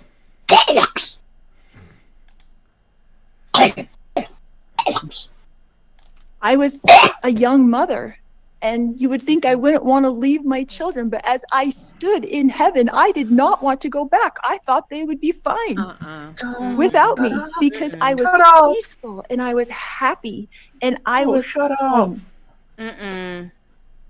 But then I was told by Jesus that I needed to go back and complete things that I had covenanted or promised to do before I was born. This caused me a lot of distress because I knew heaven was my real home. And I only wanted to be there. I was free from pain. Bro, it's clear. That's vodka. I was saying that's vodka in that bottle. I mean, look at his face. I feel really bad for him and them defense attorneys. Yeah. I feel bad for everyone in that room. I'll tell you what, the offence there are currently just like, please continue. Do it. Do it. Spoil your reputation. Do it. They're just like, you know what? Case fucking closed. Like, we can clock out early, lads. Like, fucking, we're getting early lunch today. We're gonna be here 10 more minutes. Like, you gotta remember, we're getting out early. You gotta remember, right? She's already been found guilty, so this is not trying to say, give her say what she did. She's already been found guilty by the jury.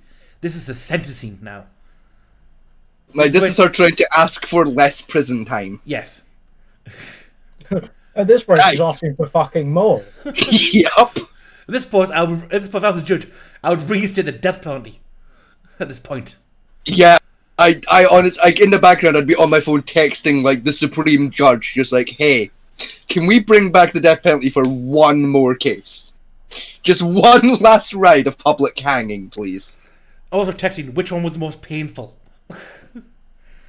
Can we use that one, please? Electric chair by default. Like, just... It was quick, but that shit definitely hurt like fuck.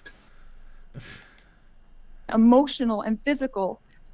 Then I was shown how I would help my children and others in the future. So ultimately, I did agree to go back to my body. No. Oh my god.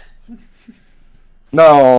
Kylie has visited me. No. She is happy and very busy. What does that Kylie mean? Is free now. What is that? All the... Can you tell us what it means for dead people to be busy? What is she doing? That's a very good point. Do you know how pissed I would be if the afterlife is me being busy? I am busy right now. When I die, I want to rest. I don't want to be busy. And I don't want none of my descendants talking to me and waking me up out of my sleep. I'ma smack you. What do you mean she's busy? I'ma slap. What does that mean to you? The pains of her life. Kylie suffered horrible physical pain her whole life. So she deserved to die? I sat with her in the hospital year after year after year while she screamed in pain when the morphine wasn't even enough to take away the pain of her pancreatitis. I sat there while she cried and I held back her hair while she threw up. And I am the only person on this earth who knows how much Kylie suffered in her life. Vegas gives up. Vegas is gonna neck this and get more she beer. Never felt good. Her body. Vegas did will be not back. work right, and I don't know if that was from Vegas complications. wants to pause the video till he gets back. Vegas is going to walk. So, Rinsman. It's the only silence we're gonna fucking get. What? It's the only silence we're gonna fucking get. So, Rinsman, thoughts so far? Other than her being delusional? Not the best case I've ever heard. Not the best sentence hearing I've ever heard in my life. I'll admit. I've seen someone bring a fucking goat out. So Yeah, this is a murder, but the daughter she's talking about here is one she dismembered. Yeah, I'm aware. You know. I mean, I've seen some bad shit in the court cams, right? But not for like you're about to get a 5 times life sentence, and you My pull this daughter bullshit. suffered so much pain. She suffered so much pain from a pancreas thing, my Bob. Yeah. You know. From pancreas fucking titus. I'd easily curable illness if I have a fucking surgery. Yes. So You suffered with it for dismembering years. her, giving her even more pain, is your equation to it. Yeah, but That as well. It was pancreatitis. You can fix that shit in 20 minutes. Yeah. And this bitch is saying she suffered with that for years. No, it's like years. It's like a 2-hour surgery. Yeah, 2 hours surgery. Like even it takes what, a month to get in? Less. Like to go to the doctor and be like, I got pancreatitis, and they go, okay, referral. Referral goes through, and you're in for surgery. Less. It's America, so it's less. And this bitch is over here saying she suffered for years from it. If your kid was suffering with it for years, they would have died by that point. Yeah. Their pancreas would have exploded. You're thinking appendix. Now, where is my bottle opening spoon? You're thinking appendix here. It's the same shit. Either way, where is my bottle opening spoon? It's on the bed. Now, Let's open another bottle of beer, and then we can move to the I've had hands. appendicitis. And I had surgery within like 2 days of being diagnosed with appendicitis. We grab it like a tit and we pop it with a spoon. Fucking Jesus Christ. You pop tits with your spoon? We grab the bottle like it's a tit and then we pop it with the spoon. That's how you open a bottle of beer with a spoon. You grab it like a tit with your whole fist and you use your fucking pointing finger as leverage to pop the lid. Right, here we go. Back to the video. Dying while she was being born or something else, but she had a very difficult life. So she you was killed her. sexually abused by her own biological father since she was 3 years old, and she was forced by family court to go visit him for 10 years against her will. There was no evidence of that, by the way, at all. Really? Really. What, the rape or the fucking visitation? Visitation, yes, but the rape and the sexual abuse allegations was nothing like that at all. Fair. It was just her ramblings, and the family court basically said, bullshit. Church? Fair enough. Can't you blame them? I mean, to the point where I believe the case they actually did like medical checks on her and all stuff like that, and if I remember the case notes, hymen was still intact and everything else. Nice. So no signs of sexual abuse or any abuse whatsoever on the child. To be fair, I mean, it could have been buzzed off. Like, nope, even check that. Didn't even check the anus, no scarring on the anus or anything like that. Fair. Because remember, she's saying from 3 years old, so anything perpetrating those orifices would have caused massive damage. Yeah. And nothing. Not even any marks on the body. Well, sorry, there's some bruises, but kid bruises, what you expect to have anyway. From kids falling over and bumping into shit. Like I say, you're supposed to stop getting, like, silly bruises after you stop being a kid. Well, no, it's I got one yesterday by walking into my own fucking door. No, it's one of the ones, like, because I've known, like, because of us being through certain situations with, like, a friend. And that is that there's still sort of quite funny over bruises, like schools and the hospitals, because of like baby pee shit. Yeah. But certain level of bruises on a child you can expect from like them trying to learn how to walk, type things. You know, they get bunches of bruises all over the place. It's like babies like have fucked knees like all the time. Like the knees are always purple because they're always crawling. Yeah, but there's always like bruises on their when they start walking. They gotta have if a child doesn't get any bumps on the head or anything like that, you're doing something wrong with your child. You're not letting it live. Yeah.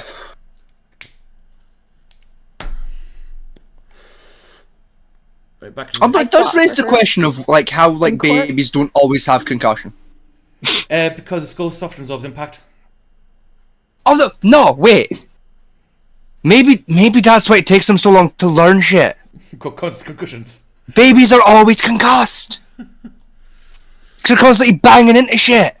That's why it takes them like a year to learn how to fucking walk. They're always fucking concussed, and then that's why they learn shit quicker from that point. They stop walking into shit. Right. Anyway, back to the video before Vegas goes on a tangent. I think I'm onto something there. Her. I tried to protect her with my whole life. I tried to protect her. I worried about her every single day. Tylee had to get her GED because she couldn't go to school every day because she never felt good. She felt sick. Nobody knows this because Tylee, like myself, tries to put on a good front, tries to be a happy person, tries to have hope in life, tries to know that she's here for a purpose and that she has an eternal purpose to be on this earth. But I never stopped worrying about her. Okay. One of the times that Tylee came to me as a spirit after she died, she commanded me, and she said to me, "Stop worrying, Mom. We are fine." She knows how I worry and how I miss her. You murdered that bitch.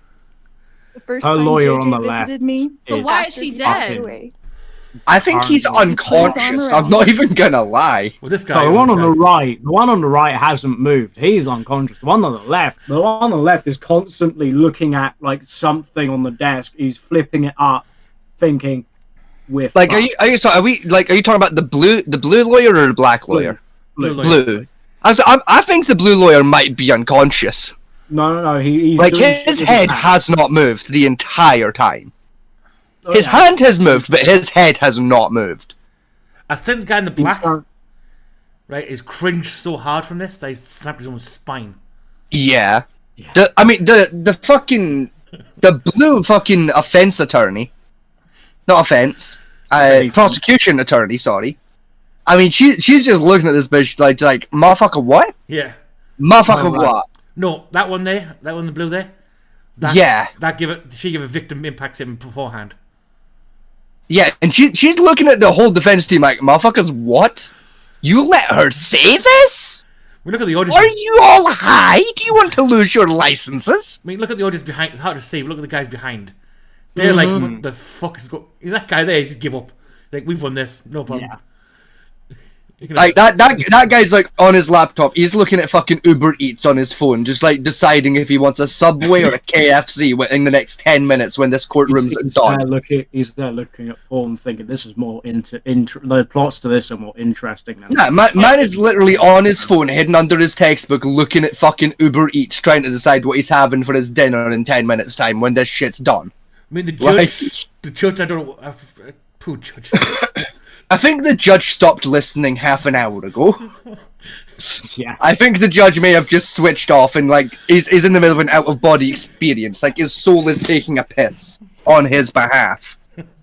Like the lights are on, but no cunt is home.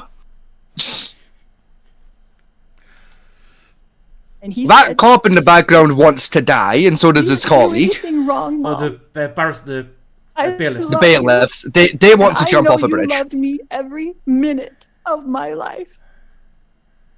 What a convenient, self-serving delusion that your dead children, who you called demons and zombies, and said you It sounds a cannot lot like wait to be rid schizophrenia. of, No, just cult. who were found buried, dismembered, and burned in your new husband's backyard, come to you and say, "Don't worry, you didn't do anything wrong." How convenient is that? I don't think. If I was a defense attorney and this case came across my desk, I would just hand out. I would find the lowest person in my office. Yeah. There's the newest lawyer that came fresh out of law school and say, "Here you go, have fun," and walk off. Threw him in the fucking deep end. Just like, there you go, son. You're 19. It's time you learned how fucked the world is. Go play. You're not winning this case, but have a badge anyway. He'd bring the case to the new guy. He would say, "Read this." They'd read it for a solid hour, pissing themselves laughing with a bottle of gin, hand it off to the next bloke with the same bottle of gin, saying, "Have fun." Yeah. Just doing laps of the office for a week straight before someone finally goes, "Fuck it, I'll give it a bash." No, what you do? I ain't winning, but I'm gonna try. No, what you do is get the young ones, and they basically do like draw straws for this case. Oh, you got the red tip. Unlucky you. Try and win this case. Have fun. You're not going to win, we know that for a fact. None of us would win this case. But try your best anyway. You will chalk it up to a learning experience for you. They're not teach you how to delusional people, hopefully. And not to kill yourself. Like, It's a learning curve. No. Before they do, right? Before they do pass it off to somebody to do. He's giving 90% off the coupon for better help, you know, fucking. They then call up every other fucking lawyer base saying, "Guess what we've just fucking received," and they then start pissing themselves as well. Nah, they didn't even say guess what we. They just go guess what we just did to the newest hire. Yeah. Because we all know lawyers are that flavor of asshole. They'd phoned in like the other fucking law firms, like, guess what we just did to the new hire? No. What? Did you throw coffee at him? Nah, we did something way fucking worse. We gave him an unwinnable case with a fucking schizo. See, the beauty is, alright, if the guy who got this on in my office still wanted to be a lawyer after he finished this case, I'd promote him on the spot. He'd get an instant pay rise of about 4 figures. he's a keeper for the office. Oh yeah, like he's the guy you throw with the crazy shit, you know. He's He's the guy. He's your new Sherlock. You throw him at the unwinnable cases because he's gonna fucking pull it off. And if someone won the case, he gets put into partnership. Oh yeah, instantly. If he somehow managed to get her off with it, immediately he gets 50% of all the intakes. If he wins after tax. Any twat who won this case deserve their own law firm. They do. They do instantly. I mean, the prosecution had to hardly do anything in this case, but the defense attorneys, they had an uphill battle. What I'm saying is, I don't even think Saul Goodman could have won this case. Saul Goodman wouldn't even touch this case with a 10-foot pole. Even if he did, I don't think Saul Goodman would have had a chance. I think it gets any more convenient than that. Wow. JJ, Joshua Jackson, was an adult spirit, and he was very, very tall when he put his arm around me. Was he, love? I can't abide that. Because when he could have been very, very tall? If you actually let him become an adult human being. Yep. If you didn't kill him before he grew up, then we wouldn't even have to imagine it in our minds. You would see him out in the world being a tall, grown man. But you killed him. Terrible. This is terrible. He is busy. He is engaged. He has jobs that he does there, and he is happy where he is. Is she trying to say that in heaven there are postmen and gardeners? I like to think she's trying to imply there are postmen and gardeners in heaven. Basically in heaven, what a belief is, in heaven we're adult spirits, we had jobs and shit like we do now. Right. Then we chose to come to Earth, be reincarnated. Oh my god, are there spirit lawyers? And to do more shit. Are there spirit courts to defend demons for their fucking misbehaviors? Essentially, yes, in her belief. Yo, you know what? That sounds fire as fuck, though. Like, you know what? That's a religion I could. It's literally, Good Omens. Yeah, it's literally Good Omens. It's literally the Good Omens. Yeah. Oh, I could get behind that fucking cult. Like, you know what? No, I'd get behind a cult that's like the Good Omens, not whatever the fuck she's smoking. Nah, I don't know. Like, this is like the most sense anyone's ever made while quoting the Bible here. Like, yeah, like it makes sense. That's why you're born with talent. Terry Pratchett is laughing in his fucking grave. I'm sorry, right, Rinceman, right? No amount of drugs. I mean, I've had some vivid hallucinations because of my PTSD and shit. Right? I don't care. I've never hallucinated this kind of bullshit in my life. No, neither have I. I mean, I don't know what drugs she took, but they're powerful. I want some. Like I've had visions as if like any of my family have died. Not I know what I can do to benefit my family. Fucking kill them. Yeah. Kill them all, John. Kill them all. Yeah, it's basically that fucking Garfield skit. Yeah. Yeah, I know what's going to improve my children's life. I know. Let's burn them alive. Kill them all, John. I mean, as you command, Garfield. There's a common misconception about Garfield, actually. People say he speaks in that comic. He doesn't. He thinks. Yeah. There's been a time where he speaks. No, there's a couple of times he actually speaks directly to John. Okay. Yes. A lot of the think bubbles between him and the dog. There's a few times he actually does speak directly to John. Damn. And that. I did not know that. But you know how much Garfield's actually worth? As a quick tangent. No, actually. $150 billion. More than Disney. I can believe. So, was I correct? 150 billion? Paramount? Paramount or Universal currently owning? No, it's still by the original guy creator. Yeah. Really? It's still just a guy. I think he lives in like San Diego or some shit. I think his family. I think he died, and the family owns it now. But the rights to Garfield, and if you count the entirety of the comics, merch, TV shows, movies, everything, right? It cost almost more than Disney, or just equal. It's more than Disney in total. I'm sure, like the current, like inline guy, like the guy in the family that like is the guy that holds it all. I'm sure he lives in like San Diego or some shit. Yeah, he's just a normal guy. You wouldn't notice how much the franchise is worth by looking at the guy who owns it, who owns the rights. Yeah, he like he's not like most rich folk where he cuts about in a suit. He just wears like jeans and a t-shirt and cuts about. I think it all started from a 4-panel. Just kind of doing his own thing. A 4-panel comic in the newspaper. Only when it comes to watching Garfield, and even then it's dwarfed by Garfield, is Simpsons. Disney's net worth is $157.39 billion, right? Let's see what Garfield is. 180 billion. I'm calling it now. 180 billion. I just wrote a tab with his paper and just burnt my lip. Garfunkel. Where's Oates? I put. Rincewind might be too young for that joke, thinking about it. Rincewind may not know who Garfunkel and Oates are. Go on then. That's a painful thought. What's Garfield at then? It's just telling me Andrew Garfield at the moment. Hang on. What's that? How do I do this? Because it's only showing me Andrew Garfield. I'll get it. Hang on. Fuck it.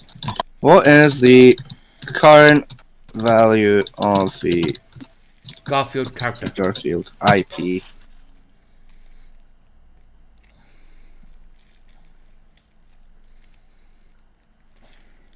It's a character themselves. Here we go.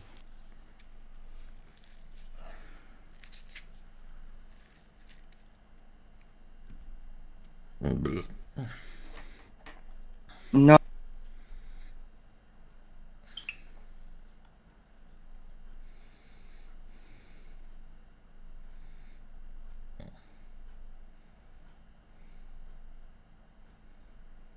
On.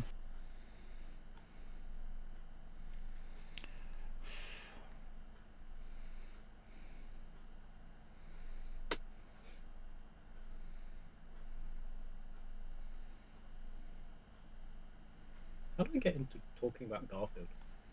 Net worth. Okay, so currently it earns from merchandise alone anywhere between $750 million to $1 billion a year. Mm-hmm. You know, how much is it now worth? I've not gotten that far yet. I will let you know when I get there. So far, the only things I've found in that department is like how much is the character worth in the canon, which is about $800 million. And that's basically then like taking the value of like the time machines and shit like that John keeps accidentally buying. Yeah. It's one of the ones with the character as well because there's so many different branches it delves into. It's like one of the ones that's hard to keep track of. Yeah. I think someone calculated out to be like equal to or above Disney in terms of like value. Here we go. So Jim Davis himself, the actual creator of Garfield, his estate is currently worth $800 million. That's not what the IP is worth, from what I can tell, but that's what the man himself is worth. The man himself is his property, but the IP is because the IP is incorporated. Yeah. A separate value number to it. Yeah, I cannot find that number at the minute, but the founder is worth $800 million. Yeah, I remember it was like some. So, If we take into account that the standard is about 10% that a CEO takes in, then call it, say, It'd be close to 80 billion plus. I was going to say about 80 billion, give or take. Yeah. If you run with the classic assumption that like a CEO usually takes about 10%. 800 million.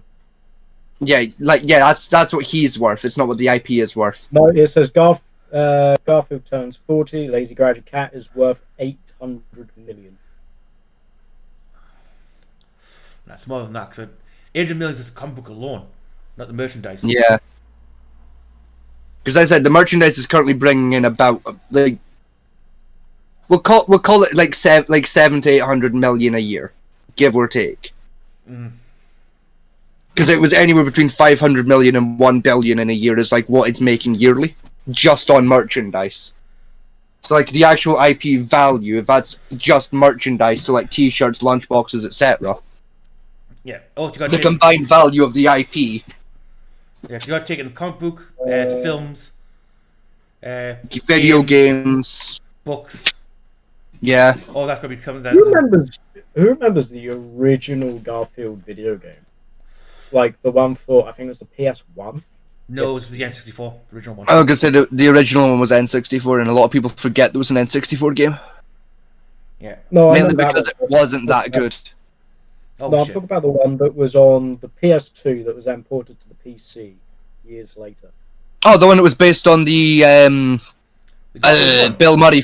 No, the one that was based on the Bill Murray movies. Oh, right. Yes, I remember now. I believe so. Hang on, let me check. Because I remember that game. I remember that one being fucking good. It was alright, but it wasn't brilliant. To be fair, weirdly enough, there was a Charlotte's Web video game released around the same time for the PS2 that I remember being not too bad. Yeah. There's also that Simpsons one that released as well. The Simpsons Whack Attack or something like that. There was also the Simpsons movie, the game, that released on Nintendo DS. That was pretty fire. That was a really good game, the DS port of that. It's better than the fucking Simpsons Crazy Taxi port they did. Yeah. That was just bollocks. It was just called All I'm Garfield saying... PS2. All I'm saying, though, at least it wasn't the Simpsons wrestling, though. No, but the Simpsons have done the Smash Bros. Variant now. No, I know, but like this world would have been a much better place had the Simpsons wrestling never been released. Yeah. Like, the Vietnam War would not have happened if Simpsons wrestling had not been fucking released. Anyway. Countless lives would have been saved if that video game stayed in hell. It was just Garfield PS2. There was no subtitle to it. It wasn't based on the movie either. Are you looking at the American release or the British release? That as well, that as well, Rinswind. I'd like to point something out to you. Oh, no, you remember the King Kong video game that came out around the same time, like on the PS2, that was based on the what was his name now? I think it was Percy Jackson's movies about King Kong. I think that's the name of that director. One with Jack Black. No. Jack Black wasn't in that movie. Oh, but I think it's Skull Island. Yes, I think you're thinking of Skull Island. No, I'm thinking of Peter Jackson. Sorry, Peter Jackson's King Kong movie. The video game based on that released on PS2. That was Jack Black. No, Jack Black's Kong Island, not the Peter Jackson King ones. Kong 2005. Yeah. King Kong 2005. That's right. My guy, right. See to continue proving my. Bear with me a second while I grab my copy of this video game so I can prove my fucking point to you for a second. Oh God. I don't believe Percy Jackson have made a King Kong. It's Peter Jackson. Percy Jackson is a Greek god, but like, yeah. Demigod. Same difference. Fuck you. It's not. There's a big difference between it. Alright, my copy of the game isn't on my shelf, alright? But it's fine.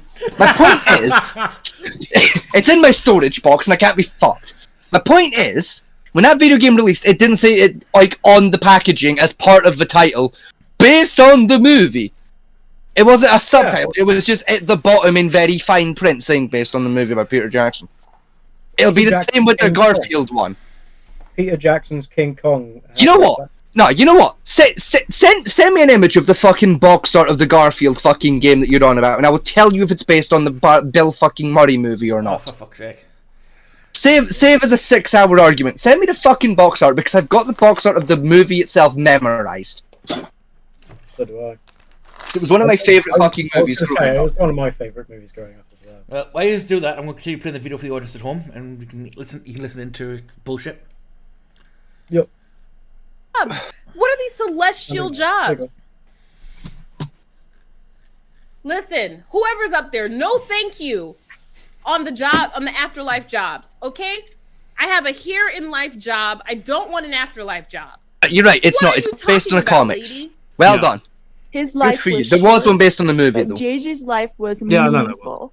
That was JJ PS3, I was think. a wonderful person and touched the lives of everyone. No, 'cause the movie and came I out way adored before him the PS3 every minute released. of his life. The movie was like a 2001 release. My eternal friend Tammy Daybell has visited me on several occasions. Yeah, but Garfield 2 wasn't good. And he came to bring me peace and comfort. And It also wasn't a good movie. What are you talking about, lady? It was The Prince and the Pauper with a fucking cat. It was a bit shit. Yeah.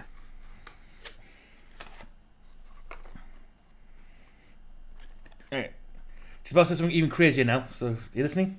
Oh, yeah, sorry. Rincewind aggravated me. Blame Rincewind. He started it. Right, here we go. What are you going to do? Kill me? Blame Rincewind. You know, I hear the Daily News to venture your driving license to go to each other's house and beat the shit out of stupid shit. He's not even a real person anyway. Blame Rincewind. He's AI generated text-to-speech. If Rincewind in AI, right, you programmed it, so it's your fault. Yeah. What I'm saying is Yeah. we would prove one thing, and we may genuinely live in a simulation, but you know. Yeah. Hang on, let me pinch myself and see if I wake up. Oh shit, I see God! No, we're here to stay. Hang on, maybe it's just a bad dream. Hang on, just... No, we're stuck with it. Oh well. Right, one thing... I don't know if me punching myself in the head came through on the mic. I hope it did, otherwise I've got a sore head for no reason. One thing about the simulation bullshit they believe people come out. Oh god, here we go. Okay. Look at that. If this is a simulation, right, I want to word with the programmers because they fucked up. Yeah. Somewhere down the line, they were like... The controls are so clunky, like... Yeah. The OS is crap, the controls are clunky, the visuals are basic. Yeah. You know, the first-person view mode doesn't work properly all the time. Yeah. To be fair, at least it's slightly better than most video games today. You can actually see your body in first person. Yeah, you know, I'm just saying, like, if this is a simulation, I know who built it and it's cryptic. No, it wasn't even cryptic. It was fucking EA. This world is pay to win. EA built this shit. Yeah, fair enough. You're right point there. Yeah, it's EA. Like... That explains contactless credit card machines. Yeah, like, we're literally living in The Sims, only, like, way more capitalist. Yeah, it's your monthly subscription. Like one person said, which I think was bullshit, but not was outlying, but not wrong. I was like, you know, we have to pay a year subscription to live on the planet. Being a child was a free trial. Yeah, they're not wrong. To be fair, I gave my friend on his birthday. I may have given him a tip on how to commit tax fraud. I can give you like 5 after the show. It's fine. All of them involve cryptocurrency. I'll give you one that doesn't involve cryptocurrency. It's called Starving Religion. You get tax exemption. I mean that too. Yeah. That's how I've been getting away with it so far. Anyway, I'll be back in a minute. I need to pee. Right, while Steve does that, I'm going to get a drink. Well, back to the music, people.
Mr. Vegas is back.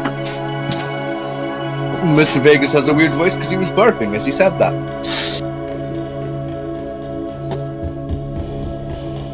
No one else is back yet. It's just Mr. Vegas. Good to know.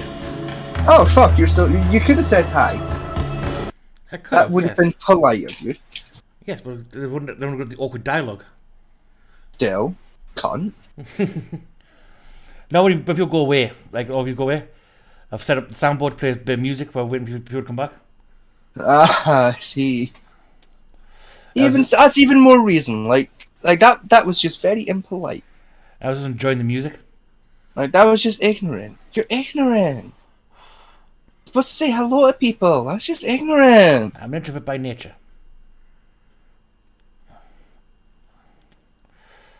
The introverts just don't get friends. They get adopted by extroverts. Yeah.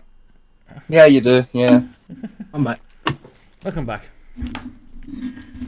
I don't know. Like I feel like you're quite extroverted. Not in real life, I'm not. Yeah. I'll fix that. Anyway, I'll take you on one night out and I'll have you fucking fixed, son. Don't you worry about it. It depends on what drink I got me when I'm out on a night out. Once an introvert, always an introvert. I'm Scottish. We'll fucking find it at some point in the night. Anyway, here we go. His life was short, but JJ's life was meaningful. JJ was a wonderful person and touched the lives of everyone, and I adored him every minute of his life. Forgot we were watching this. My eternal friend Tammy Daybell has visited me on several occasions. Oh no. She came to bring me peace and comfort, and I know that she is extremely busy helping her family, especially her children and grandchildren. And I have a great love for Auntie, where you at? I need to talk. Spiritual confession, you know? Rincewind, my gamer, you cannot say shit like that when I'm trying to swallow a fucking pint of beer, man. You can't just say shit like that when I got a mouthful of beer. Was it Tammy or Brandon that shot at me? That guy, that he can't do anything. you were 4 seconds away from drowning me. Like, my guy. You have a great love for her, though. See? Yeah, we've got problems. Let's call down our ancestors to help us deal with it. Because had I been in that courtroom and give me you the were win lottery talking numbers, about please. my loved one, how you were praying for 25, them, and that 4, she was your 17, celestial friend, 22, your heavenly friend, 9, I would have came over that 88, banister 62, and knocked you upside your head. I'm 5, not lying. and 7. Right, no problem though. You just done that. I guarantee you, no one's ever. We're not going to put them on the lottery. Yeah. The next lottery, that's going to bring the fucking jackpot, and you got to cheat yourself. Now, do you know? This is something I noticed as a kid, and it's bugged me ever since. Right? Because like, my gran used to play the lottery all the time, right? And she was one of them freaks that didn't understand how the fucking lottery app works. So she'd have to sit every week and watch the lottery results live on TV as they came on, right? Oh. I always noticed that, like, you like your Super Bowl numbers, like the last two that get you the ultra jackpot. Yes. It was always a fucking 5 and a 7. Like, for like 4 years straight, it was 5-7 every week. And the thing that made that very annoying is my gran would never pick 5 and 7 as her fucking jackpot numbers. I'll give you worse back in the day when the lottery first started, before you were born. From the age here. Right. Back in the olden days, back when telephones were still attached to the wall with a cord. Back when we needed to mine coal. That's not even a lie. That's the worst about that. Back when Britain made steel still, you know, and actually had a value and economy. Yeah, before you guys took over. Yeah. Back in ye olden days. Right. Honestly? When they did the lottery, it was like a good 2-hour show on BBC. Yeah. So they start off like a goodwill story, then they move on to a game show, then they do one draw, where they brought the machine out, and they kept doing it throughout the day. They brought the machine out first, then someone would pick a set of balls, and some twat in a suit and white gloves would load the balls in the machine one by one. Right. Then they would set the machine away, go on to another segment of a game show, then do the draw, then go back to the game show again to finish it off, then do the last draw of the night. then live on air tell you how people Actually won sounds the pretty jackpot. decent, to be fair. It wasn't bad back in the day because the game shows were pretty decent. They did, but then as they went got on and moved on, they started doing different like variations of the lotto. When it changed to lotto, the lottery, that's when it went tits up.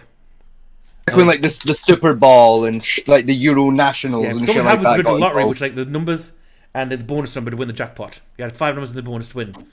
Then Yeah. then they did the Thunderball where you only need like 3 numbers to win this amount. Then it just snowballed from there. I remember my dad telling me about this. So my gran would normally do like the normal lotteries, like the lotto, and then she'd normally do like a lucky dip for the Euro as well while she was at it, just because it rounded up to like a $5 and it was easier than like fucking around with change. See, back then though, even 16-year-olds could play the lottery. You know, technically gambling. Yeah, that's still true today. You can play the lottery at 16. It was £1 a go. Yeah, it's. I know the Euro is $2.50. Yeah, no, it's £2 now. No, it's $2.50 up here for a Euro. I noticed because I bought a lottery ticket like 3 days ago from my mum. Euro's £2.50, but the standard lottery's gone from £1 to £2. Yeah, £2. I would say the standard lottery's £2 a go, but either way, you can play any of the lotteries at 16 here. I don't know if that's still the same down south, but I know up here in Scotland you're good at 16. Technically 16, but most people won't let you do until you're 18. Most shops won't take you the tickets. That's it. Up here, our shops don't give a fuck. Like, mainly because like our teenagers are cheeky cunts and go, well, actually, I think you'll find that under the law, because we're good at doing that when we're teenagers here in Scotland to get away with drinking at 16. What the fuck? Huh? What are you doing? I just started singing Teenagers. Why? Mental delusion? Funny, innit? You haven't been a teenager in like 4 years, like. That's true, though. Just sing the fucking song. I mean, I'd be a teenager. Everyone knows once you hit 18, you're not allowed to sing Teenagers anymore. Great, I've been a teenager for the best part 2 decades then. Like, anyone over the age of 18 who still sings the song Teenagers is a confirmed non. Here's my fight, right? Well, fuck. For me, I remember. I don't know. We'll talk about this after the video because it gets tyrant a little bit. Okay. Fair. God is my witness. Zeus is my witness. Oshun is my witness. Fuck I'd come off, over don't the bring our gods banister into this. and knock you upside the head. Because that, that takes some audacity to. Hang on. You I missed would've that came over. Do anything right? Has visited me on several occasions. Oh no. She came to bring me peace and comfort. And I know that she is extremely busy helping her family, especially her children and grandchildren. And I have a great love for Tammy. Now, bear in mind, again, Natalie's a defense attorney. And listen to what she's about to say because of that statement she just made there.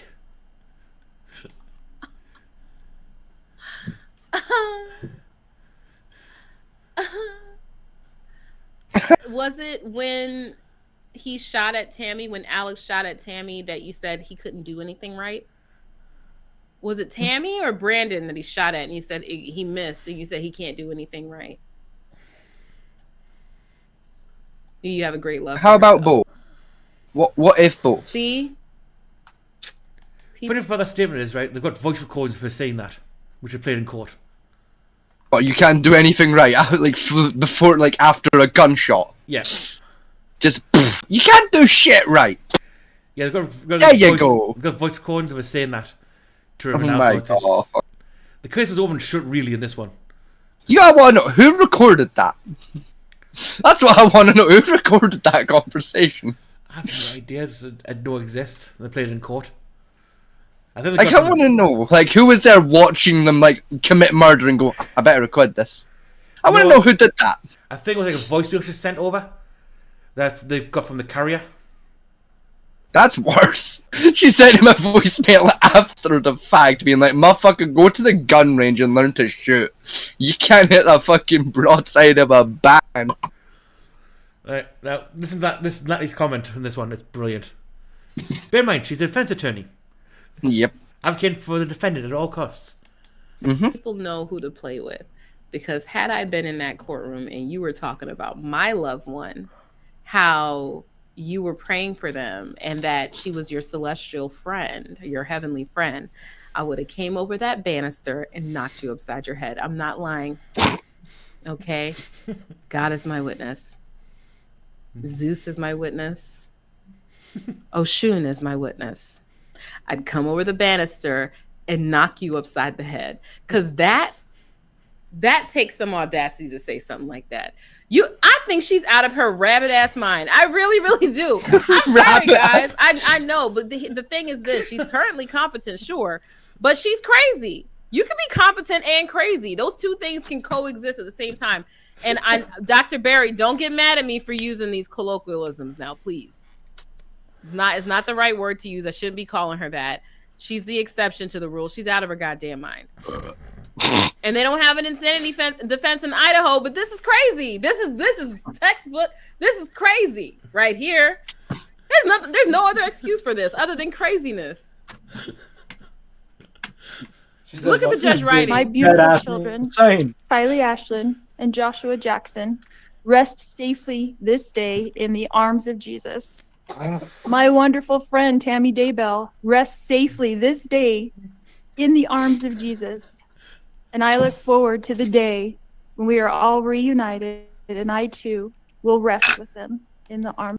I bet that judge right down there, keep the trans sex of this court so I can make movie rights to it. Bet. This is going to be a great novel for my retirement. This will be a great novel after this entire case is done public. Let's go. I'm saying it was all done with Zoom, this case. Yeah. She knew I was watching and she still said this shit. I mean, at least Myra Hingley admitted to the bullshit she did. Charles Manson. Who's Myra Hingley again? Myra Hingley was the one who killed the kids in Yorkshire. Yorkshire Ripper's wife with you. Yep. Yeah, she admitted the bullshit she did. Charles Manson owned up the crap he did. Yeah. Yeah, but then his beliefs were also the fact that, what was it? No one deserves a fucking plane of Earth to live on, not even myself or some shit. Oh yeah, he believed everyone should die. He was fucking batshit crazy. At least he wanted shit. Yeah. Her saying, no, the people I murdered are still love me. They still want me to be with them in heaven. She believes she's going to heaven. The boiler room is currently waiting. They've got an entire room. Rinsman, she's not going to but we're going to the boiler room. She's going the floor above the boiler room. She ain't quite at our level yet. No, I'm sure Satan has a special... Let's face it, we're worse than Katie Kellis. We ain't as bad as Katie Fuckers, but we worse than Katie Kellis. Let's face it, we've said some fucked shit. Including what I just said. No, we're not... No, right, the best part, she's not going to hell. Satan and God have created a special little place for people like her. That's not in hell, it's, it's sort of outside of the realms. Where they can put these people so they don't infect the rest of the degeneracy with their bullshit. The psych ward. Yeah, hell's psych ward. Hell's in heaven's psych ward. No, just a normal psych ward. Arms of my Jesus. Hurry it up, girl. None. So, thank you for your comments to the court. Thank you for your comment. Ask at this time, Ms. Vallow, are you fully satisfied with the representation you've received from your attorneys throughout this case? She's not. Yes. Oh, thank you. I'm surprised.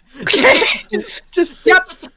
She's competent. She's just crazy. Exactly. She is competent and crazy. And I think that at the time that she did this, she was out of her mind. I can't believe she made a statement. I cannot. I'm blown away. I mean, I'll be honest, right? I can't believe her lawyers let her make a statement. They can't stop her. That's the problem. I would have.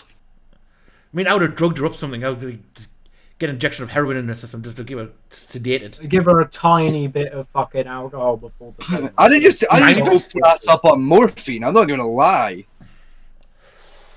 I'd have gone straight to the hardcore shit, man. I'd have morphined her ass. I'd ask the doctors in the prison. You got anything that just knock her out for several hours? Something that'll keep her out for the whole fucking court proceeding, please. She's awake, but she's not fully there. No, basic commands work, but, you know. Yeah, lights on, no cunt home, you know, like... She can't read this bullshit. A bit of fucking Narcane, maybe, you know, fucking... I guarantee you those lawyers kept that statement in a file. And when they get new guys in do the impact statements, like, look, give this to your client, say, do not do this. Ever. Nah, they've got it up on the wall, like in a frame. In the fucking law office, with just a plaque underneath it saying, dumbest shit we ever did here, you know, fucking... Do not repeat. Do not repeat. In emergency, do not break glass. In emergency, give a syringe of this. Do not let them speak. Like, you're going to the hell. court will okay. conclude then with my own review of the matter and sentence. Okay. Ms. Fallow, based on the jury's verdict of guilty in this case, it is the judgment of this court that you're guilty of the following counts of the amended indictment. Count 1, conspiracy to commit first-degree murder of Tylee Ryan and grand theft by deception. Count 2, first-degree murder of Tylee Ryan. Count 3, conspiracy to commit first-degree murder of Joshua Jackson Vallow and grand theft by deception. Count 4, first-degree murder of Joshua Jackson Vallow. Count 5, conspiracy to commit first-degree murder of Tammy Daybell. R.I.P. And count 7, grand theft. Carefully reviewed the record of this case, beginning with your prior criminal history. Very notably, you're 50 years old. These are the first criminal convictions I've ever had. I will note, however, in addition to... Lori said, go big or go home. No criminal convictions in your life. Anyway, she gets life in prison. Like, without parole. Fuck it, spoilers! Just gonna watch that later. I don't hear the rest of it, do you? No. Don't be fucking stupid, no.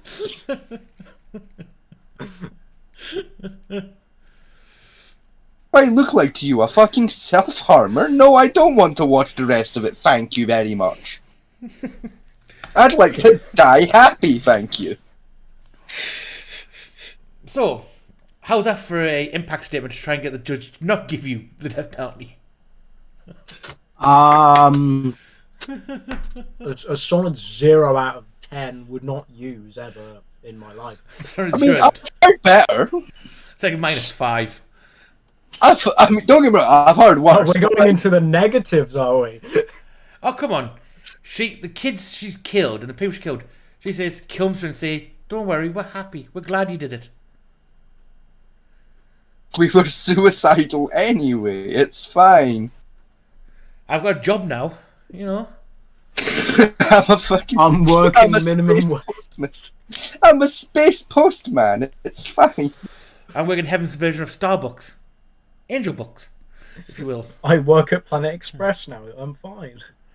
In heaven, time has no meaning, so we get access to every video game that ever has and ever will be published, and I'm playing Star Citizen. I'm a space postman! Are you kidding? That game will never be published. Well, Star Citizen. By the time that we are fucking 90, Star Citizen might get published. Small might. Yeah. That's why we should just kill ourselves now. In heaven, there is no concept of time, so we'll get access to it immediately when we die. To be fair, right, I never thought Dead Island 2 would ever be released in my lifetime. But that's actually very true. Actually. And yet, here we are. And it's still shit. On what is technically the third Dead Island game as well. Like, yeah, but they managed to break it. You know, that still bugs me. It's called Dead Island 2, yeah, it's the third release. Because Dead Island Riptide was technically just a DLC. It was a DLC, yeah. Even still, it's very annoying. But what they're doing now, Trix, my sister bought it. And she's very upset. Because she liked Dead Island. Is for the modifications now for the weapons. Yeah. You can't do it now. You basically get cards you have to apply to your weapon. Fuck that. What? So you can't modify weapons as you please anymore with like different mods. You basically get cards you can put onto a weapon. That's the modification done. That was so like they've taken out one of the funnest game had going for of the game. Yeah. Note to self, never played Dead Island 2. One of my friends complimented it, saying it was a great game. Now, listening to you. The best part of Dead Island was the modifications of the weaponry. I loved that. Yeah. But that's gone now. Mm. There's the same thing they did with that Need for Speed Payback. Oh, what? Payback? Yeah. Yeah. But you didn't get modification, you didn't buy you have to modification parts. You got cards from random win events, which you can apply to your car. Yeah. That's or you can go to a fucking shop and you gamble for the fucking things. Yeah, that's essentially what they did to Dead Island. I played the shit out of Need for Speed Payback just for a good, decent fucking car build for them to then just shit in my face. See, problem with Need for Speed is I still hanker for Need for Speed 2 on the PS2.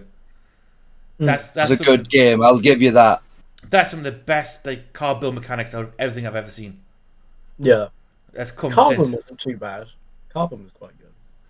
Incidentally, just would anyone like to see the piece of art I've made while we've been doing this this particular episode of the show? Go on then. Alright, wait till you see this. Where are you putting it? It's going to win links and sources because that's the chat I have open on my phone.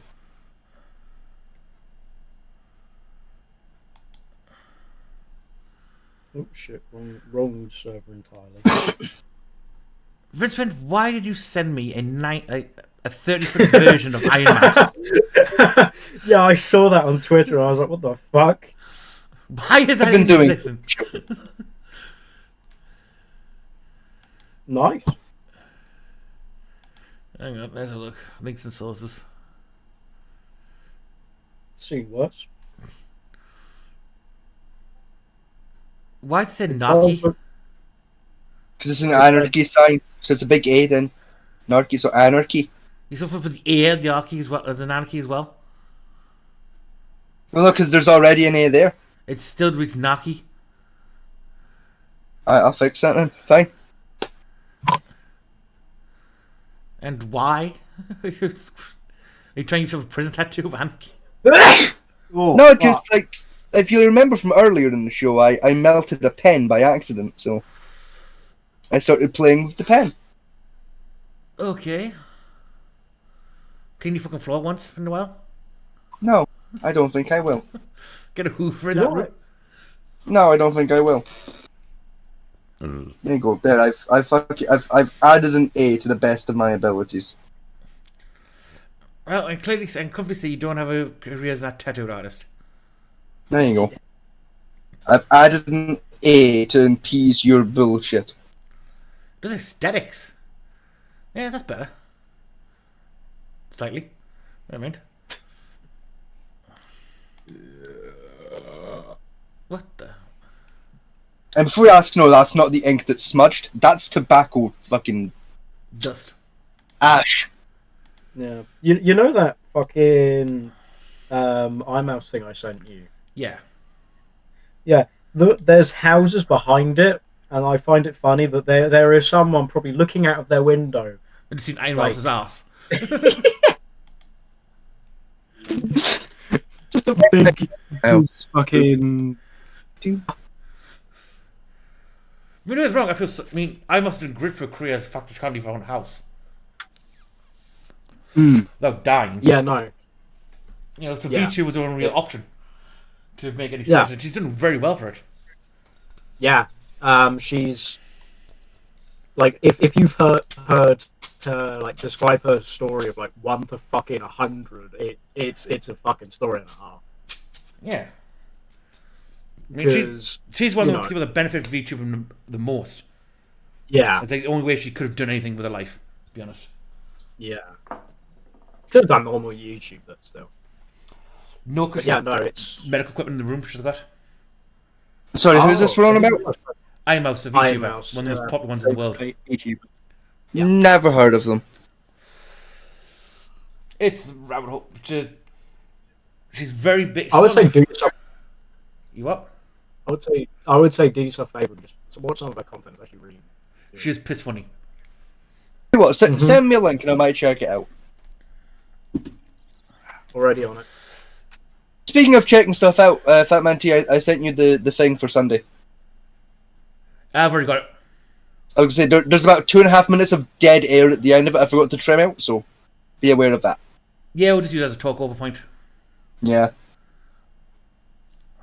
I forgot to go into my editor settings after I finished doing the edit and like trim the actual clip length down to fit the clip itself, and you know. But yeah, I might check that out tonight. You give the Twitch link or the YouTube link? I gave him the YouTube one. That way you can actually like explore for himself. Whereas if you're on Twitch, it's like you have to wait a bit for a stream to pop up. She's pissed funny for what she's been through. Makes and keep the position she has. And for a corporate VTuber, she's got a lot of freedom for corporate. Yeah. Then again, it was one of the things where she was what was it? She was indie for a while. Then she went to the shoujo and that. Yeah. Well, no, actually, she went to a company beforehand. Left that company, then went. Yeah, because luckily she's got a decent mother who managed to keep her IP of her avatar in the contract. That she owns all the contract. She just pays a fee to the visual for the stuff. Yeah, it's like marketing and corporate side. Yeah. In fact, there's British one. No, it's all. You know, seen the British VTuber has popped up recently. Idol, yeah. Or Idol. Yeah, no. British Rim Penrose is currently fucking growing, quite fucking rapidly since 2 months ago. And most of them shorts as well, which is strange. Yeah. I mean, there's also this other new British VTuber that's just debuted on YouTube called Rincewind that everyone at home should go check out and subscribe to the YouTube channel of. Boom! Segue! Yeah. Boom! Subtle segue marketing, go! Boom! Yes, but also Rincewind needs to put content out. That would help! I am working on that. I am doing my work on it faster. My ability. Have you fixed your GPU yet? Fuck you, do it faster. I'm still in the middle of doing that, actually. You know, fuck you, do it faster. It might be easier to do instead of trying to run a 3D avatar. Right? 2D. Is A, make a 2D one, and B, have it still locked. So it's on the screen so people can see it's you, but use a Discord reaction module. So it like sparks up when you speak, but then doesn't do much after that, just so you don't like overclock your freaking GPU. So that way you still do overlay the game content. I could just take a screenshot and then do that, but yeah. Yeah, you just basically, if you're using OBS, just put it as one of your overlays to your capture. The last thing that I do is I just put stills as overlays, a nest overlay. That way you're not going to burn your processor trying to use a 3D avatar until you get a build that's better. That is a good point. Like Fat Man T, are we technically VTubers now? No, we're avatars. I mean, like, what's the difference? VTube is the interactive model. Pretty much. We're using avatars, which is slightly different. Is it though? Yeah, because if we have the characters moving on screen as we're talking and they react to the way we're doing, then yes, it would be, in theoretical terms. But at the moment, we're just technically using avatars. As in yeah, but like they kind of do though, like because like, when we did a gaming show, they're on like a little couch, and like when we did a D&D show, they're at a table, and it's like technically you can make the argument for it in a way. But on the other hand, we didn't debut as VTube was debuted more as shitposters. I mean, yeah. I mean, if it wasn't for like your job in particular, we'd probably be doing actual live camera reviews. I mean, yeah. If you tied your room up. I don't know. I got tested my webcam earlier today. I've got a certain angle where you can't see my floor, so I don't have to give a shit. I need to buy a webcam because I don't have one yet. But since you've moved on from your career, I might start doing that. Give it a couple of months, you know. Let the heat die down, you know. Yeah, there's me have to change like some of the settings we have for OBS. And even then, I'll probably like use a VTuber model, just you know. Now that we've like poked the bear of Scientology, maybe don't put my face up there until the heat of that dies down too. I don't care about Scientology. Neither do I, but at the same time, don't risk it. You know, like I'm willing to get shot, but it doesn't mean I want to get shot. You know, Batman T would be there on the front end, just like do whatever the fuck you want. Try it, pussy. You know, fucking. I'm pretty more calm than they would be. Hmm. So like I said, I'm willing to get shot for the show, but that doesn't mean I want to get shot for the show. You know what I mean? Actually, reminds me, I need to buy some more arrows. That's fair. I ran out from your Bumble, so I need to buy some new ones. That's understandable. I need to buy a mail order bride. That's next on my shopping list. DateAsia.com. How expensive is it? It depends on the bride's family. How cheap can I get it? Probably about 3-4 grand, I think, total. Something like that. By the time you like That's not. send What was gifts it? to family. DateAsia.com, you said, yeah? Yeah. To be fair, right, what I was thinking about doing for a long while before I did the debut of my VG model as is, for a while I was looking at because I knew of Idol Corp at like the fucking few days after. No, because I watched Rin debut and then Fuyo debut as well. If I'm not mistaken, it was both of them. But I know I definitely watched Rin. But I was thinking, I wonder. So I kept the tab for their what's it called? For their application thing, their application form. Kept that bookmarked for a while. So, quick tangent. DateAsia.com is down. Oh god. Just Google it. There's plenty there. For like foreign aid dating it. I mean, the currently Ukraine one's quite hot these days. I mean, there's plenty of them like desperate for homes. So like, yeah. But, even still, it feels immoral. Do you have morals?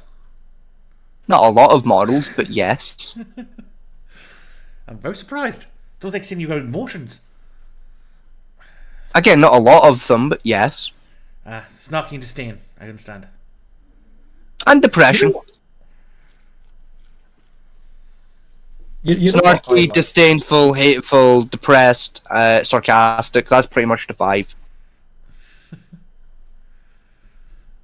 No, you know what? You know what I actually really like about the VTubing like industry in general. No. Oh. You tell me. I was gonna say. Sarcastic twat. Here, let me just go get my crystal ball out of storage, and I'll fucking tell you. But it's a very competitive industry, right? That's undeniable. But at the same time, right, all the people that have been through through the years that are already successful are very much willing to collaborate with people that are still starting out. I mean, the problem with it depends which way you go. Indies are generally self-sufficient, so they're more willing to collab for the most part. The problem with the corporate ones is depending on where the corporation is, because some of the Japanese corporations are just hideous in their business practices. Yeah, but that's Japan all over. There's like Japan has this weird dual capacity where some of the shit are brilliant to work with, and they're brilliant people. Flip side, you have these boardroom black officers which literally work their people to death and smile about to your face. You know, so it depends. If you want to go corporate, make sure you pick the right corporation to go for that you're okay with doing. But on the other hand, though, for you to be corporal, you're going to have to pull the stick out your ass and loosen your voice up a bit and be more expressive. Yeah. For a start, you know, you got to create yourself a personality, pretty much. Yeah. You got to get that Hollywood razzle dazzle on the go, you know. I mean, to be honest, that's why Vegas started doing like records first before we went doing live streams, because we wanted to get that mic shine. And then we could actually hear our voices as well, and like go, okay, we need to go like this far more loose or this far tighter and whatnot. Like kind of get our personalities through better. And learn to edit ourselves while we speak, so we don't have to do so much in the post-op. Yeah, it also meant like we got used to hearing our own voices as well. So if like we ever did need to record anything of us talking, it was like it wasn't weird anymore. I mean, See, even for me, like while I've like edited shit with my own voice before, it's still cringe. like it'd been that long since I'd done it. It was weird again. So I had to like I had to fucking like do it to basically get that out of my system again. I mean, to be fair, me and Vegas have slight advantages. I've worked in industries where I've had to talk, and I've also done acting as well. And Vegas did acting at college. Yeah, I mean, see, I was saying like mine was stage performance versus like recorded acting, but like yeah. Same with my mouse stage, but it still gives you a bit of confidence to, you know, shout, scream to the void, and don't think the audience exists. Exactly. Which is basically what we've got to do. Problem with our content now is we have to believe the audience still exists and interact with the twats. Yeah. Yeah. No offense, people at home, but yeah, it's a view. You can't just do potato cam where you just like think everyone's sit there naked. You got to like, oh, there's actually a real person there talking to me. Oh dear, how do I respond to them? Yeah. And that takes practice, to be honest. But always listen back to your own voice is cringe as fuck. I know for a fact. Yeah. Recordings for D&D. Listen back to that crap. Even though we got the perfect recording last time, we didn't fucking record it. yeah. Sorry again about that. That was my bad. I know, but such a cliche of how streams generally go. It's a per recording. Who got it? No one. Fuck. Scuffed it is then. So, that's probably come to the end of the show, people. That's handy because I need to pee. Tell you what though, before we go, I haven't shown Vincent my Catholic joke yet, have I? No, I don't think you have. Oh, the one from that anime thing. Yeah. No, I don't believe you have. I believe Vincent was off when you tried to show us that. Yeah. We just mean you. It was just mean you. When we did No, I'm sure Glitter was there as well. No. So I think it was last Thursday. Yeah, I tried to show, but couldn't find the actual one I wanted. Yeah. But I found the one I want, and we did it last night when we were doing like the record for the D&D stuff. Yeah. So yeah, people at home, remember, join us this Sunday for the Devil's Latest Dungeon, Campaign 1, Episode 2. Name of the campaign, what is it, folks? What is it? Hang on. Rain of Fire. No points to anyone, it's the Rain of Fire. You took too long. So make sure people at home tune in this Sunday, 8 o'clock UK time. And that's in the PMs, not the AMs. Right then. Are you ready, Vincent? This isn't an Van Helsing. I mean Helsing, sorry. Helsing. Oh, yeah. I love the show. Huh? Suddenly it reeks of hypocrisy in here. Oh, if it isn't the Catholic Church. And what's this? No little Timmy glued to your crotch. Progress. Ah, and look at what we have here. A bloody heathen. Excuse me, but I'm a fuck-mothering vampire. I killed a lot of people to get this title.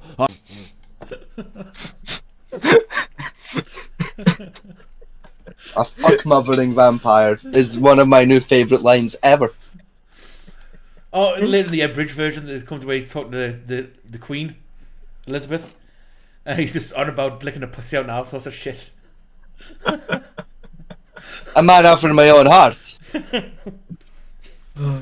I would have fucked the Queen if I had the chance. Like I would have done Queen Lizzie at all. And I was just getting shot for treason. We said. I mean, I would have fucked Queen Lizzie Law. Like I would have fucked her so rotten. Oh. Yeah, but fucking Henry VIII would have fucking centrifuged out of the grave. Never meant her fucking that. Yeah, but the best part is, 10 seconds after he said that, he then said that, well, I was back in the 40s when Queen was on the throne, and I was a girl. And it's one of the people in the conference who said, what, you mean the Queen was? Yes, shut the fuck up. It just carries on with the story. Like I said, I love the original anime, but also love the abridged version people did as well. Yeah. Abridges are always way more fun than the original anime because they don't fucking care. To be fair, Helsing on its own, without the abridged, is fantastic. It is. I watched the original one. I watched the ultimate version as well, and they're both pretty I watched good. the ultimate only, I think. There's an original version of that out there. The story ends a bit shitty compared to the ultimate one. Fat Man T, look! 2 days ago, you got no views. Thanks for letting us know, YouTube. It's good to know that 2 days ago we didn't get a single fucking view. Thanks, guys. Thanks, Susan. That's still. Thanks, Susan. That's very valuable information. Where was that at? 2 days. It's up in the top right of your YouTube screen there. Just as of 2 days ago, no views. I made the clip and published it. I didn't publish the clip fully. Okay. Oh, Fat Man T, what's wrong? No views. I don't care. It's on our original, it's on our main channel. Just what's wrong? No Queen. What's wrong? No towers. You know, we're at my main channel. I don't care. Don't know if anyone remembers that shit post in particular, but you know. Yeah. That was a time. That time the fucking Pentagon tried to troll the British government, and British government clapped back immediately with the same meme. Fucking yeah. Just what's wrong? No Queen. Just what's wrong? No towers. Boom! Alliance ruined. To be fair, if they said what's wrong, no Pentagon, that would have been even funnier. Nah, the fact it was what's wrong, no towers was perfect. Like it was the peak of fuck you. Like. Oh yeah, that was level 4chan shit. That. Let's face it, the Queen dying was our equivalent of 9/11. Let's face it. It was the British 9/11. The Queen died. It was equally as sad as 9/11. Speaking of the royal family. Oh no. Right. Sorry, before you get on this, I'm gonna go pee. I will be 2 minutes. Okay. Having these small microbladder. Give like 10 seconds. I'm gonna grab something from across the room. Take you 10 seconds to get across the room? Ah, fuck you. I was getting shit off my foot. Alright. I've just got paper on the floor for plans. Yeah. Remember, you gotta connect the fuse to the connection line before you put the implosion lens. That's the other side of the room. Currently, I'm looking at the fusion cores, not the plans for the other ones. You know. Also, they're a bit more. Tungsten works better for the implosion cylinder. Yeah, I'd say so. Yeah. I know some purists think that I know one was designed for like with ceramics for the implosion cylinder, but tungsten's far better. It takes heat more and reflects more of the blast inwards for the fusion. I didn't know that one actually. Yeah, the first one was because ceramic doesn't burn very easily. Yeah. That's what they're using crucibles for when they melt steel and stuff. Then the first test they did for the bomb was using a ceramic casing to contain the explosion, so it creates the fusion point, and then allows it to expand outwards. Because technically, a nuclear blast is an implosion event first, followed by an explosion. Yeah. Hence why I get the lens, which is the implosion lens, which is basically it's not actually a lens. It's more of like a calculation you make based around how to compress to create the fusion to create the explosion. I'm back. Hello. So, what were you going to say about the royal family? What was that conversation? Well, it's a twofold one thing. It involves Jeremy Clarkson as well. Oh no! What's he done now? Well, remember last year we made that shame comment? Oh yeah. No. Well, he said in his newspaper article that he wanted American Markle. He waited for the day American Markle was stripped naked, pulled through the streets of London where people threw shit at her, and shouted shame, the same way they did Game of Thrones. Yeah. Which caused controversy. Now, on the other side of it, the Americans are now getting sick of Meghan Markle and her bullshit. I mean, you can't blame them. You know, mainly because she decided to turn her eye against Posh and Bex with the same kind of racist bullshit she said the Queen had.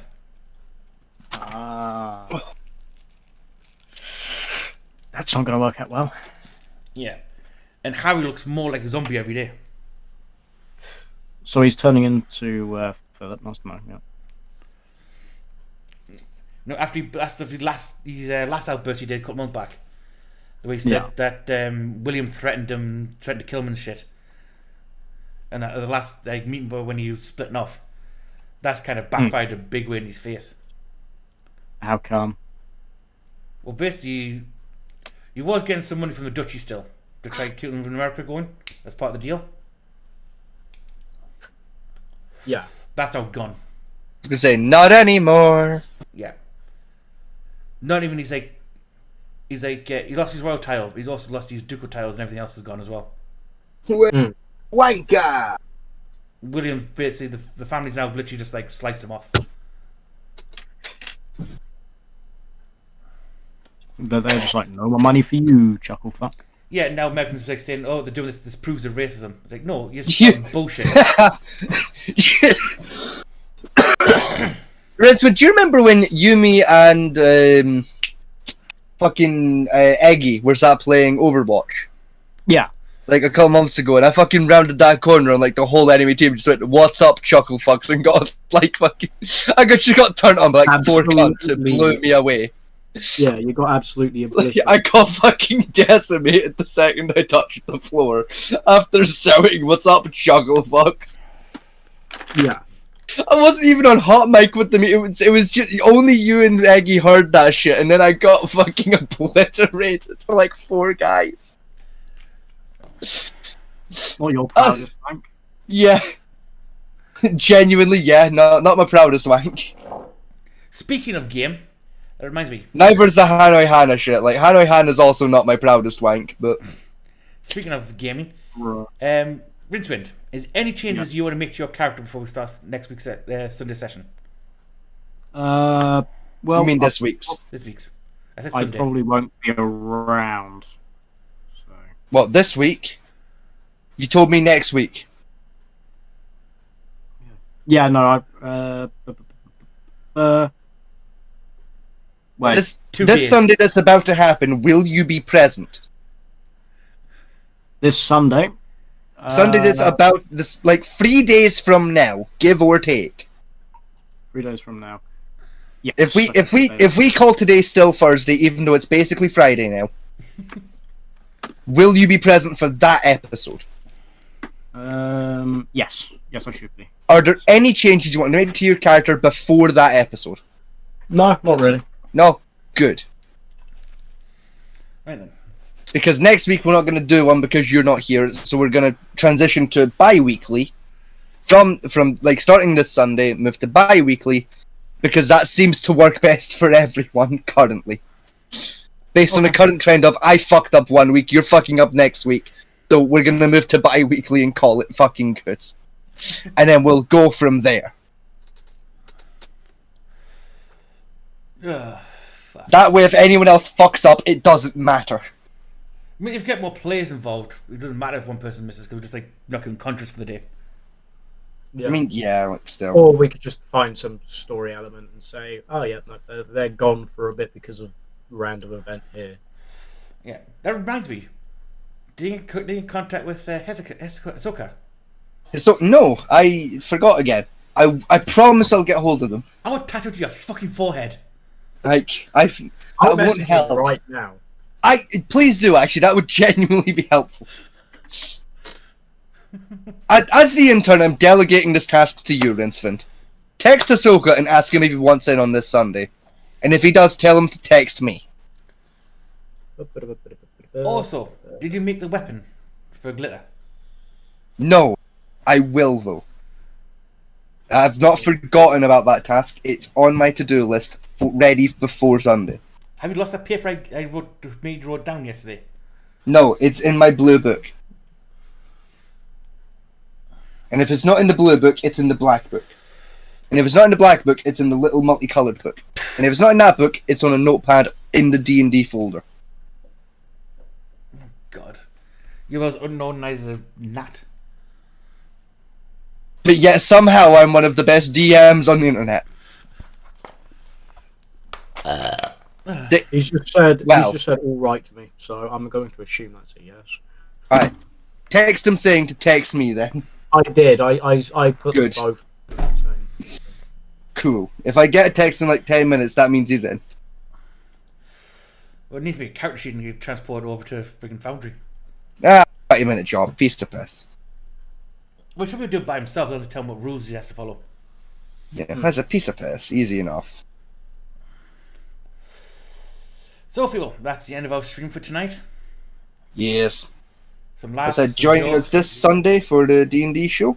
Yes. Well, the D&D inspired show. What we'll talk about next week? Anyone have any ideas for research? That's good point. It's a great question. I'm not sure. I mean, we could poke fun at that fucking police officer who went down the slide. That's like 10 minutes. Yeah, it's 10 minutes, but it's still funny. I suppose the cop get caught in the railings with skid markings on the pants. Maybe we do a Karen video if you feel like it's interesting, girls. Some car crash videos. Honestly, yeah. Yeah, I mean, there's fuck all really going on in the world right now. I know you want to take a break from the courtroom stuff. Like, that's where most. Like aliens might exist. Outside of that, fuck all's really happening in the world. Yeah, I mean, the only ones that could talk about was that the submarine shit that happened, but I'm leaving that one alone for now. Yeah. To be honest. I mean, I don't know what the fuck you're on about, but like submarines are involved, so like yeah, it's probably safer to just ignore it for now. The billionaires who went down to the Titanic in a submarine, which was rated. Oh, that one, yeah. And they had so I assumed you meant like some military submarine shit. No, I'm talking about that one. You know, they broke every regulation in the book and said, "Fuck it with natural waters, you can't touch me." Yeah. Yeah, that guy. Dumbass that he is. Yeah, I'm leaving him alone now because there's a lawsuit involved in it. Yeah. So I'm waiting for that to die down before I get involved. That's a good idea. That's a legally viable solution. Yeah. Because there's one more fact. Because the facts I have is that the hull was only rated for I think 5,000 feet. It was something like that. Yeah. But the glass he used for the observation area was only rated for 4,000, and the sub had to drop down to like 9,000 feet. Yeah. You know, the submarine was nowhere near safe for what it was meant to do with it. And it's just like that, and the Navy was like, "Well, did you hear anything?" And on the deep water sonar near the Titanic. Well, we heard a kind of like explosion, but we just like wrote it off in case of like there's something clashing against things. We just didn't care. So, makes sense. The American Navy and Coast Guard were in a bit hot water about not reporting the explosion and letting people search for a week hoping to find this box at the bottom of the ocean that's still intact, hopefully. I mean, it wouldn't be. Oh no, it's a pancake. Yeah, no, it came up in like 4 separate pieces. Yeah. I mean, the only remains going to find is like some goo on the inside, if they're lucky. And even then, the tiger sharks have probably gotten to that shit by now. Yeah. But yeah, the guy who built it's now in court, and he's basically saying that it was own risk shit for waivers, and he's trying to deny that it was A, unsafe, and B, that he told them they were safe. He kept saying that, well, it's an experimental vessel I built. Is what he's trying to say to them, and they're saying, like, bollocks, did you say that? Sometimes that's not gonna fly. No, it's not. Especially it's in a New York court as well. Oh yeah, no, he's fucked. So if it was in Florida, you might got away with it, but no, they're still in New York because that's the port you left from. So yeah, that's the only thing about that one. So next week will be some like Karen videos and some probably car crash shit. Probably some Russian car crash cams because they're hilarious. It's just because the Russian drivers are fucking nuts, though. Yeah, you ever watched Russian road rage videos yet, Rinsmond? No, I haven't. Oh, you're in for a treat then. You haven't lived yet, then. You think they shout the Americans are bad? Russia, oh. There's a reason why dash cams were invented in Russia first.